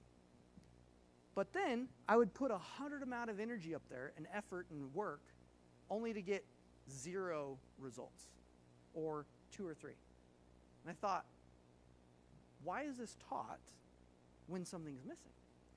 And what I found is underneath that equation, if you're putting 100 amount of effort out there, but you're only getting 10 out, it's like a car that is off balance. Think of driving a vehicle at 100 miles an hour, but it's out of alignment. What happens to that vehicle? Well, it's working against itself constantly. You're using more gas, you're wearing it out, you're burning it out. And even though you're going, it's causing all this friction that's wasting energy in the vehicle. Same thing happens to you. What's robbing you is actually called allergies and addictions, which is underneath the equation. Allergies and addictions. And not the allergies and addictions that you think. So it's not just a food allergy like, oh yeah, I'm allergic to a bee sting or food. Although, did you know you can have the same physiological response to an income goal as you could to a bee sting? Kind of crazy. You, right now, and throughout the rest of your life, are having physiological responses to ideas, to goals, to desires, to words, to thoughts, every single minute. And I'll prove it to you. In fact, I'd love, here in a moment, I'm going to have somebody who's a super non-believer and like, no, there's no way. And I'll show it to you. And I'll prove it to you. And then you're going to be like, what the heck just happened to me? Because it'll break through in minutes instead of years. It's all down to your physiology, your body, not just your mind. Making sense so far? If so, give me a yes. Okay. If not, give me a no. Some of you, it's okay not to understand, but all right. So it's in the body, not just the mind. All solutions start with a problem, and mine actually happened to be a gluten allergy. So my wife had a gluten allergy, and this is kind of how this all developed. She was struggling with a gluten allergy for years, and I started to study the body and how it could react to allergic responses. And I had learned some techniques to help people through, but every time I did it, it would only last for a few days or an hour, and then she'd relapse and have the same symptoms. And I got really obsessed with this because I like to solve problems. Who else is problem solvers in here? Yeah? I get obsessed with something, and then I just stick with it till I solve it. So I got really obsessed with this problem that my wife was dealing with. And I'm like, okay, there's got to be a way to help her with her gluten allergy. So I did all these techniques, and everything was kind of like the top of the equation. Well, with enough skills, enough repetition, if you just keep doing it, it'll work. But I felt like something was missing, a key component. And in the middle of the night, I'm a praying kind of guy, and so I was just had this prayer the night before, and in the middle of the night, I had a download. And I don't get dreams very often, but this was one of those. I think God was just like, Tyler, I've been trying to tell you for years, but here you go. And so I had this idea of exactly what was missing. And the thought was this. The thought was the only reason that my wife would suffer with a gluten allergy or any symptom is because some part of her at a cellular level, some part is pushing away the idea of gluten, what it represents, and holding on to the symptoms that it's causing. I was like, that's kind of weird. And then it expanded. It said, in fact, anything out there, financial, anything with relationships, anything that is not ideal that's happening is because some part of you at a cellular level, we're talking about cellular memory, just like you have muscle memory, you can have cellular memory that retains knowledge that fights or flights against your goals, against what you're working toward. And it was very interesting to me. I was like, well, that's weird. How do you change that? How would you get into a state where you could change your cellular memory? And the idea came combining about 10 different techniques that I'd went through to do it a specific way. So I was like, let's test this. Let's do it. So I did it on my wife the next day. It took about an hour and a half, went through the whole process. And after we were done, the first thing she said is, I want some toast. She literally just wanted to eat some bread. I was like, okay. She ate it that night, pizza. It's been over 6 years, no gluten allergy.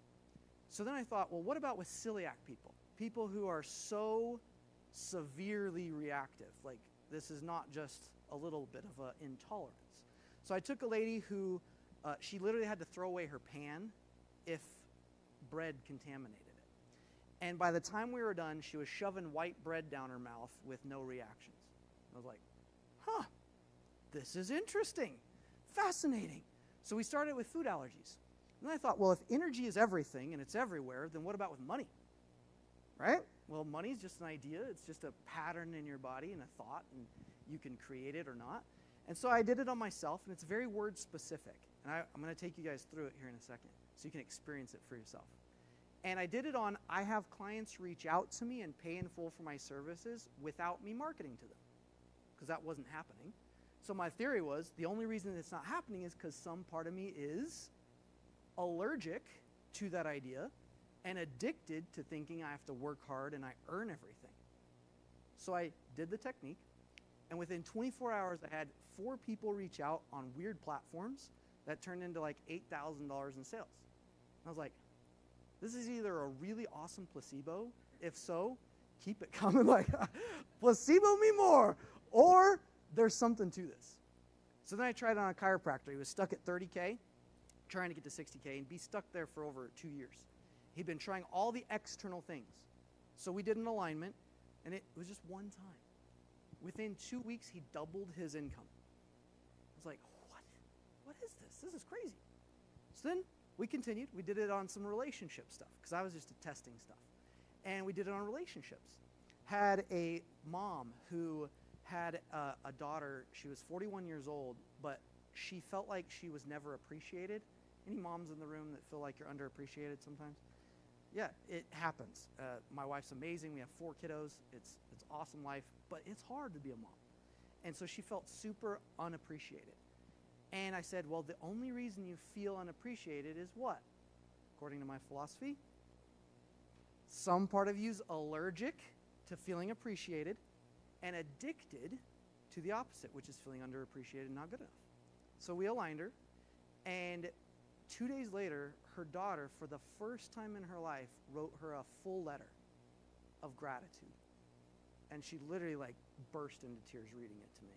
She's like, this is the most treasured thing. And she's made hundreds of thousands of dollars, but she's like, more than anything, this is the coolest thing I've had. And I thought, wow, this is cool. What about with things that people say can't be changed?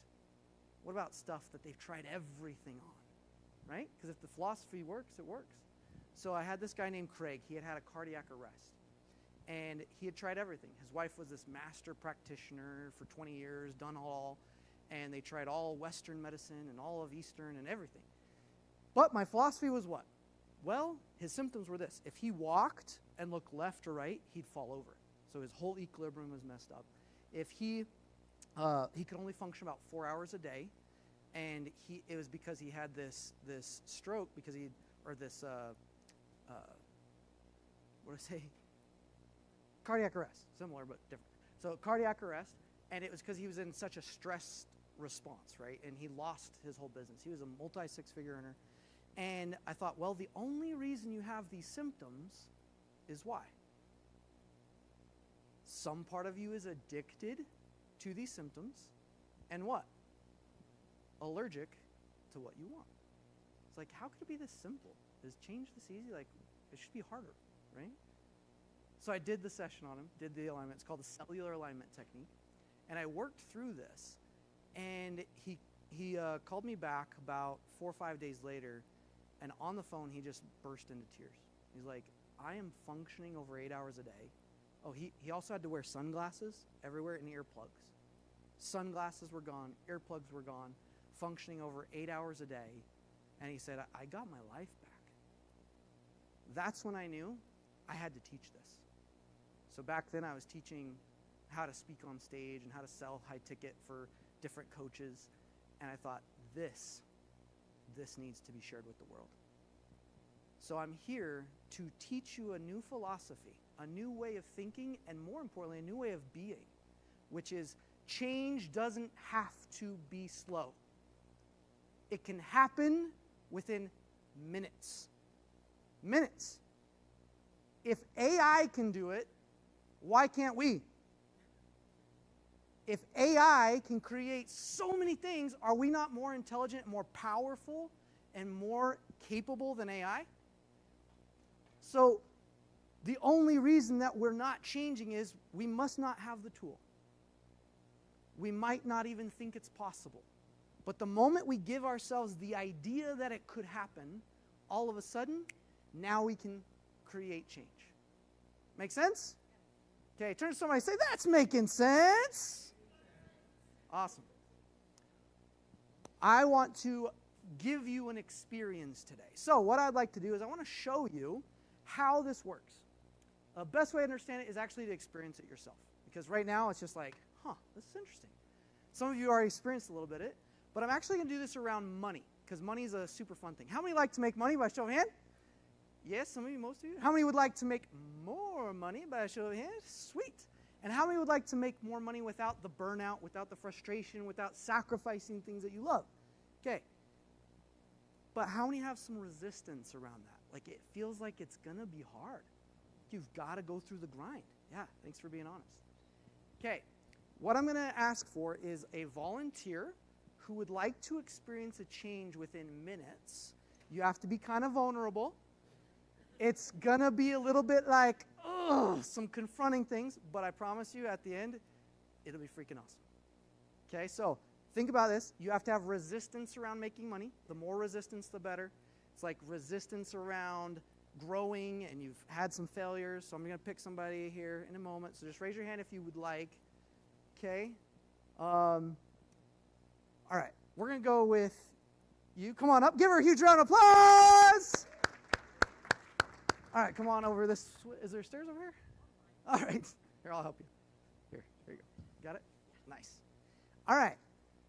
So we're going to do a little process. And I'm going to use what's called clinical kinesiology or muscle testing to show you the physiological responses, okay? And her body knows. Her body knows it's already got the allergies and addictions. So just being up here, she's already having reactions. And it's okay, because we're going to move through them very quickly, right? Cool? As I'm going to take her through this process, I want you to know that you can do this on yourself. So I'm going to do it on her to show you. And then if we have time, I'll show you how to do it on yourself so you can do it at home, anywhere, okay? This process, this is a variation of the full process. The full process can take anywhere from an hour or more. What I'm going to do is about a 3 to 5 minute process that, because I'm really good at this, it'll work just as good as the full process. Cool? All right. So with money, and what's your name, by the way? Brindy? Okay. Everybody say, hey, Brindy. Hey, Brindy. Okay. So, Brindy, tell me a little bit about what you want to accomplish financially. Where are you wanting to go? I want to be able to charge a fair price and... So charge a fair price. Charge a fair price and then be inspired to give the people what I was able to charge them. Beautiful. So fulfill on that price. Yeah, keep the promise of the price. Okay, good. And then what's the resistance there? What comes up when you think about that? So my resistance is that my husband doesn't want me to be the breadwinner. Okay. Okay, that's a huge betrayal. Yeah. And so not feeling supported, not feeling. Yep. He's motivated by being the breadwinner. Gotcha. He doesn't want me to take that role. Okay. A. B. He teaches in a school where part of how they pay is they make sure you take government money. Oh yeah. So everything I earn is like 80 cents back to the government. So there's like no pleasure. And if I put it in a corporation, that's legal, but Okay. So I could pay taxes and make business expenses and have money there, but it's useless. Okay. And how much is your goal over the next 30 days that you'd like to hit that would feel really fulfilling to you? So here's the thing, and here's part of my resistance. Yeah. I'm going to just explain it. Yeah. To replace what I get from the government, I would need about $720,000. Okay. I don't know how to cross that, and I don't know how to stay where I am. And staying where I am means I cannot earn. So I'm actually very stuck. Okay. Okay. So feel that resistance? I'm very stuck. I have Good. no solution whatsoever. And first off, and money doesn't have any pleasure for me. Yeah. Because it's useless. okay, good. But I know money has value to other people, and I want to have that too. Perfect. Okay, so first off, give her a hand for being vulnerable up here in front of everybody. And secondly, we're going to shift this, okay? So go ahead and hold out your arm. Okay, and is it okay if I touch you and do some things? Yeah, okay, this so. is kinesiology. Okay, perfect. So hold, don't let me push. Hold strong, hold, good. Okay, so I'm going to push the same amount every time, okay? Hold strong, hold. So just like that, okay? Hold, good. Now, I want you, and I'm going to show you the power of just the body and the mind right now. So here's just a couple $100. Uh-oh. So look at this. Hold strong. Hold, hold, hold. I cannot hold. I cannot So hold. watch. Hold strong. Hold, hold, hold. The moment I'm pushing the same amount, she's hold strong. Hold, hold, hold, hold, hold. I cannot. What's happening? In the moment, fight, flight responses are happening right now. So if she's trying to make a deal, if she's visioning, trying to think of something, she could put in the hard work. She could put in the grind. She could do all the stuff on the top of the equation, putting in 110 plus energy, but get nothing out because her body's fighting herself. Can I enhance what you said? Yeah. I want to say that there was one time that I worked to open a company, a multi-million-dollar company. I trained the manager. I worked 7 months, about 12 hours a day, and the work was stolen. Just Oh, an wow. allergy of the money. Yeah. Yes. Okay. Yes. So I would say like the value of 600,000 Yeah. was the kind of work I did and the value I brought, and all of it was stolen. And I couldn't even cry about it because I was actually so allergic to getting that money, and I was so stuck by it that I actually was only sad about my allergies. wow. Yes. Okay, you ready to change it? Yes, I am. Okay, let's shift it. So here, I'm going to do what's called the cellular alignment technique. Now this is a breath work with just some breathing. It's weird. It looks like you just breathe, pant, smile, and you're done. And it's so hard. Like change is the hardest thing on the planet, right? So watch this. All right, so look at this, okay? In fact, hold this. Okay, think about money. Think about the trigger. Is it okay if I tap different areas? So think about that trigger. Breathe in through the nose, out through the mouth. So in through the nose, yep, out through the mouth. Good. In through the nose, out through the mouth. You do this 3 times in a row. In through the nose, out through the mouth. Now we're going to pant like a dog. 3 times. I know, change is tough, right? Change is so hard. And smile. Good. Now watch this. Hold strong. Hold. Hold. Okay. Look at money. Hold. Hold. Can't push me down.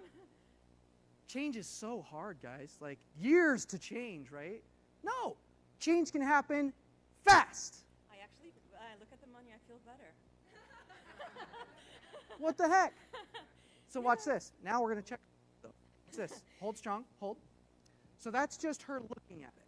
But her whole body could have different responses. So hold strong. Hold.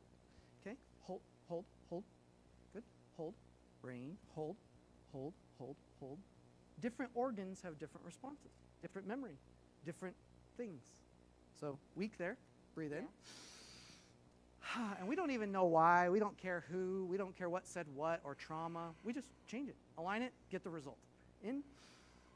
Out. In. Out. Does that 3? In. Out. And pant. Now, why? You might be asking, why does this work? Well, I'll tell you here in a second. So hold strong. Hold. Hold. Hold. Hold. Boom. Okay. So then, hold. Okay, let's try. Hold. Good. Adrenals, hold, hold, hold. All of a sudden, different response. Every single organ and part of her body will have a different response towards goals, towards quantities of money, towards thoughts and ideas. And none of us really are conscious of this. It's just happening all the time. Why do you think there's so much adrenal fatigue happening, exhaustion, thyroid crap going on? People blame it on all the chemicals in food, but I believe that it's because we're in constant fight-flights all the time based on where we're trying to do on the planet. And if we're fighting ourselves just like that car that's out of alignment, you're going to burn out. You're not going to be as fully capable as possible. So part of my mission is to teach, number one, get aware of this. Like, it's the thing. Not, doesn't matter. It's real. And the second thing is learn how to shift it. Get intelligent enough to shift so that you don't have to struggle for more than 24 hours. Is that cool? Everybody down for not suffering for more than 24 hours? Yeah? Okay. So I want you to think about money now. And think about this. So hold strong. Hold strong. Because a big thing she said was what? Loss, right? She had that big loss. So I want you to think about that big investment, putting all that time and energy, and then just losing it. Hold strong. Hold, hold, hold. Super weak. Big emotional response around that. So where do you feel that in your body when you think of just losing it? Yeah, so watch this. So then think about that. Bring it up. Breathe in through the nose, out through the mouth.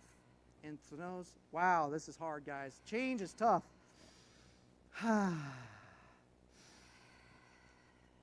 And pant.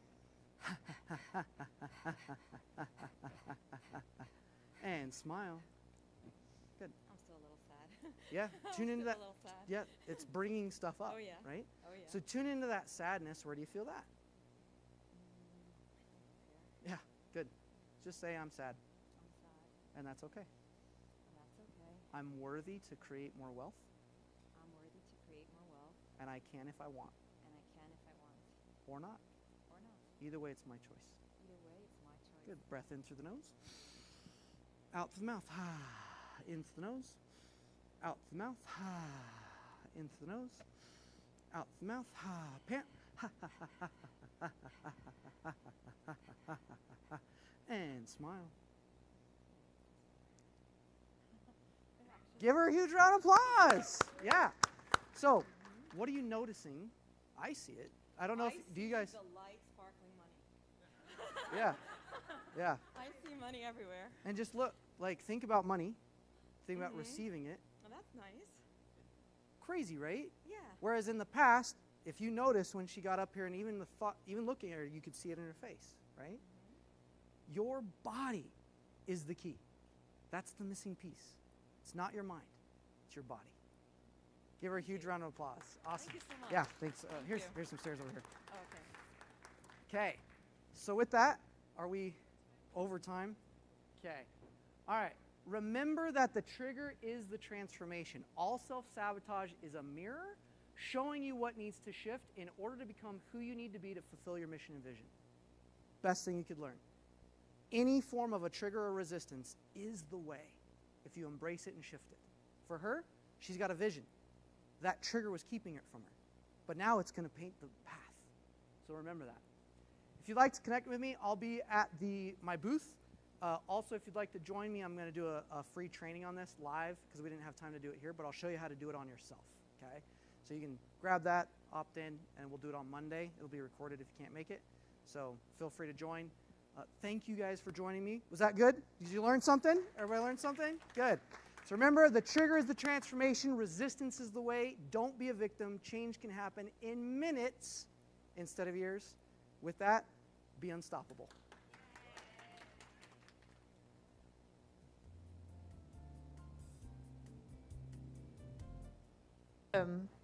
What an insightful journey he's taken us on today. So, are you ever feeling like juggling work life is an impossible task? You're not alone. For our next keynote on curating your life, ending the struggle for work-life balance, we have Gail Golden from Gail Golden Consulting, who is going to share strategies that help redefine work-life integration in ways that build genuine satisfaction and success. Gail is a strategic advisor and coaching specialist in helping senior executives and organizations achieve peak performance. With a background in psychology and business, she combines empathy and performance coaching to drive breakthrough change. Get ready for practical tips that go beyond the usual advice. helping you create a life where balance isn't just possible, it's part of your daily routine. Please welcome Gail Golden with a big round of applause. Thank you. Welcome.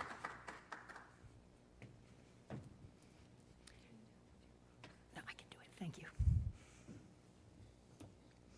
I'm going to take 1 minute to set up my props. Give me a moment.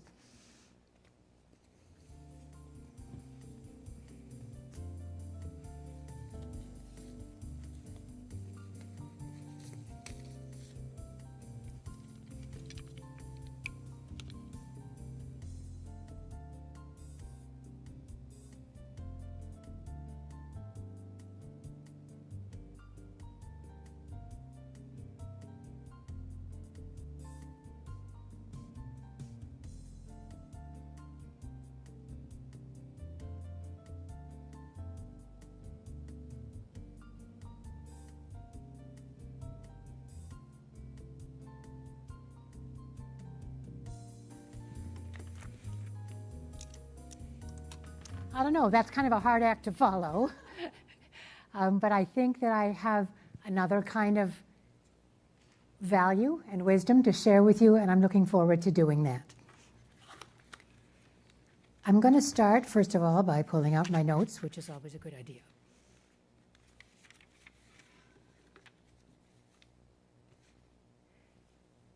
We've all been hearing about work-life balance for a very long time. Meanwhile, nearly every client I've ever spoken with, first half of my career as a therapist, second half of my career as an executive coach and consultant, nobody has a balanced life. I don't have a balanced life. Nobody has a balanced life. It is a complete myth. There are people who look as if they have balanced lives, but it's an illusion. And it's just another way for us to feel lousy about ourselves because we don't think we've got it together as well as they do. Oh, they're over there. Got it. So, work-life balance not working so much. And as a result, most of us feel overwhelmed, exhausted, and inadequate a whole lot of the time. And I don't think life should have to be that way. But all right, we're tough business leaders. We know how to work hard. All right, you don't feel so great? Suck it up. You know, what's the big deal? Life is tough. That's not a very good answer. Because we know from research that when you do that, there are a lot of negative things that happen. First of all, it reduces your productivity. You think if you work till you're exhausted, you'll get more done. Not so. The research shows that, in fact, you are less productive when you push past where you really have the energy. It reduces your creativity. How are you going to think about new ideas and creative stuff if you're feeling wiped out? It reduces your resilience, your ability to bounce back when there are barriers or problems or setbacks that you have to deal with. It reduces your interpersonal effectiveness. If you're tired, if you're exhausted, if you're frustrated, you don't have a lot of energy to give to other people or care about what they're thinking or feeling. It reduces your physical and mental health. We have good data on that, which not only reduces your ability to work, but it creates higher absenteeism in the people who work with and for you. It increases workplace accidents if people are exhausted. And finally, with all of that going on, it leads to lower revenue and higher costs in the workplace, to say nothing of personal suffering. So that's the so what. Why that work-life balance is, the fact that we don't have it is a problem. So I'm going to do you a demonstration of what work-life balance looks like. Let's see, I got a busy day, got some bills to pay, so I better bring these along. And I'm going to be giving a presentation at the CXO conference, so there's some stuff I need to read to get ready for that. And I'm hoping to get to the fitness club, so got to have my gym bag with me. And of course, I got to get my stuff For work, it's a busy day. There's a lot to get done at work. Oh, yeah, I got some company coming, so I'm going to have to spend some time cleaning the house. And I mean, there's a meal to cook, right? So I need to have my cooking ready to go. All right, you know, I got this. I feel like I'm doing pretty well. But I got this nagging feeling that I'm forgetting something, that there's something in the mix that I haven't thought of. Oh my gosh. It's the baby. That's what work-life balance looks like. It's just, it doesn't work. So, what do we do instead? I've come up with the notion of curating your life. So let's think for a little while about how a museum curator puts together a great exhibit. He or she has to solve 4 problems in order to do that. First one is, what is this exhibit about? I need to be very clear. Okay? If I'm the curator and the director of the museum comes to me and says, Gail, I want you to make a nice exhibit, I'm not quite sure what it's supposed to be about, so just kind of put some stuff together. That's not going to work. I've got to have a clear theme for the exhibit. And then, as the curator, I would need to make 3 difficult choices. The museum's full of all kinds of beautiful, wonderful stuff, most of which doesn't belong in my exhibit. It's not that it's not good stuff, it just doesn't belong in this exhibit. So there are a lot of things I'm not going to put into the exhibit. Then there are a number of things that need to be in the exhibit, but they're not the main or most important thing. They go into one of the side rooms for the people who are really interested. And last are the 1 or 2, maybe 3 main items that are going to hang in the Great Hall and really capture the essence of what this exhibit is about. And if the museum curator does that, he or she is going to create a beautiful and meaningful exhibit. You can do the same thing with your life. Work on your life exhibit, starting with, what is my life exhibit about? What are the things that I want people to see when they look at my life? What do I want to be putting my energy into? And I think there are 4 elements that go into that. First of all, are my values. What do my values tell me are the important things that you should be paying attention to in your life? Second, what are my talents? What am I good at? What comes naturally to me? Third, where are there opportunities? Because I may have, like, for example, I may decide that, you know, what really means a lot to me is to be a ballerina. But you know, there's not a lot of opportunities for 72-year-old beginning ballerinas. So that's just not going to happen. I better figure out another exhibit that I'm going to do. And finally, what is my passion?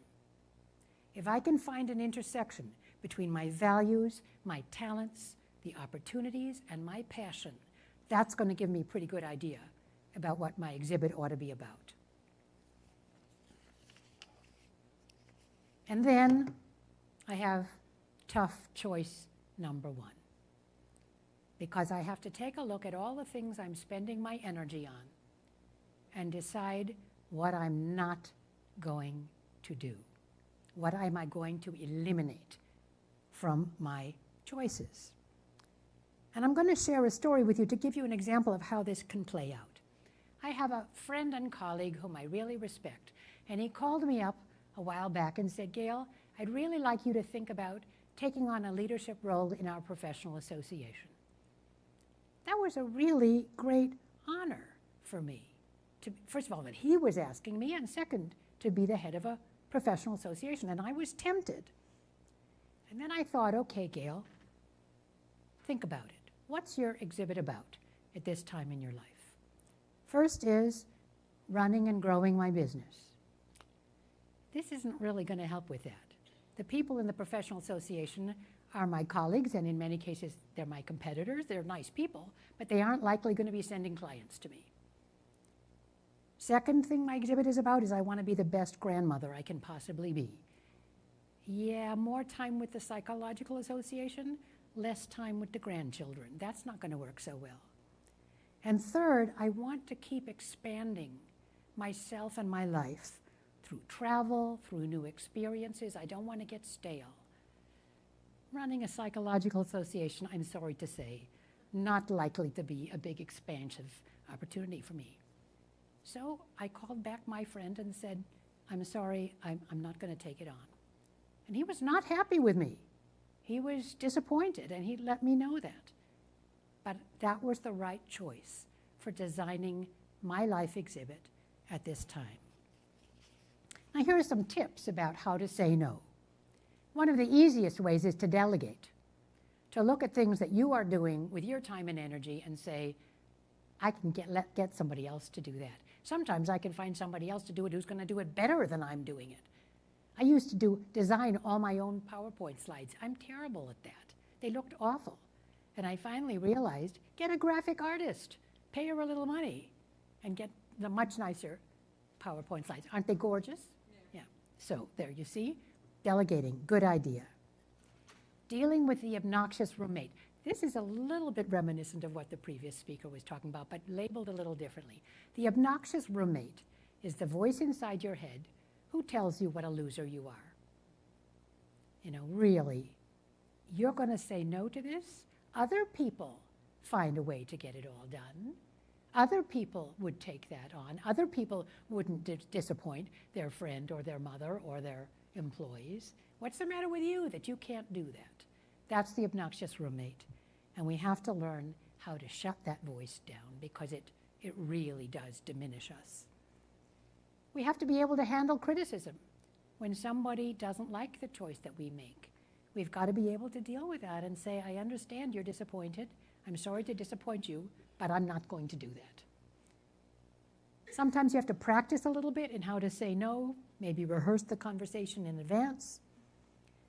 Don't over-explain or over-apologize. I find this is a problem that women often have. We give 75 excuses and share much too much information. Here's my secret. There's a word I love, bandwidth. And when somebody wants me to do something, I decide I don't want to do it. One of my secrets is to say, I'm sorry, I just don't have the bandwidth. Doesn't tell them anything. I don't have the bandwidth because I'd rather sit home watching television. I don't know, but it works. And finally, do use the right channel. If this is a difficult conversation where you're saying no about something important to somebody you care about, don't text them. Don't email them. Have a conversation, preferably in person, so that you can talk this through with them. I had a client a few years back, a very successful, very senior executive, and he gave me a motto that I've been using ever since and teaching to my clients. He said, only do what only you can do. I'll say it again. Only do what only you can do. Now, that's aspirational, right? We all sometimes do something that someone else could do. Garbage needs to be taken out, you take out the garbage. But to think about that, is this something that only I can do? Or are there other people who could do it as well or better? Can help to make that decision about whether you should be saying no to it.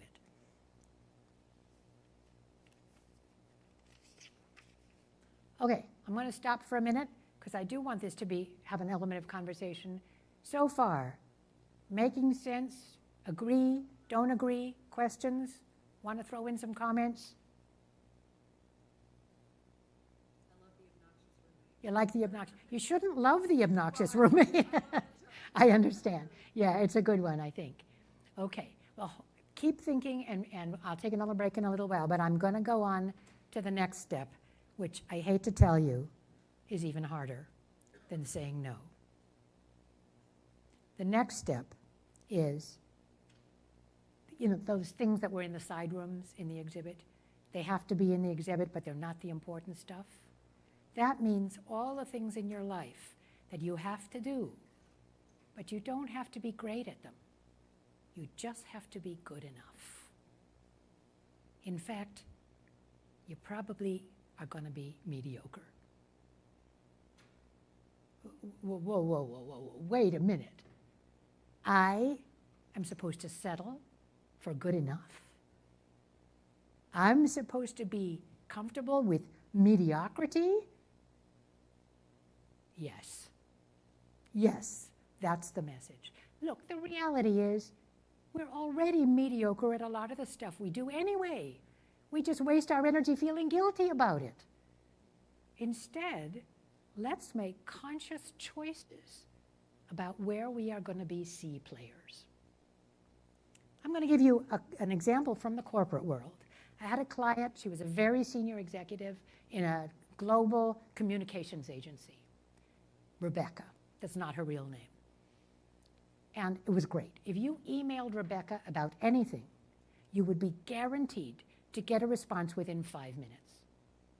Never had to wait for a response. But Rebecca's rigid rule for herself that she had to respond immediately to everything was making her a less effective leader. She was spending her time in meetings, not paying attention, but answering email. And she was teaching her team that they could always expect her to be at their beck and call, even about very unimportant things. So after we'd worked on curating her life for a while, I began to find that when I emailed Rebecca, sometimes I had to wait for a response.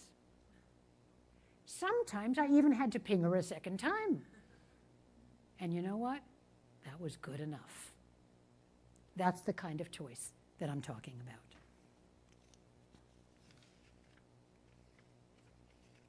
So, making a decision about what you're going to be mediocre at. How do you do that? There are 5 questions that I typically will ask myself. First of all, is this activity important to me? On a scale of 1 to 10, how important is it?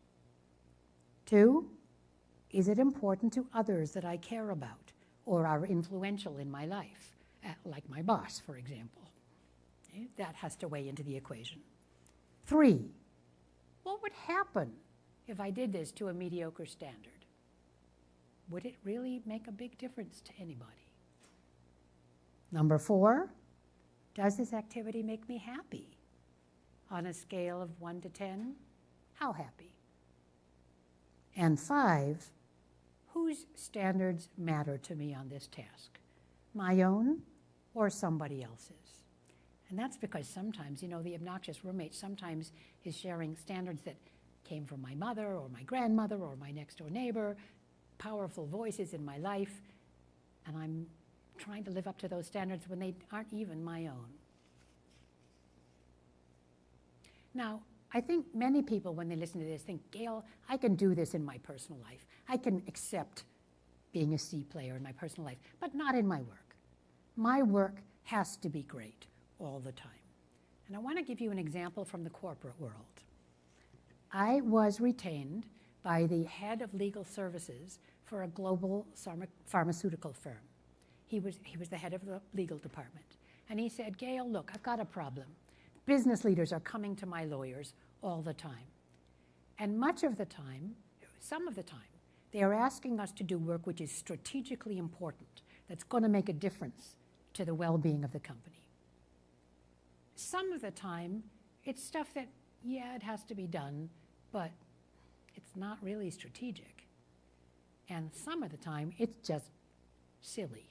They don't need a lawyer to be doing this work. When he started to talk to me, I thought, holy cow, that sounds exactly like my curating model applied to the work of a legal department. And he asked for my help, first of all, in helping to teach the lawyers how to differentiate, and then teaching them how to have conversations with their business clients so that they were spending, and he put out percentages. I think it was 80% of their time should be on the strategic work, or 85%, 15% on the non-strategic work, and 0% on the silly stuff. And that was the goal that he held for them. So this matters in your work world as well as in your personal world, both for your own well-being and for the well-being of the organization. So far, we've talked about saying no, which is really tough. And we've talked about settling for good enough, which is really hard. So I finally have some good news for you.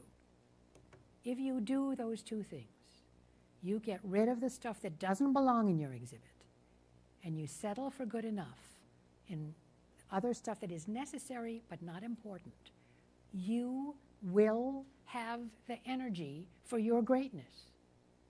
And you won't have to feel overwhelmed, exhausted all the time. So, how do you be great? First of all, it's important to recognize that being great doesn't mean being famous. You might be famous for what you're great at, but it might be something that is very quiet or behind the scenes. I will tell you, I'm doing reasonably well on time, good. One of the types of greatness that I love comes from my years as a clinician, where people would come to see me who had terrible backgrounds, had come from poverty and loneliness and fractured families and abuse and neglect, the whole works. Yet there they were in my office, adults leading productive lives, making families. Yes, they were in pain. That was why they were coming to see me. But they were doing what needed to be done. And often I would say to them, how do you explain this? How do you explain that you came from that and look at who you are today? And every single time, what they would say is, there was this person. I get choked up about this every time I talk about it. One person in their lives who made them feel as children that they mattered, that they were worth something, that they were important.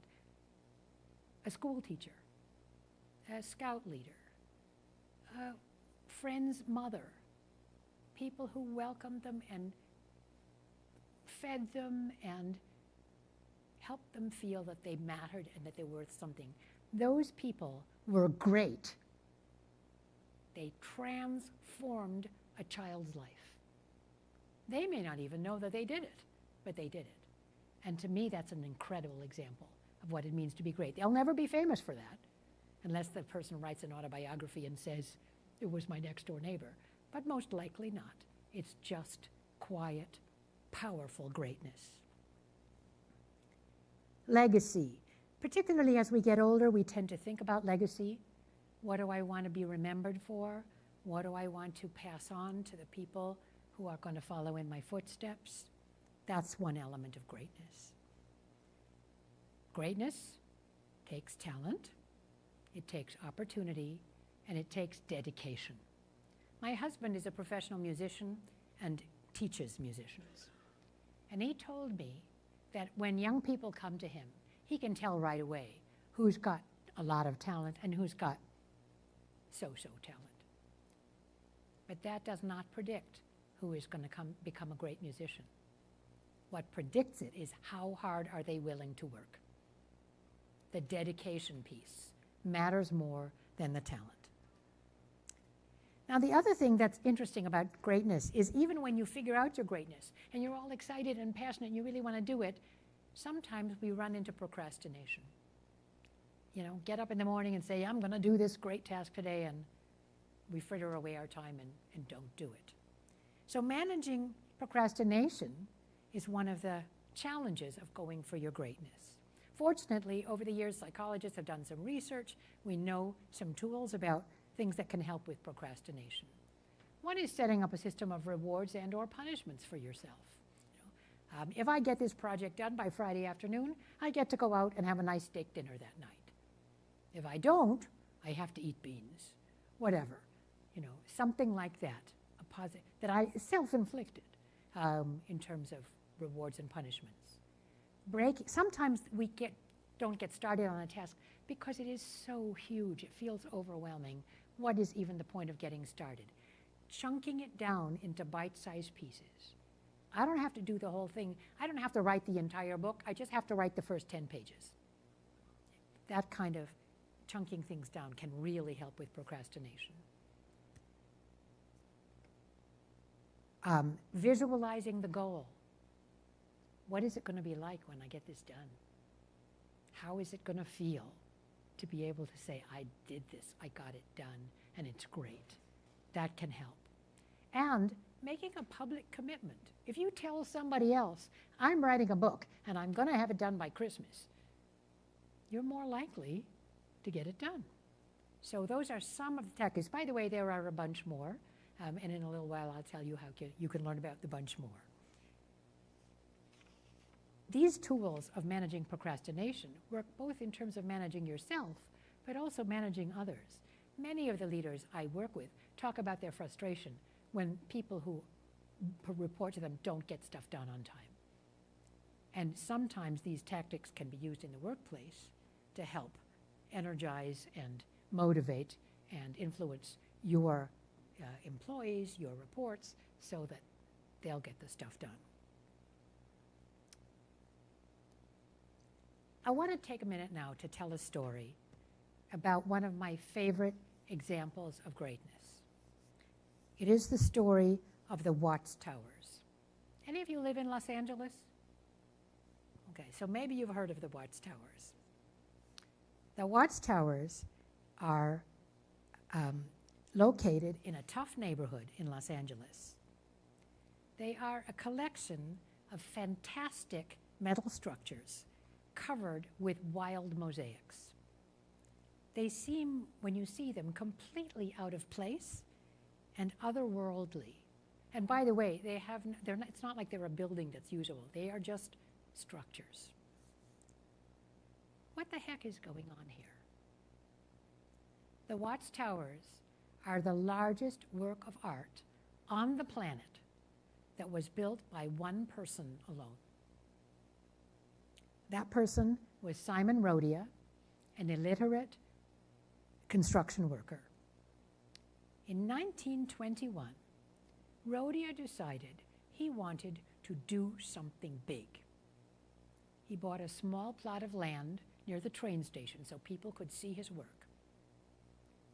And for the next 33 years, he spent every minute of his free time building the towers. Let's face it, it is pretty weird to spend 33 years building something bizarre and useless. Yet on the other hand, what a magnificent achievement. Rodia wanted to do something big, and by golly, he did it. The towers are breathtakingly beautiful, and many people find them spiritually inspiring. The Watchtowers show us what passion and thinking big and persistence and, yes, obsession can accomplish. How many of us long for some of that passion in our lives, to leave a unique and beautiful legacy? Perhaps we need to spend a little more time discovering our inner Simon Rodia.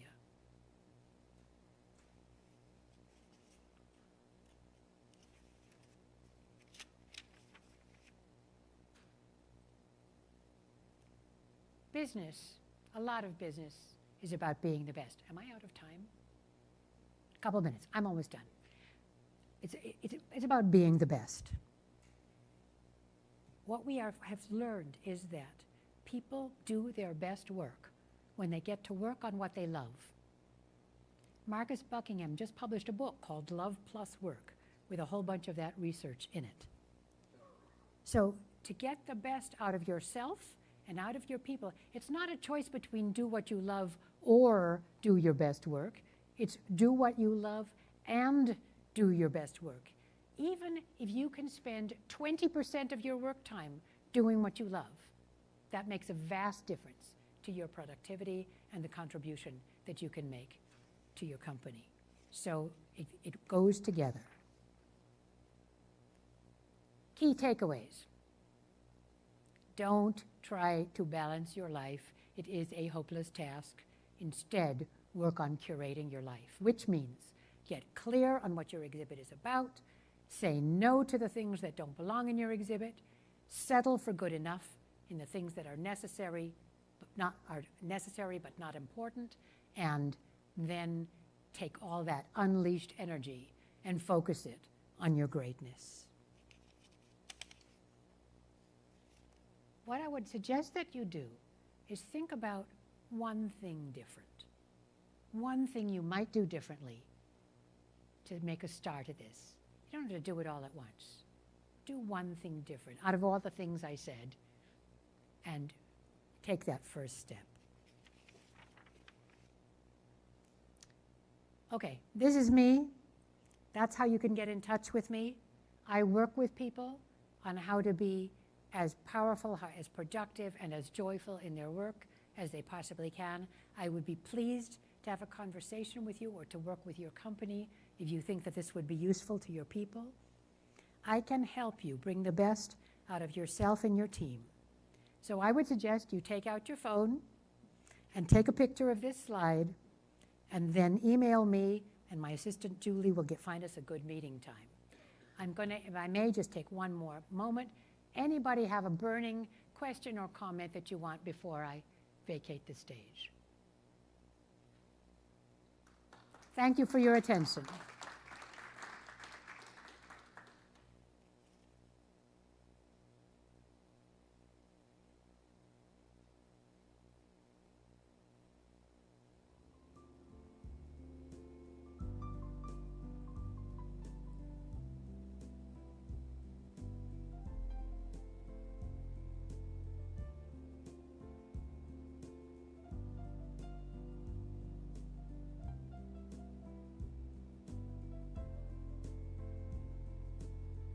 Thank you, Gail, for those enlightening insights. Now, continuing our insightful sessions, we now explore a significant health issue with far-reaching implications: the paradigm shift in diabetes preventative care focuses on emerging strategies that are set to revolutionize how we prevent this chronic disease. With diabetes affecting approximately 422 million people worldwide, according to the World Health Organization, the need for innovative prevention techniques has never been more urgent. Today, Dr. Biplap K. Malo, DMD, founder and CEO of Stapkin LLC, will share cutting-edge approaches and technologies reshaping diabetes care. Dr. Malo has a bachelor's degree from Southeast Missouri State University and a doctoral degree from the University of Pennsylvania in dentistry in 2000.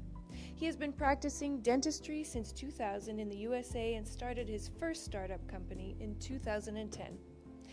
Let's welcome Dr. Biplap K. Malo to the stage, everyone. A big applause, please.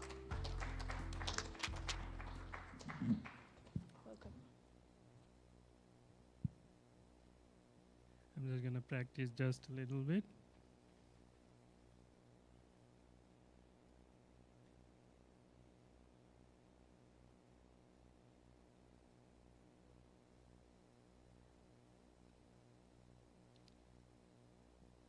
I'm going to go.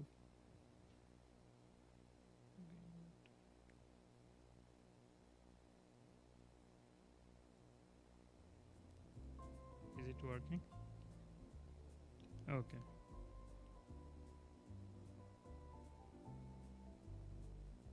Working.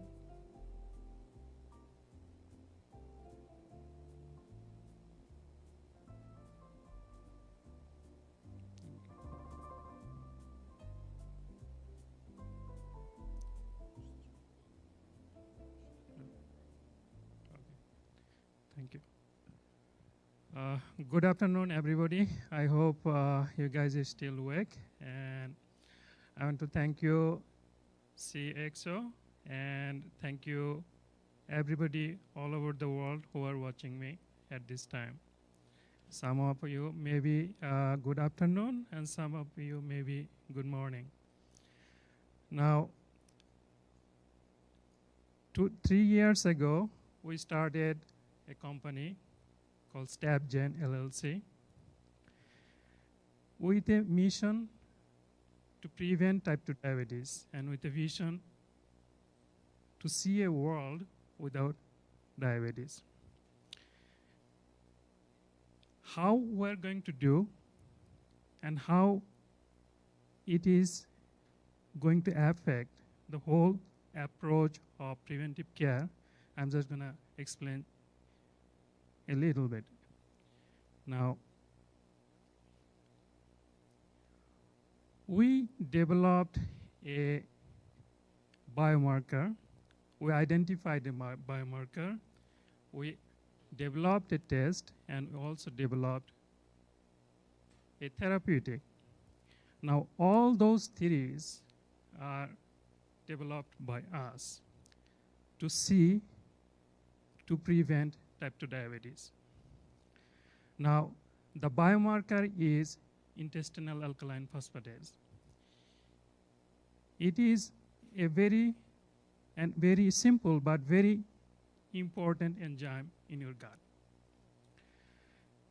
Now, we also developed a test that will measure your IP level in the stool, and we can predict the risk of developing type 2 diabetes 5 years in advance based on how much IP you have in that stool.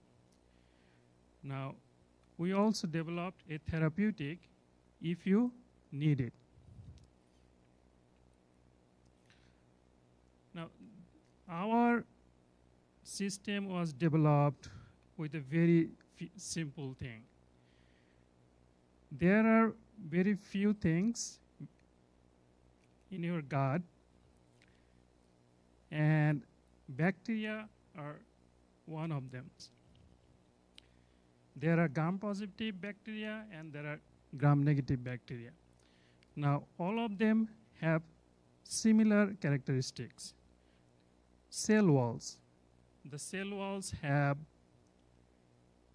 called LTA, LPS. Those two things are the toxins if it stays inside your gut. Now, how many of you today brushed? I just want to ask a question. So, yes. So, every day we brush our teeth, and we dislodge our plaque. So, we take care of our gum. We take care of our teeth. Now, who takes care of our gut? We cannot go every day to detox, do things. That's why the nature comes. And that is called intestinal alkaline phosphatase. So, intestinal alkaline phosphatase detox LTA and LPS inside the gut so that there is no formation of plaque in the gut. So what happens when you don't have the intestinal alkaline phosphatase? Those LTA, LPS increases. Eventually, they form a plaque and they start to go to your bloodstream. And there the problem starts. Anywhere they go, this starts the problem.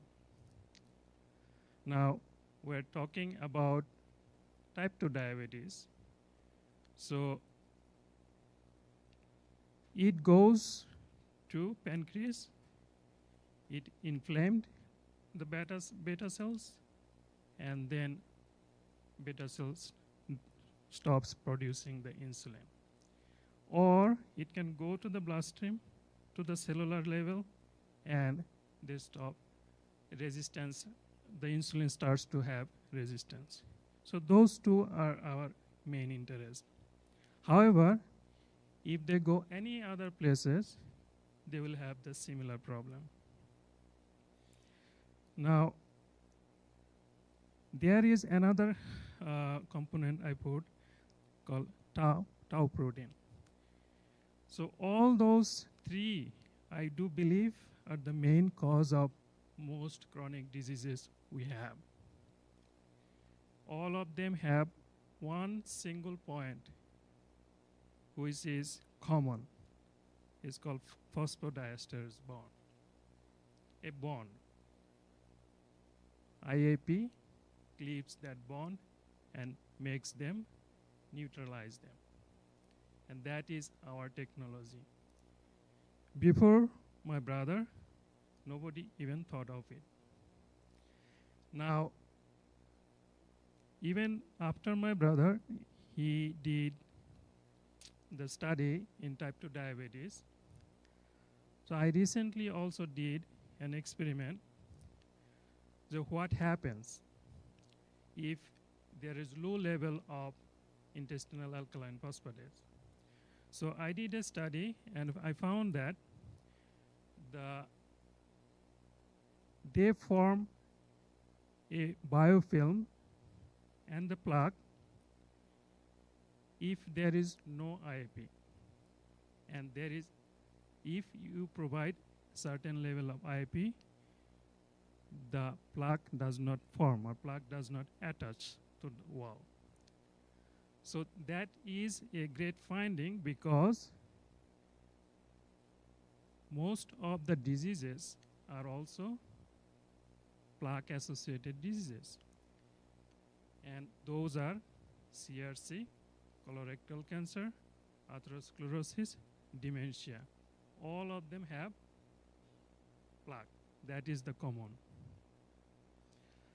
Now, our journey started long ago with a, now I know this is not a scientific background, but I just want to make our story so that it sticks. We started with mouse study, and we found that the mice without that gene developed endotoxemia and suffer from systemic inflammation. That was a huge finding for the first time.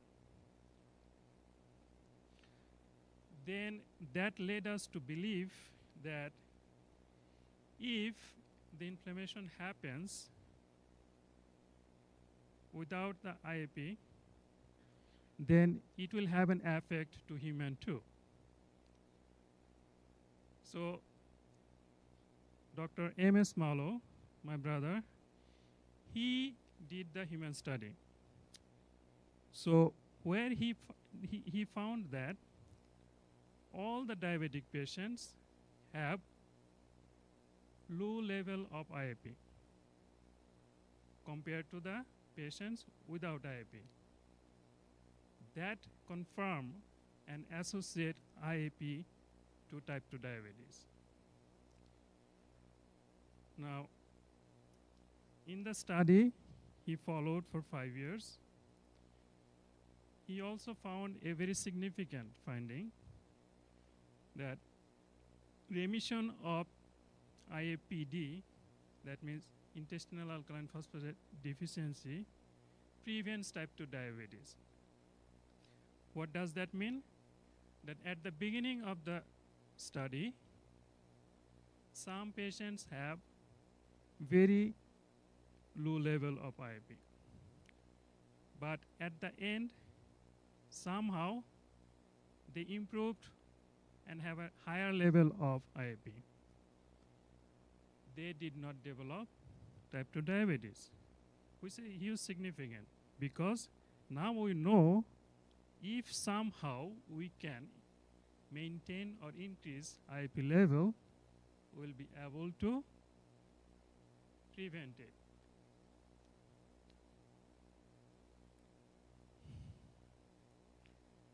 Now, I want to talk about a little bit of obesity and diabetes because most people think that obesity causes type 2 diabetes. But in our study, we found that even the obese people who have higher number of IAP or high level of IAP, they did not develop type 2 diabetes as the normal population. So we did that study and we found, yes, obesity may be related, but it is not the cause. The reason being I am putting this in front because a lot of commercialization is going on now to add GLP-1 to treat type 2 diabetes. Since I am in the forefront of T2D type 2 diabetes, I know what can happen. One of the main side effect is constipation of GLP-1. And what happens if you have a constipation? You have low level of IAP and you have constipation.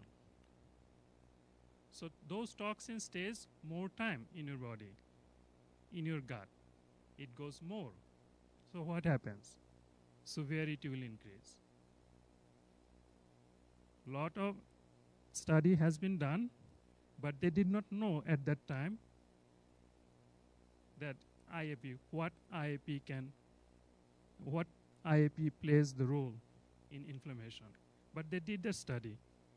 Now, 3 of them study that there is a bacteria called Fusobacterium. They colonize inside the body, inside the gut, and they create colon cancer.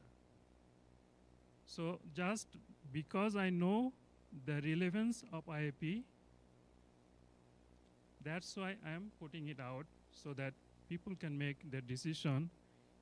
If you are obese and you have a problem of also type 2 diabetes, you should be much more cautious taking GLP-1. There are a lot of other supporting articles. They have done extensive studies about inflammation, and there are few of them. And I do believe, and there are a lot of others, but I do believe those 4 have very significant in our history for inflammation. Now, those 5-year studies, we also found that patient who has high level of IAP and patients who has low level of IAP. Patients with the low level of IAP have about 14-fold risk. I mean 14-fold risk, not 14%, 14-fold risk of developing type 2 diabetes. I mean, which is significant. As a scientist, if you get 1, risk ratio 1, we get excited, and it is 14-fold. So, analyzing the previous parallel studies and our studies, we concluded that IAPD causes type 2 diabetes. So that is a huge significant, because before us, no one else have identified that cause. And that's a paradigm shift. I am calling that as a paradigm shift. Anybody knows when the insulin was discovered? It was 1921. In 1921, Frederick Banting and I believe Charles Best, those 2 scientists from University of Toronto, they discovered insulin, and since then, I mean 100 years, imagine now, 100 years we have been using insulin as our main treatment.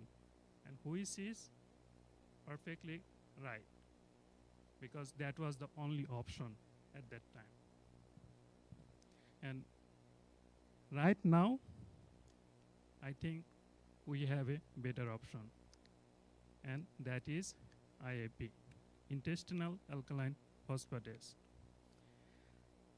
We all know what the current technology is, so I'm not going to go details on it, but what is our technology?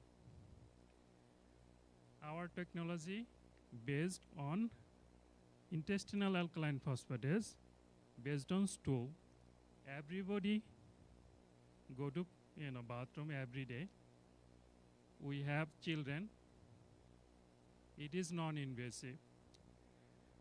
So it is very easy to tackle. Very easy to tackle.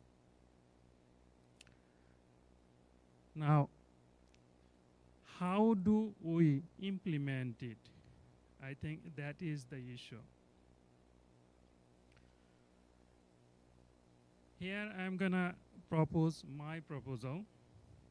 Now, every prevention has to have 2 steps, at least two steps. One is to detect, another is to intercept. Without detection, you cannot intercept. Without detection, you cannot intercept. Step test detects, quantify, and measures the intestinal alkaline phosphatase in your stool. So every year when you go to a PCP, you will ask for step test and you will have a reference point.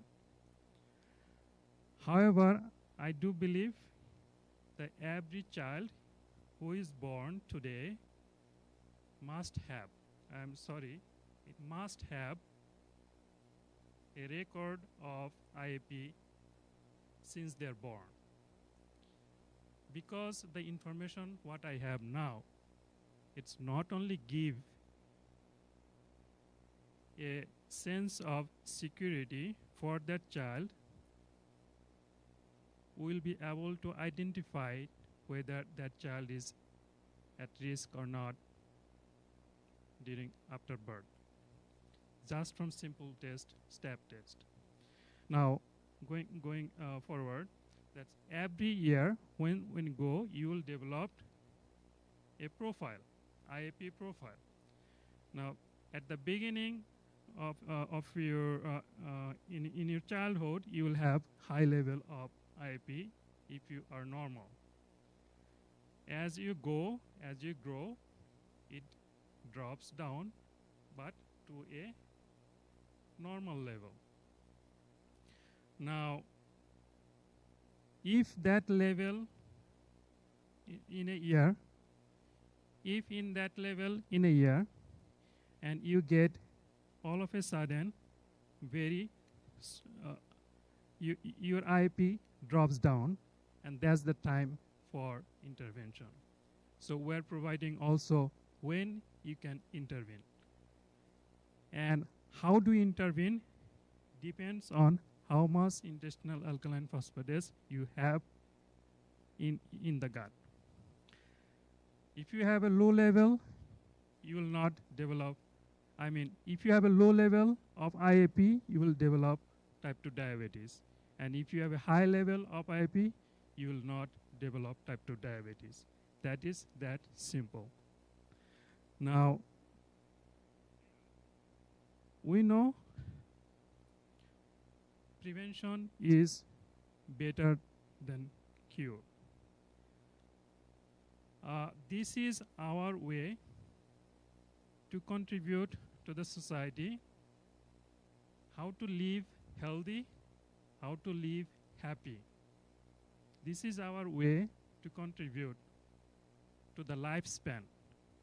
This is our way to contribute the aging population to live with dignity. We know we might be late, but still we can protect our next generation with your help. Thank you very much.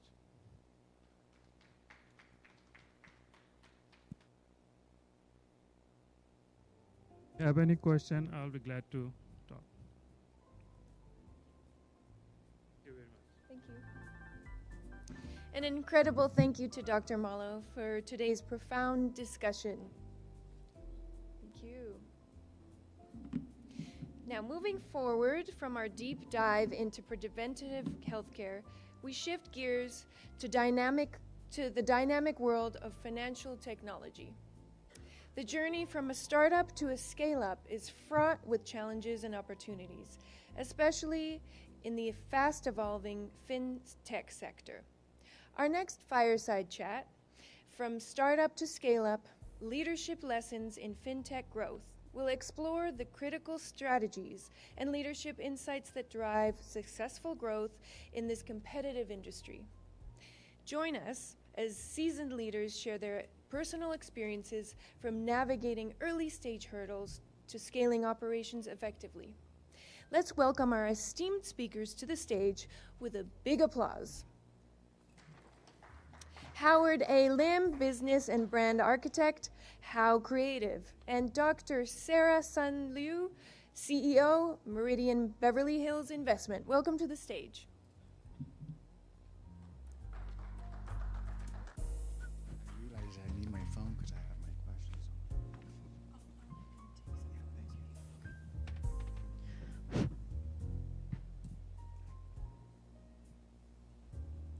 on. Hello, everyone. Hello, everyone. Okay, so we're going to talk about fintech and the importance of it. So we've created a couple of questions between one another to dive into it. And I also want to make it a little bit more interactive and get you guys involved. So I know it's been a long day, but let's get it where we got some energy back in the room, okay? Why don't we start with you and talk a little bit about your background so people understand a little bit more who you are. Oh, okay. My name is Dr. Sarah Yu, and I am CEO of several profit and non-profit companies, especially today it's fintech. So I'm going to talk about MPS, Merchant Service Group mainly. I'm partner WorldPay, FIS, Elavon, and as well as First Data, so world #1 fintech company. I do credit card processing. I'll focus that today, yeah. How about you? Okay, so my company is called How Creative. We've been around for 38 years, and we help lead literally the digital revolution. We're the first multimedia company in Los Angeles, and a lot of things that you've seen, we've actually helped disrupt an event. So like motion graphics and a lot of the DVDs that came out to market. We were hired to take over VHS and Beta with MGM and Philips. That's why those two medias disappeared. So I love technology, and we're going to dive into the arena of fintech. So I will ask you the first question. We're going to have it like a Q&A session here. Yes. Okay. Well, actually, the first question will be towards, well, let me just ask you. What are the biggest challenges leaders face when transitioning from a startup to a scale-up? Oh, I think that as especially a fintech company, there is several key barrier you can creation when you open business, especially like make teamwork, executive level of team, sales team, and the technician team, underwriting team. So right team work make a success to fintech, as well as make business right cultures, and whatever your share, how you make cultures, they follow as your teams. Also give to your team contribution opportunity. I open 3 non-profit because of my all the staff. Their contribution, not only company fintech working hard, so there are extra times they working university non-profit and taking contributions. So build a culture to contribution, community. In my case, in Beverly Hills, and all of the globally. So we are top #1 global fintech company, WorldPay FIS. So I'm only one the success 30 years working with them. So fintech is a very good business. So once you're starting, it's very difficult. You don't have cash flow, you don't have enough team, you don't have enough client. But once you have like 2 years later, residual coming, lakhs, you can do. You have a big residual coming. You have extra time to contribution community. So I recommend this fintech business, all of you. Yeah. So my time, I was going to ask him to the question. So I know you are billion, the business in branding. So I just wanted to know, what is branding, And I think you can best answer that as well. Why it is important for fintech business, in branding especially, yeah. Okay, so there's a lot of confusion out there what branding is. A lot of people get confused with marketing. A lot of branding people think they're doing branding, but they're doing like graphic design. So there's 3 parts to branding. There's what's called the strategy, which is the positioning. And when it comes to fintech, it's all about positioning. For any product, any service or information, it's all about positioning first. It's all about what are you doing uniquely to fulfill a need, and how is it going to have the biggest, you could say, impact for the mass majority. So let me just give you a quick example, okay? So how many of you have kids? And how many of them have gone to college? Okay? So you've probably seen, I got to stand up a little bit. But anyway, so you have the student identity, which is really the way that they basically show they're a student at school, right? The photo. And then you look on the back, there's a mag stripe. That mag stripe was not always there. It was a project I took on in the mid-90s, and it was for UCSB, the Access program. And what it was, and what it still is, now it's global, it's basically a way where a student doesn't have to have cash on them, and they're too young to be responsible for a credit card. But it was a way to actually have it where the parents can understand how money is being spent.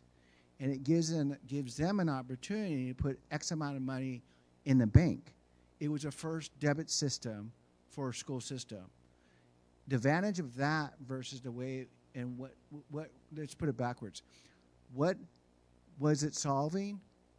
Students to be cashless, so they didn't have to worry about cash. Second, it also worked as a way to check out books.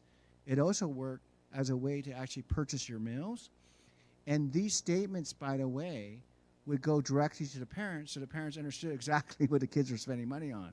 So it gave control of the parents, and it also gave an opportunity for the student to have some freedom, in a sense, to be able to purchase and understand actually how to actually budget themselves on a month-to-month basis, okay? So UCSB, the Access program, they wanted to be the first to be known for this.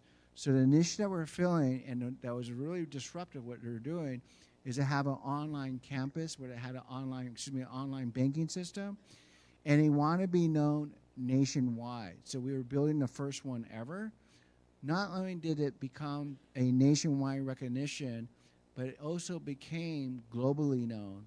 So a lot of companies, just like how people copy the Apple phone as far as the platform, like Samsung and so forth, that's how it is for Access Media. And so why it became important, it was literally one of the first fintech products. So what it grosses now annually, and why this is important, it grosses about $150 billion annually. That's how much money it grosses. So again, what are you doing as a business that will allow you to start as an idea to separate you from others, okay? And that's when you start with strategy. The second component to this, we've created what's called a system. So you have the S for strategy, and the I is now implementation, is to build the identity, coming up with the right name. We gave the name Access Media, okay? The right communication pieces from the standpoint of the website, and also from the standpoint of the brochures, but the posters themselves that are all over the campus.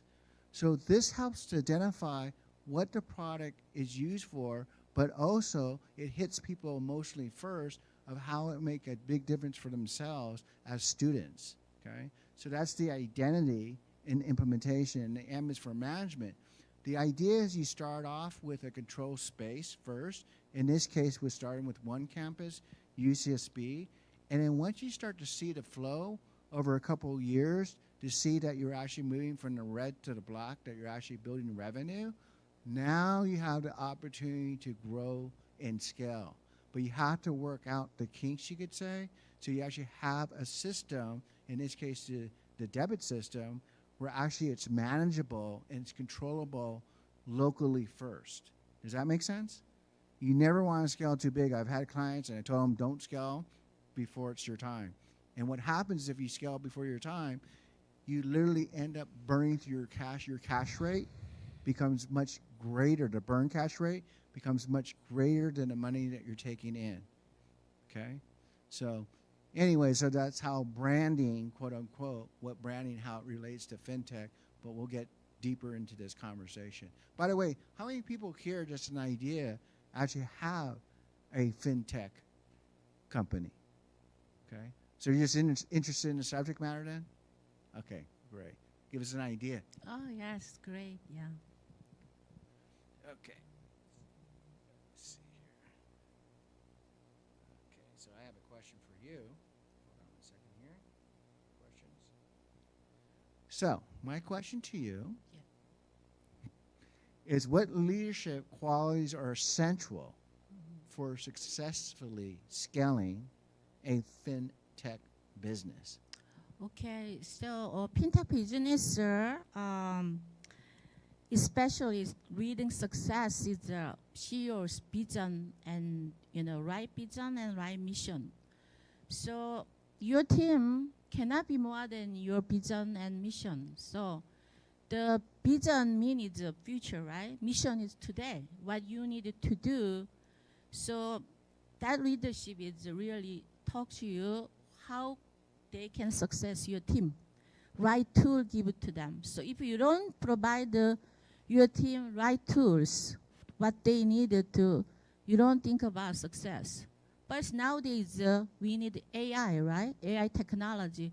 You give a right tool to the people, AI technology, or you have enough finance, you have cash flow in your company. So leadership is not just talking, I will do this, and I will not do this. So you have a lot of compliance. Example, fintech company, like, you have the decision data base, not your thinking, what I'm feeling today. Everything is your decision making is due for data driving decision, meaning you need to study hard. You need to work hard for your team. And exactly, what data said, you can combine data and yourself had all your talent, your knowledge, put in there, your team. So your team is make you success.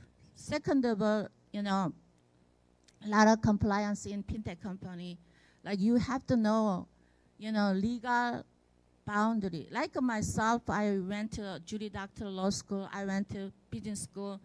I went to, I went to Harvard Business School, Harvard Law School, Harvard Kennedy School, Harvard Education School. Why? Because I need to make a good team.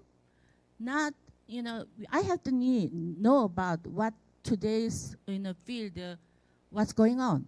You cannot read them to yesterday, 10 years ago, you went to business school, right? But keeping study yourself and make a team grow. Without your teams, you cannot be success. That's my point, yeah. Very good, I like that. Yes, thank you.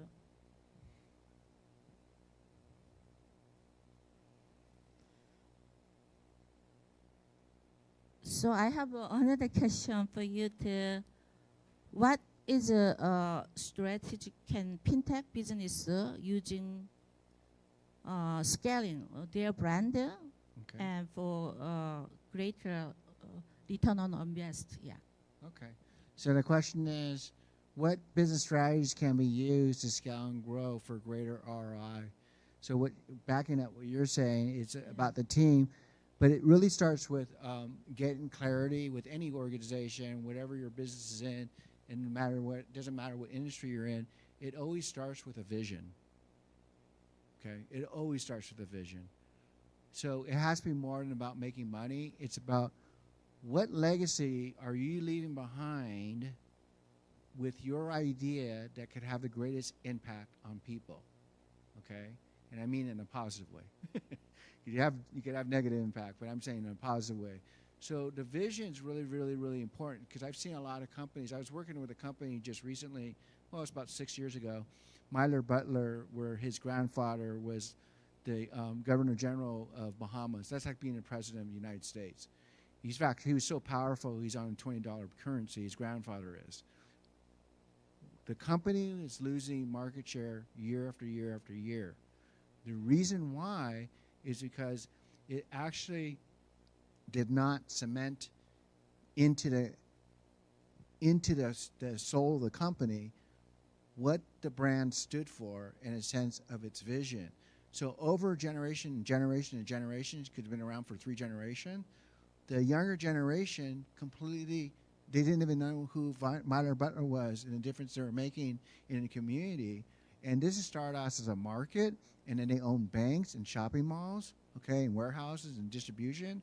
But over time, other companies were moving into the space and chewing up market share because the vision, one of the key elements, was never set in stone of what they stood for. Even though his grandfather was practicing what he stood for, it was not passed down from generation to generation, okay? So that's one element that's absolutely needed to be able to scale, okay, for greater ROI for a business. The second component is a philosophy, why you do what you do. Okay, you probably heard that book, you know, Start With Why. Really, that's a book in camouflage, which is one of 36 ingredients to branding, which is why are you doing what you're doing? And this has to do with you, the CEOs and founders, your back-end story. Why are you passionate about, and what change are you making, okay? The other key component, what you're talking about when it comes to team, is values. What values are you setting into your culture? Because it's going to take a team, what you mentioned, it's going to take a team to keep moving the company forward. These are the things that are actually invisible but can be felt. Invisible, but that can be felt. Does that make sense? In fact, when we got done with Myler Butler, because they wanted to do a 10X, they haven't grown and are sinking for 3 generations, it was about looking at what can we do to get the entire business surrounded with these values, this vision, this philosophy. So they actually put out big posters, okay, that were framed in the lunchroom and in the meeting room to remind the people that are doing business with of what they stood for and why, and also reminded the employees what they stood for and why. What was their overall purpose? In fact, with HR, we didn't even have to fire people that were actually not carrying their weight. They deselected themselves out. Because if you guys start with the right type of foundation, with the right team, exactly what you're saying, that's to keep things sustainable. But if you're looking to scale and grow things, you're going to have people that really could hold that torch and work with your vision. But you have to first be clear on that vision. Does that make sense? Okay? So these are just some of the key components as far as when working, representing, when I was doing a lot of work with representing, take companies to Fortune 500 companies to go global, we had to have those very clear. If those aren't clear, you're going to have a very tough time scaling. And this occurs for the smallest companies to the biggest companies. Is that when you apply it to smaller companies, you get it done right the first time. That's the bigger difference. So you don't have to waste a lot of money and millions of dollars. Does that make sense? Okay. So we'll move to the next question for you. Yeah. Okay. How can fintech founders maintain company culture as they expand rapidly? So I think the fintech is a very special builder. So, you know, you need to build core values. You have to have it, your company inside, 5 top, you know, 5 what core value you can give your worker, your client, your community. So without community, you cannot build anything. Even you have good teams, yourself with a wonderful background, but you don't give core value to your community. Like example, I'm in Beverly Hills.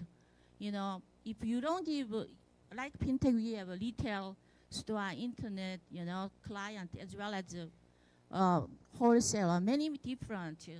You know, we needed to bring top 5 core value to what we can give to them. So that's why make rapidly expenditures your business, make sure you know that core value is really works to them. Then you can win the competitors, you know, as well as community service is very important. Why I'm talking community service? You know, invited to community to your, you know, your company. They needed to know you, who are you, and what core value you creations. So, and then diversify, not just only give one service, like some people, they give service only like credit card processing. But, you know, you can provide a gift card. You can provide even, you know, some people like they provide calling card. Many diversified service now they are looking for. As you are serious, if you know, you cannot success your client what they need. You need to study what your client need, your community need. So this beautiful America, you know, beautiful country, as well as you have to make leadership team builder. You know why? If you cannot do anything yourself, whole thing you can do, but you have limitation. But if you need a great leadership team with a core value and persistently exercise, because many people they are fail because their success, like especially in fintech, very rare people success because they do 5 years, they got very, you know, success. Later on, they don't go out to door, they don't go to the calling because they have residual income enough.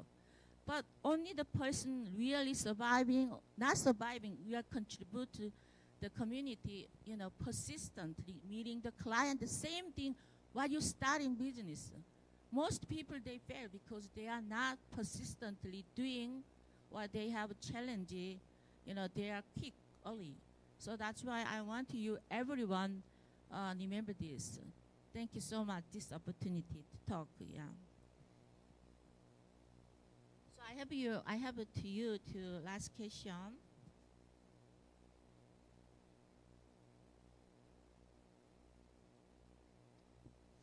So I have how does a generic brand differ from a leading world-class brand? Yeah. Okay. So the question is like, what's the difference between a generic brand and a world-class brand? Well, first of all, most people think, oh, branding happens later, or I don't need branding. If you have a business, you're branding. The question is, are you branding effectively, or are you actually branding ineffectively? Unfortunately, 95% of companies, when I review their brand is communicating a lesser value than actually what they provide. Does that make sense? There's two sides to branding. There's what you're putting out there through your website, through the company name, through your tagline, through the salespeople, through operations, through the product itself, the services. And then there's the receiving side, is what are the customers saying about who you are? Generally speaking, I would say 9.9 out of 10 times, there is a total misalignment between the value that you bring to your customers and actually how it's being received. Okay? So the brand identity is what signal you're saying out there. The brand image is what the customer or the client owns. If they own something that's negative, unfortunately, that's going to backfire, and that's going to lose what's called brand equity. Brand equity is two parts to brand equity. There's the intangible, and then there's the tangible part of your brand. The tangible part would be like people think, you know, it's the logo is the brand. It's not. That's like, first of all, there's a difference between a logo and a brand mark. A logo anyone can create. a lot of times logo actually are a deficit. They actually are a liability for a company because they don't represent the company to its true value, okay? Because it's, and a lot of times too, it's not reproducible because it's too busy, and so can't translate to a size of a dime, to a billboard, to black and white, to an embroidery. There's a lot of issues with logos. A brand mark, let's say Nike swoosh, for example, or let's say Apple, it's very clean, very simple, and it's also timeless. There's a whole, we created, it took 10 years to build, but there's a whole system building a brand mark, so it's universal, so it adds up the equity over time. So let's say that you, okay, let's say you own Nike, and you go, hey, Howard, you know what, I'm selling Nike today. I'll sell you all the distribution, all the retail space, but you know what, Howard? I'm not going to give you the name of the swoosh. What's the company worth now? Okay? The swoosh becomes part of the face of the identity as well as the name. Think of a brand like a person. It has a personality. It has something to say. There's something unique about it, like everyone here is unique from one another. But if you're not clear on that, you're going to get, quote, unquote, cast into the generic, into the sea of sameness, where everything starts looking the same. So you have to differentiate. So when it comes to the question, what is the difference between a generic brand and a world-class brand? A world-class brand is highly identifiable. All of the identity is consistent. And I'm not talking about just the fonts, the colors, but I'm also talking about the tone, the look, the photography. It has all consistent feel to it, so it builds the brand equity. The brand equity is what actually creates brand value. Brand value is the value of what the company is worth financially. This is what moves the stock market, is the future earnings based on the recognition of that brand. And every big company had to start off small, okay? Steve Jobs started in the garage, right? We worked on companies from zero, and we built on companies that are now worth millions, and 7 of them are worth over $1 billion. So a brand, if it's done right, by design, not from the hip, can actually cut through the clutter and actually dominate your market space if you understand the rules of branding, okay? But it takes a lot. I mean, strategy, it took me 15 years to master that, 15 years to master brand identity, understand all the different medias, radio, TV, print, you know, from billboard to retail. All those things matter if they're done in a way that actually build the right signal in your consumer's mind. Where it matters the most is your customers and your clients of how they think and feel even when they hear your name. Does that make sense? Okay? So this all relates back to fintech, the financial tech. And what fintech, by the way, do people understand what fintech is? And that's okay if you don't. Okay? Does anyone? Okay, great. So do you want to try to explain what fintech is? Okay, go for it. We have an extra mic. I wanted to make it just a little more interactive. Thank you.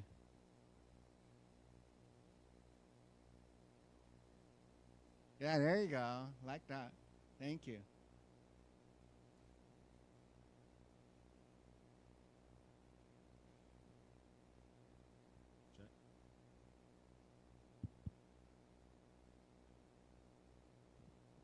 There you go. Okay. So you want me to try to define fintech? Yeah, define fintech for the audience. And Okay. yeah, that'd be great if you took some photos of him and us. So I think it's really boils down to the technologies related to financial services. And we were obviously existing in a time when technology is all around us, so it's more so the cutting edge of technology as it relates to financial services. Yeah, that's a good definition, and to give you some examples would be like Stripe. So why was Stripe so important when it comes to website? First of all, you're exactly right. There's so much going on with technology. Now it's about adapting to technology when it comes to other services such as the financial. And what Stripe did that I thought was super genius is they allowed to create a plugin that will work for a multitude of different types of platforms of computer system websites, right? So now someone can actually take payments, okay, without having to get involved with American Express or whatever it may be working through their system, that now they can use Stripe. Of course, Stripe is smart because they make money off of the transaction, but it's only fair. But it allows people to build their shop very quickly and easily. How cool is that? Okay, and that's like with Square, what made Square so powerful and so popular too, based on the finances and technology, right? Is that Square took out the movement, you could say, at the merchant, and therefore allows you to take credit cards just as easily, if not easier, okay, so cut out the middleman, you could say, and so allow you to have a more personal experience with your customers and set up shop a lot faster, okay? And you probably heard of like Robinhood, where you could actually don't even need a stockbroker, where you could actually buy stocks very quickly without a broker. I mean, what's happening is really, really cool in the tech space, but when it comes to hybriding it with technology and finances, you're ending up with all these new ways to take payments and to set up your business faster than ever before. Is that, you guys understand a little bit more what FinTech's about now? Okay, and it's here to stay. It's literally changing our way of how we handle transactions. Here's the difference between branding, how the branding fits into this. Transactions are about taking in money. Branding, if it's done right, is about taking in experiences. So if you want to give like a merchant a great time, in a sense like a shop owner, you want to make it so that easy, the point of sale is very easy to set up, so they don't have to go through all these headaches. And the second part of this is you want to make it from the standpoint of the consumer that's easy for them to make a purchase. Does this make sense? It's all about having things where you build the best experience for that customer, and that's how it fits into branding. Great, you did a great job, Ms. CEO Howard Lim. Yeah, it's really impressed. Yeah, impressed. You are too. Yeah. I think we done right. Yeah. So what we have up here is a way to contact us. And then where I always start with companies, I work with all kinds of companies, from pure startups. We've helped build a lot of startups, and then the Fortune 500 world, right, and everything in between. What I'm offering is I also wrote down there the code up there. QR code is direct link to get to my offer, and I also have it listed up there, so you might want to take a photo of it.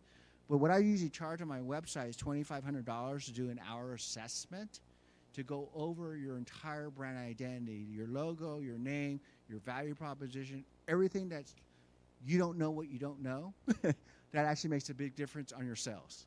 The bottom line is revenue, right? So it's about what would have the greatest impact and what changes you can make immediately. I'm charging right now for $500 for that, okay? So I call it online brand assessment. The way it works, we'd have a full hour together on Zoom, and I record the whole session. And what happens is that you turn in, your website. Let's say you're building a product. I've done a lot of product designing, packaging. Let's say you have things that with your social media, your campaigning with social media. Done a lot of those as well. Your social media itself. So what I would do is I actually will look at it and give you guidance of how to improve it. So now you could actually have something that was mediocre to something now that looks a lot more professional, so you could be taken more seriously, so therefore you're equating more value to actually what you want to be presented, how you want to be presented. Does that make sense? Okay. Okay, so I'm offering that, and then she has her information here, her mobile, and she actually is in Beverly Hills, and that's a very,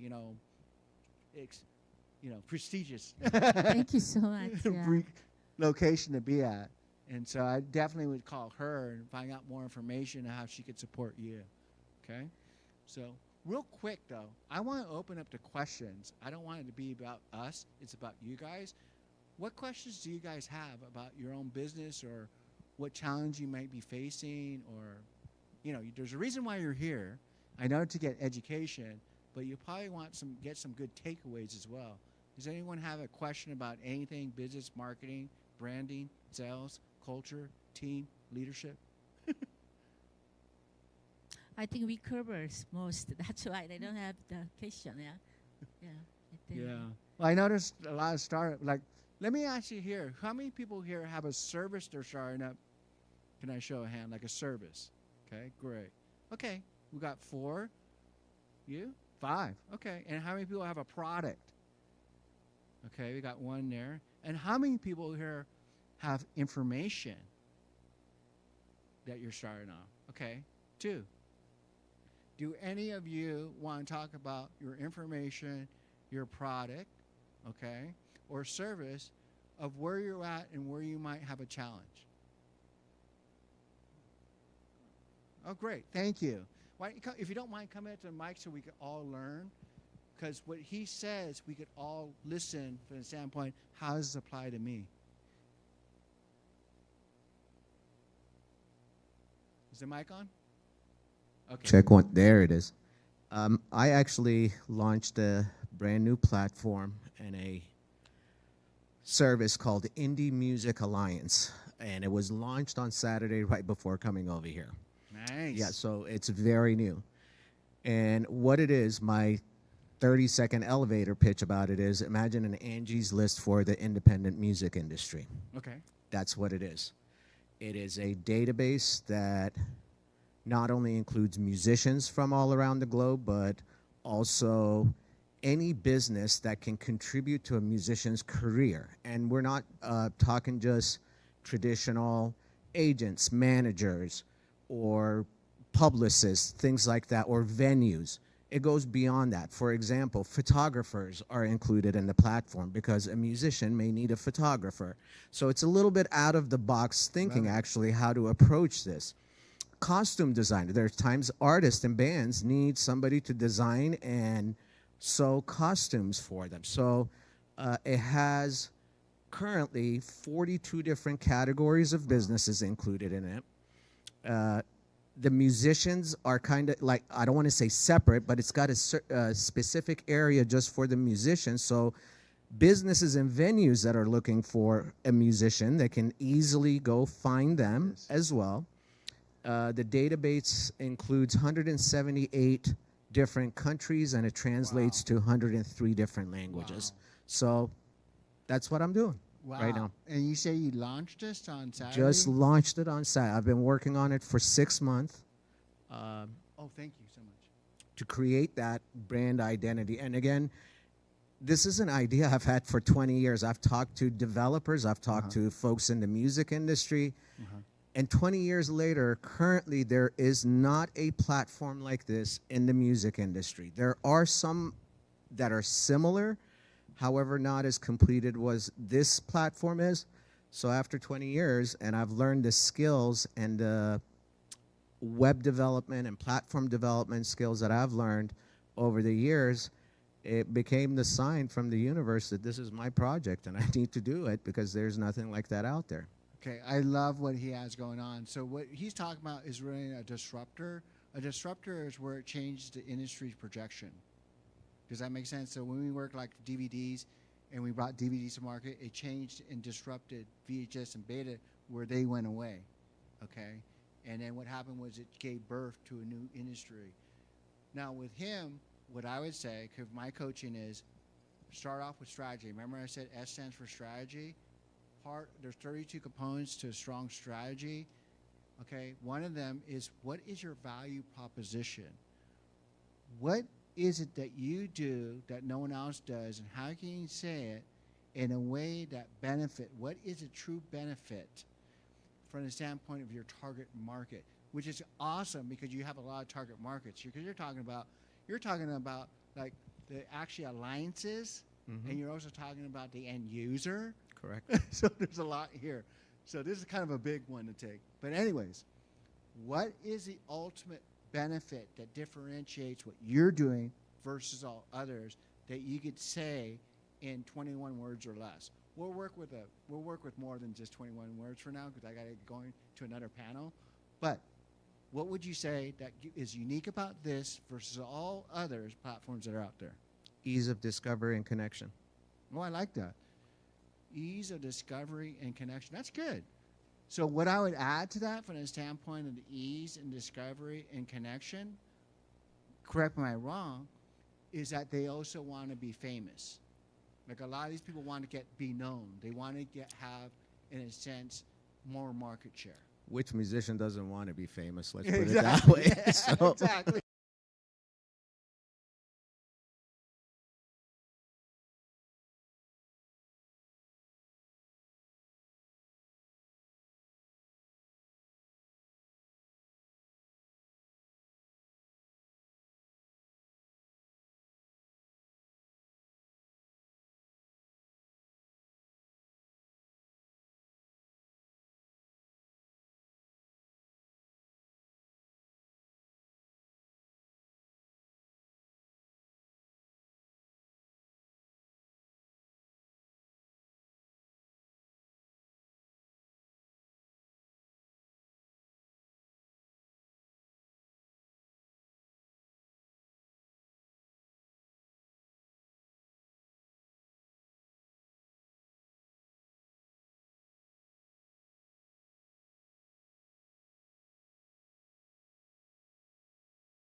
So I'm really happy to be here and have this discussion.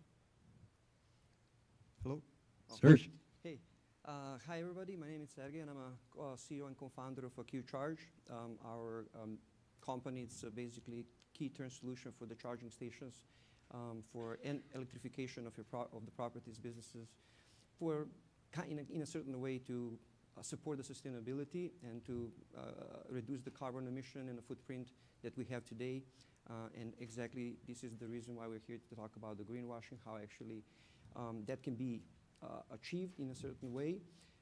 Long-term, short-term. Long-term, we are pretty far away from achieving that stuff. But on a short-term, we do have today, as we would say, like an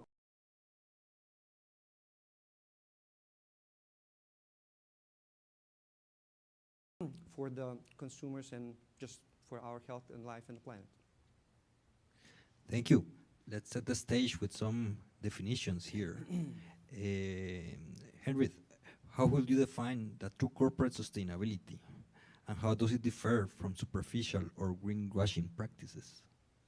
Yeah, that's a great question, Ronnie. So, you know, corporate sustainability is really about, you know, the ability to meet the needs of the present without compromising the next generation's ability to do exactly that. And, you know, I think waste is a critical component there. When we introduce waste into that equation, we end up with a situation where we are compromising the next generation's ability to do that. And that's a problem that, you know, will show up at some point or another. And then, you know, greenwashing is really about companies trying to tell the story that they are sustainable without actually being sustainable. And sometimes that may be a matter of deception, and other times it may be simply that they aren't qualitatively meeting that standard. Excellent. I'm gonna talk to you about a little bit the current landscape, and then we can go to the innovator there. What sustainability initiatives? I think that we don't have to confuse sustainability when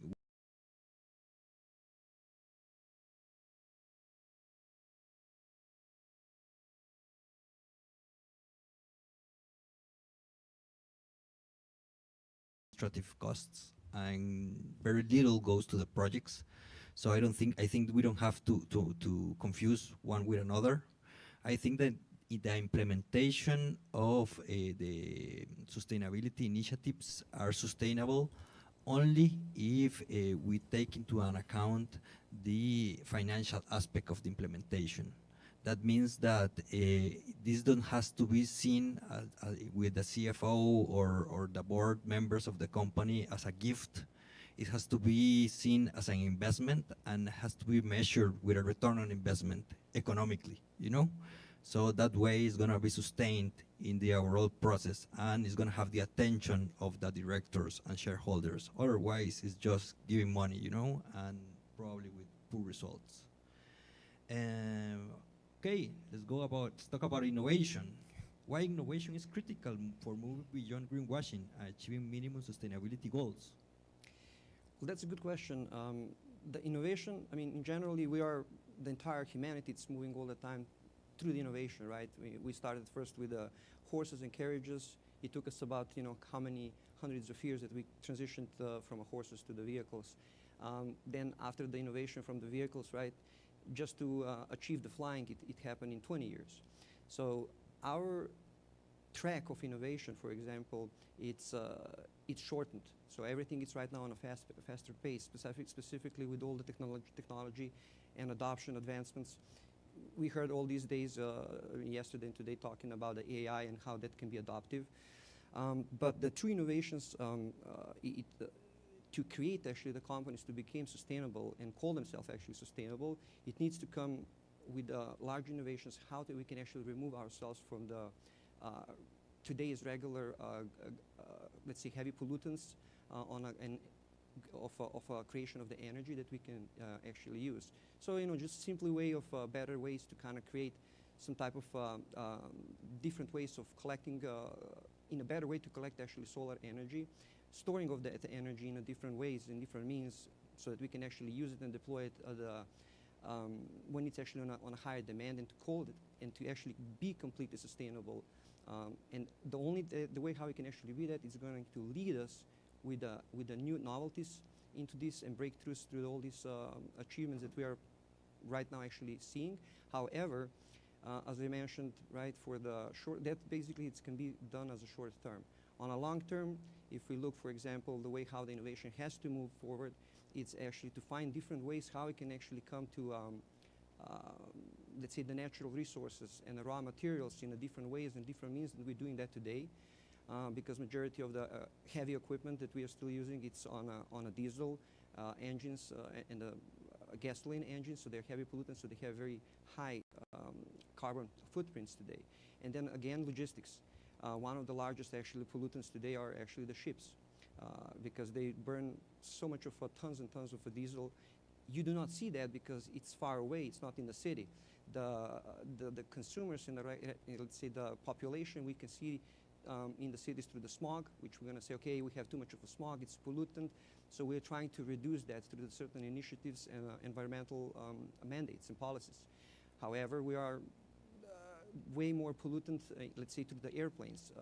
All the logistics that goes around, it's like one of the heaviest pollutants. So I believe so that innovation has to start happening more towards that. And we can already see that the transition of regular gasoline, diesel-operated ships are slowly transition to the electrification.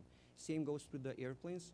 Let's say the airplanes already in some countries are using for takeoffs and landing regular gasoline, well, kerosene, and then for the on-flying, they're actually using the electrical engines and motors, turbines. So we are already there in transition, but not here yet. And keeping up the conversation with you, that is super interesting. Can you share some example of innovative tools where we can measure, our sustainability efforts related to technology? Yeah, I mean, measurement is actually really, really important for us, so that we can actually, as a companies, that they are into this type of a sustainability and being, conscious of environment.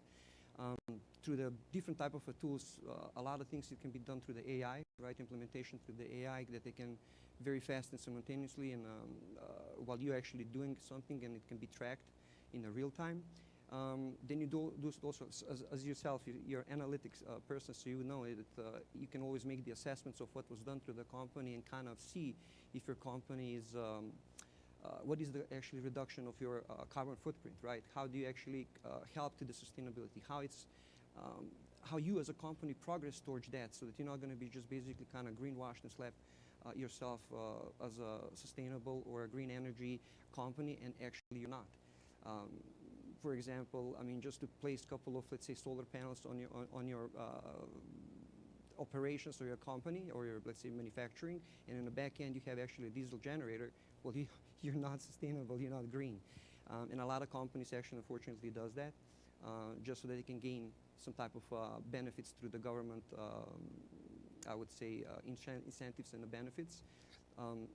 Which actually it's also really big misleading of the consumers and the publicity. Excellent. Let's talk about, let's keep innovation, but with a different focus. Let's speak about circular economy and how does business models can come from a linear perspective to a circular perspective, my friend.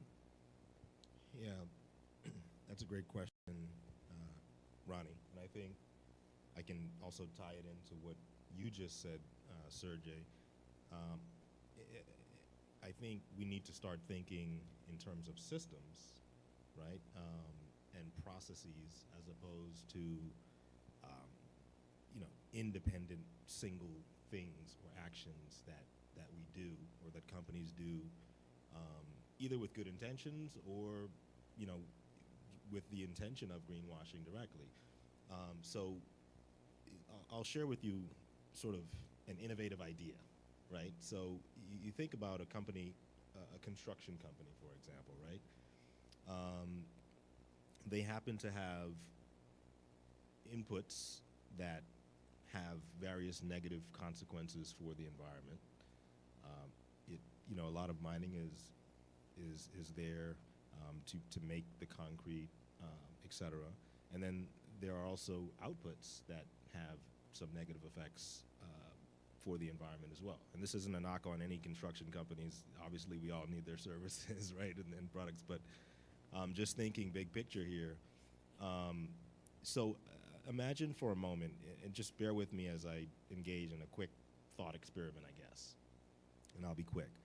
But imagine a world where we shift from these sorts of materials, which have a variety of negative consequences for the environment, to the types of materials that don't, because they're perhaps more aligned with nature. So, for example, you'll find in forests and natural ecosystems, there is a fungal network called mycelium, which is naturally there. Scientists have actually discovered that this organic material called mycelium that is naturally occurring also can be not only cultivated, but farmed. And if farmed, it can be made into an input to produce building materials. And not only that, but building materials made of this organic substance that's renewable and farmable is also comparable to concrete in terms of its strength, its durability, its longevity, etc. However, it doesn't have some of those negative consequences that concrete does have. So imagine a world where construction companies are building with this sort of material instead of concrete.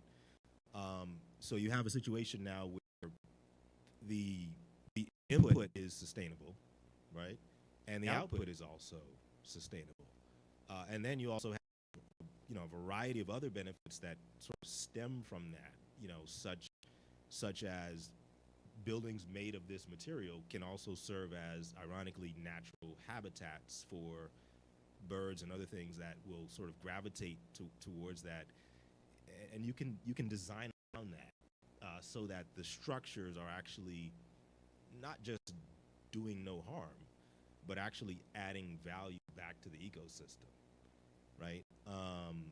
And that, that's a great thing. And then just a last quick note, in this, theoretical example, which is very possible, it also just happens that construction companies, in their process, they produce waste that comes from this process. For example, there's a lot of wood waste, right? And it just so happens that wood waste is an input that can be used to grow this mycelium that also can be used to construct buildings. So you could end up with a situation where if you're a construction company, you could repurpose your own waste and channel it to your own profitability. I mean, that sounds like a good plan to me. Or even if you may not have the systems and processes to do that directly, why not sell that waste to some other economic participant that can do exactly that? And so now your waste isn't something that you're paying somebody to come and collect, but you're selling it and you're making money from your own waste. And so it's things like that, we have to think, systematically and systemically about it, and not just, about slapping labels on things, and also a little bit selfish in a good way. How can we make money? Yeah. No, I totally agree. I'm a big fan of biophilic design and biophilic design principles, so I love what you said. And something very related to what you just both said is collaboration. And how can collaboration between businesses, government, and NGOs drive a more meaningful sustainability outcomes? There are any successful partnerships you can highlight? I'd like to answer this. Actually, I'm a big fan of the collaborative ecosystems and productive ecosystems. And when we speak about ecosystems, you refer initially to the forest, but also it's a way how you can create symbiotic relationships between different parties in a society. So the triple or the quadruple or the fifth helix, you know, there's different ways the literature talks about this, but it's how, you know, can put together private sector, public sector, education, institutions, NGOs with a common agenda, and the common agenda is how we get through these challenges. And the only way is collaborating, you know, making spaces to them for them to speak together. And I can set a little bit of an example to this. I'm from Costa Rica, and I'm also lead an organization that is a non-profit, and I work in corporate finance, you know, related to capital and startup support. And one of the experiences that I have in Costa Rica was leading a project that was the innovation district of San Jose, the capital of the city. And that's a project that is going on, and was a project that was originally, you know, put in the table by the municipality of San Jose, but they did is to set a public-private partnership way in order to look for a private partner for the implementation, and that's where they set a licitation, and our set of companies, we did a consortium in order to complete all the requirements of the licitation, and we're trying to lead. You know, it's not easy. I don't know if we're gonna be successful. You know, there is a big possibility, maybe not, but we got a lot of challenges in, you know, implementing these ideas. You know, it's very easy to read it in a book, but putting together these organizations and trying to collaborate is not as is speak in a conference. So that's maybe a failure experience that I have, but I think is resourceful for the moment right now. And talking about challenges and risks, how we're gonna address that, and maybe you can tell me, Henry, how we can companies balance profitability with sustainability without resorting to greenwashing, you know? Yeah, that's a great question, Ronnie. I think that kind of ties back to my earlier illustration. You know, I know you're in the nonprofit world, Ronnie, but I think companies, you know, within the boundaries of within ethical boundaries, I think companies need to shift away from thinking about sustainability strictly in terms of charity, although there is, I believe, a place and an important place for that. But if we're talking about, you know, sustainability making impacts at scale, I think, you know, really channeling the profit motive in that is really what's going to drive meaningful change at scale. I think you know, companies want to come at this from a profit perspective, and not profit in terms of how can I slap on a label so that I get credit that is going to somehow add to the bottom line. No, how can I actually do something that is fundamentally sustainable? That is, if it's sustainable, then that means it's efficient, right? And if it's efficient, it's going to be a profit driver. So, you know, how can we be more efficient as a company, and therefore be more sustainable? And then on the back end, we can tell that story. And when we get to that, we're telling that story from an authentic space, as opposed to simply, you know, just a label to get some credit or something like that. Excellent. Serge, what are some best practices for ensuring transparency and sustainability reporting and avoiding misleading claims? Good question. But before I answer that one, I would like add on your collaboration stuff that you said. What I believe so that this is one of the biggest issues when it comes to today's companies and in trying to compete each other with to these green initiatives, right? Who is going to surface, who is going to be better, who is going to make more profit. So we are living a capitalistic world, right? And we are all about the profits, right? But not necessarily has to be only driven by the profit. We need to kind of find a way to get together and put aside of all that stuff, right? Even between the countries, right? We just need to find a way, all that collaboration and not competition, to be able to achieve these whole goals for sustainability on a long term, right? That's I wanted to kind of add on that one, because I believe so that the biggest issue that we have and we're facing today is that competition between each other instead of actually collaboration, and that's why we have so much of failures, and we have also a lot of people that well, it's moving everything in a slow track, right? We could be way more sustainable today if we would be collaborating instead of competing to each other.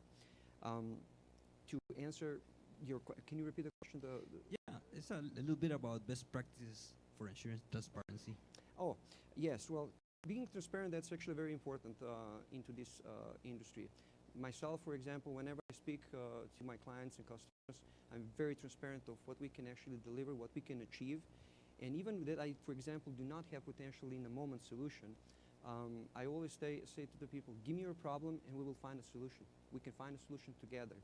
But transparency, it can be achieved in many different ways, right? When you, for example, achieve some type of, let's say, goals to your innovation to your company, be transparent. Give it to the public and tell them honestly what you have, what you don't have. Don't just necessarily through the marketing tools or some type of media sources or social media or like bogus certifications that you're going to just slap those labels and call yourself call a day, which that's not actually what it needs to be. So basically it's even deceiving of the publicity and the consumers. So what we have to do is basically give that let's say I would say freely, transparently everything what you actually have as a company, and don't be afraid because you're not completely sustainable. You will achieve.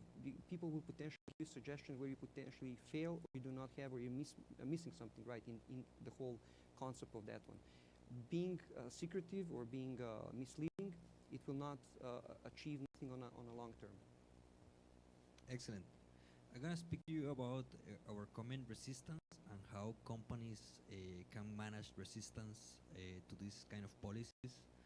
And I really think that resistance is usual when you are not involved in whatever the company is doing strategically. And I really think that involving, all the stakeholders and aligning their interest in the implementation of project in a company, including a sustainability project, is key in order to that implementation to be successful. So I think that the creation of different level committees or participants of different levels into the implementation of certain policies, and understanding that you have to not only put the marketing team together in order to make a publicity, but also the C-suits, the partners have to be aligned, also the employees, the middlemen, the front office, the back office, everybody has to be involved in the implementation of things, and doesn't have to be imposed. It has to be something that is born organically within the organization.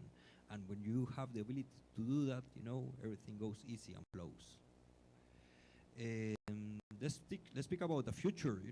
What emerging trends or innovation do you see shaping the future in the corporate sustainability? That's for me, right? Well, the future, yes. So the future, well, look, I mean, I'll give an example. Not so long ago, maybe let's say about 10 years, I would say in the back, people started using the thermal energy storages, right? And it was basically pure thermal energy storage that you use a solar ray, right, that you can actually convert it to the thermal energy and store it for a bean, and then deploy it through the heat exchange where the turbines can actually work in that way and create the energy. Now the problem with that stuff, the efficiency of that was only 50%. So it was not sustainable. It was not good solution. Now 10 years down the line, somebody come up with it and it says, what about if we use a steam, right? You already have a heat element. All you have to do is just to add the water. And through the water and the steam, you have higher efficiency of the turbines. So now the efficiency is 95%. So that's already kind of a good example of sustainability and innovation, how actually we achieve something better. And I believe so we will achieve even more different things, in the future, specifically through the battery storage systems that right now, the new technology is coming up. Nuclear energy, it's actually one also of the clean energies that actually needs to kind of be implemented. And I believe so that also today's our administration is actually talking about initiatives to kind of create small nuclear plants, because they are sustainable, they are green energy. However, it always raises, that nuclear, right? What it happens, something like with Chernobyl, it happens also here in the United States.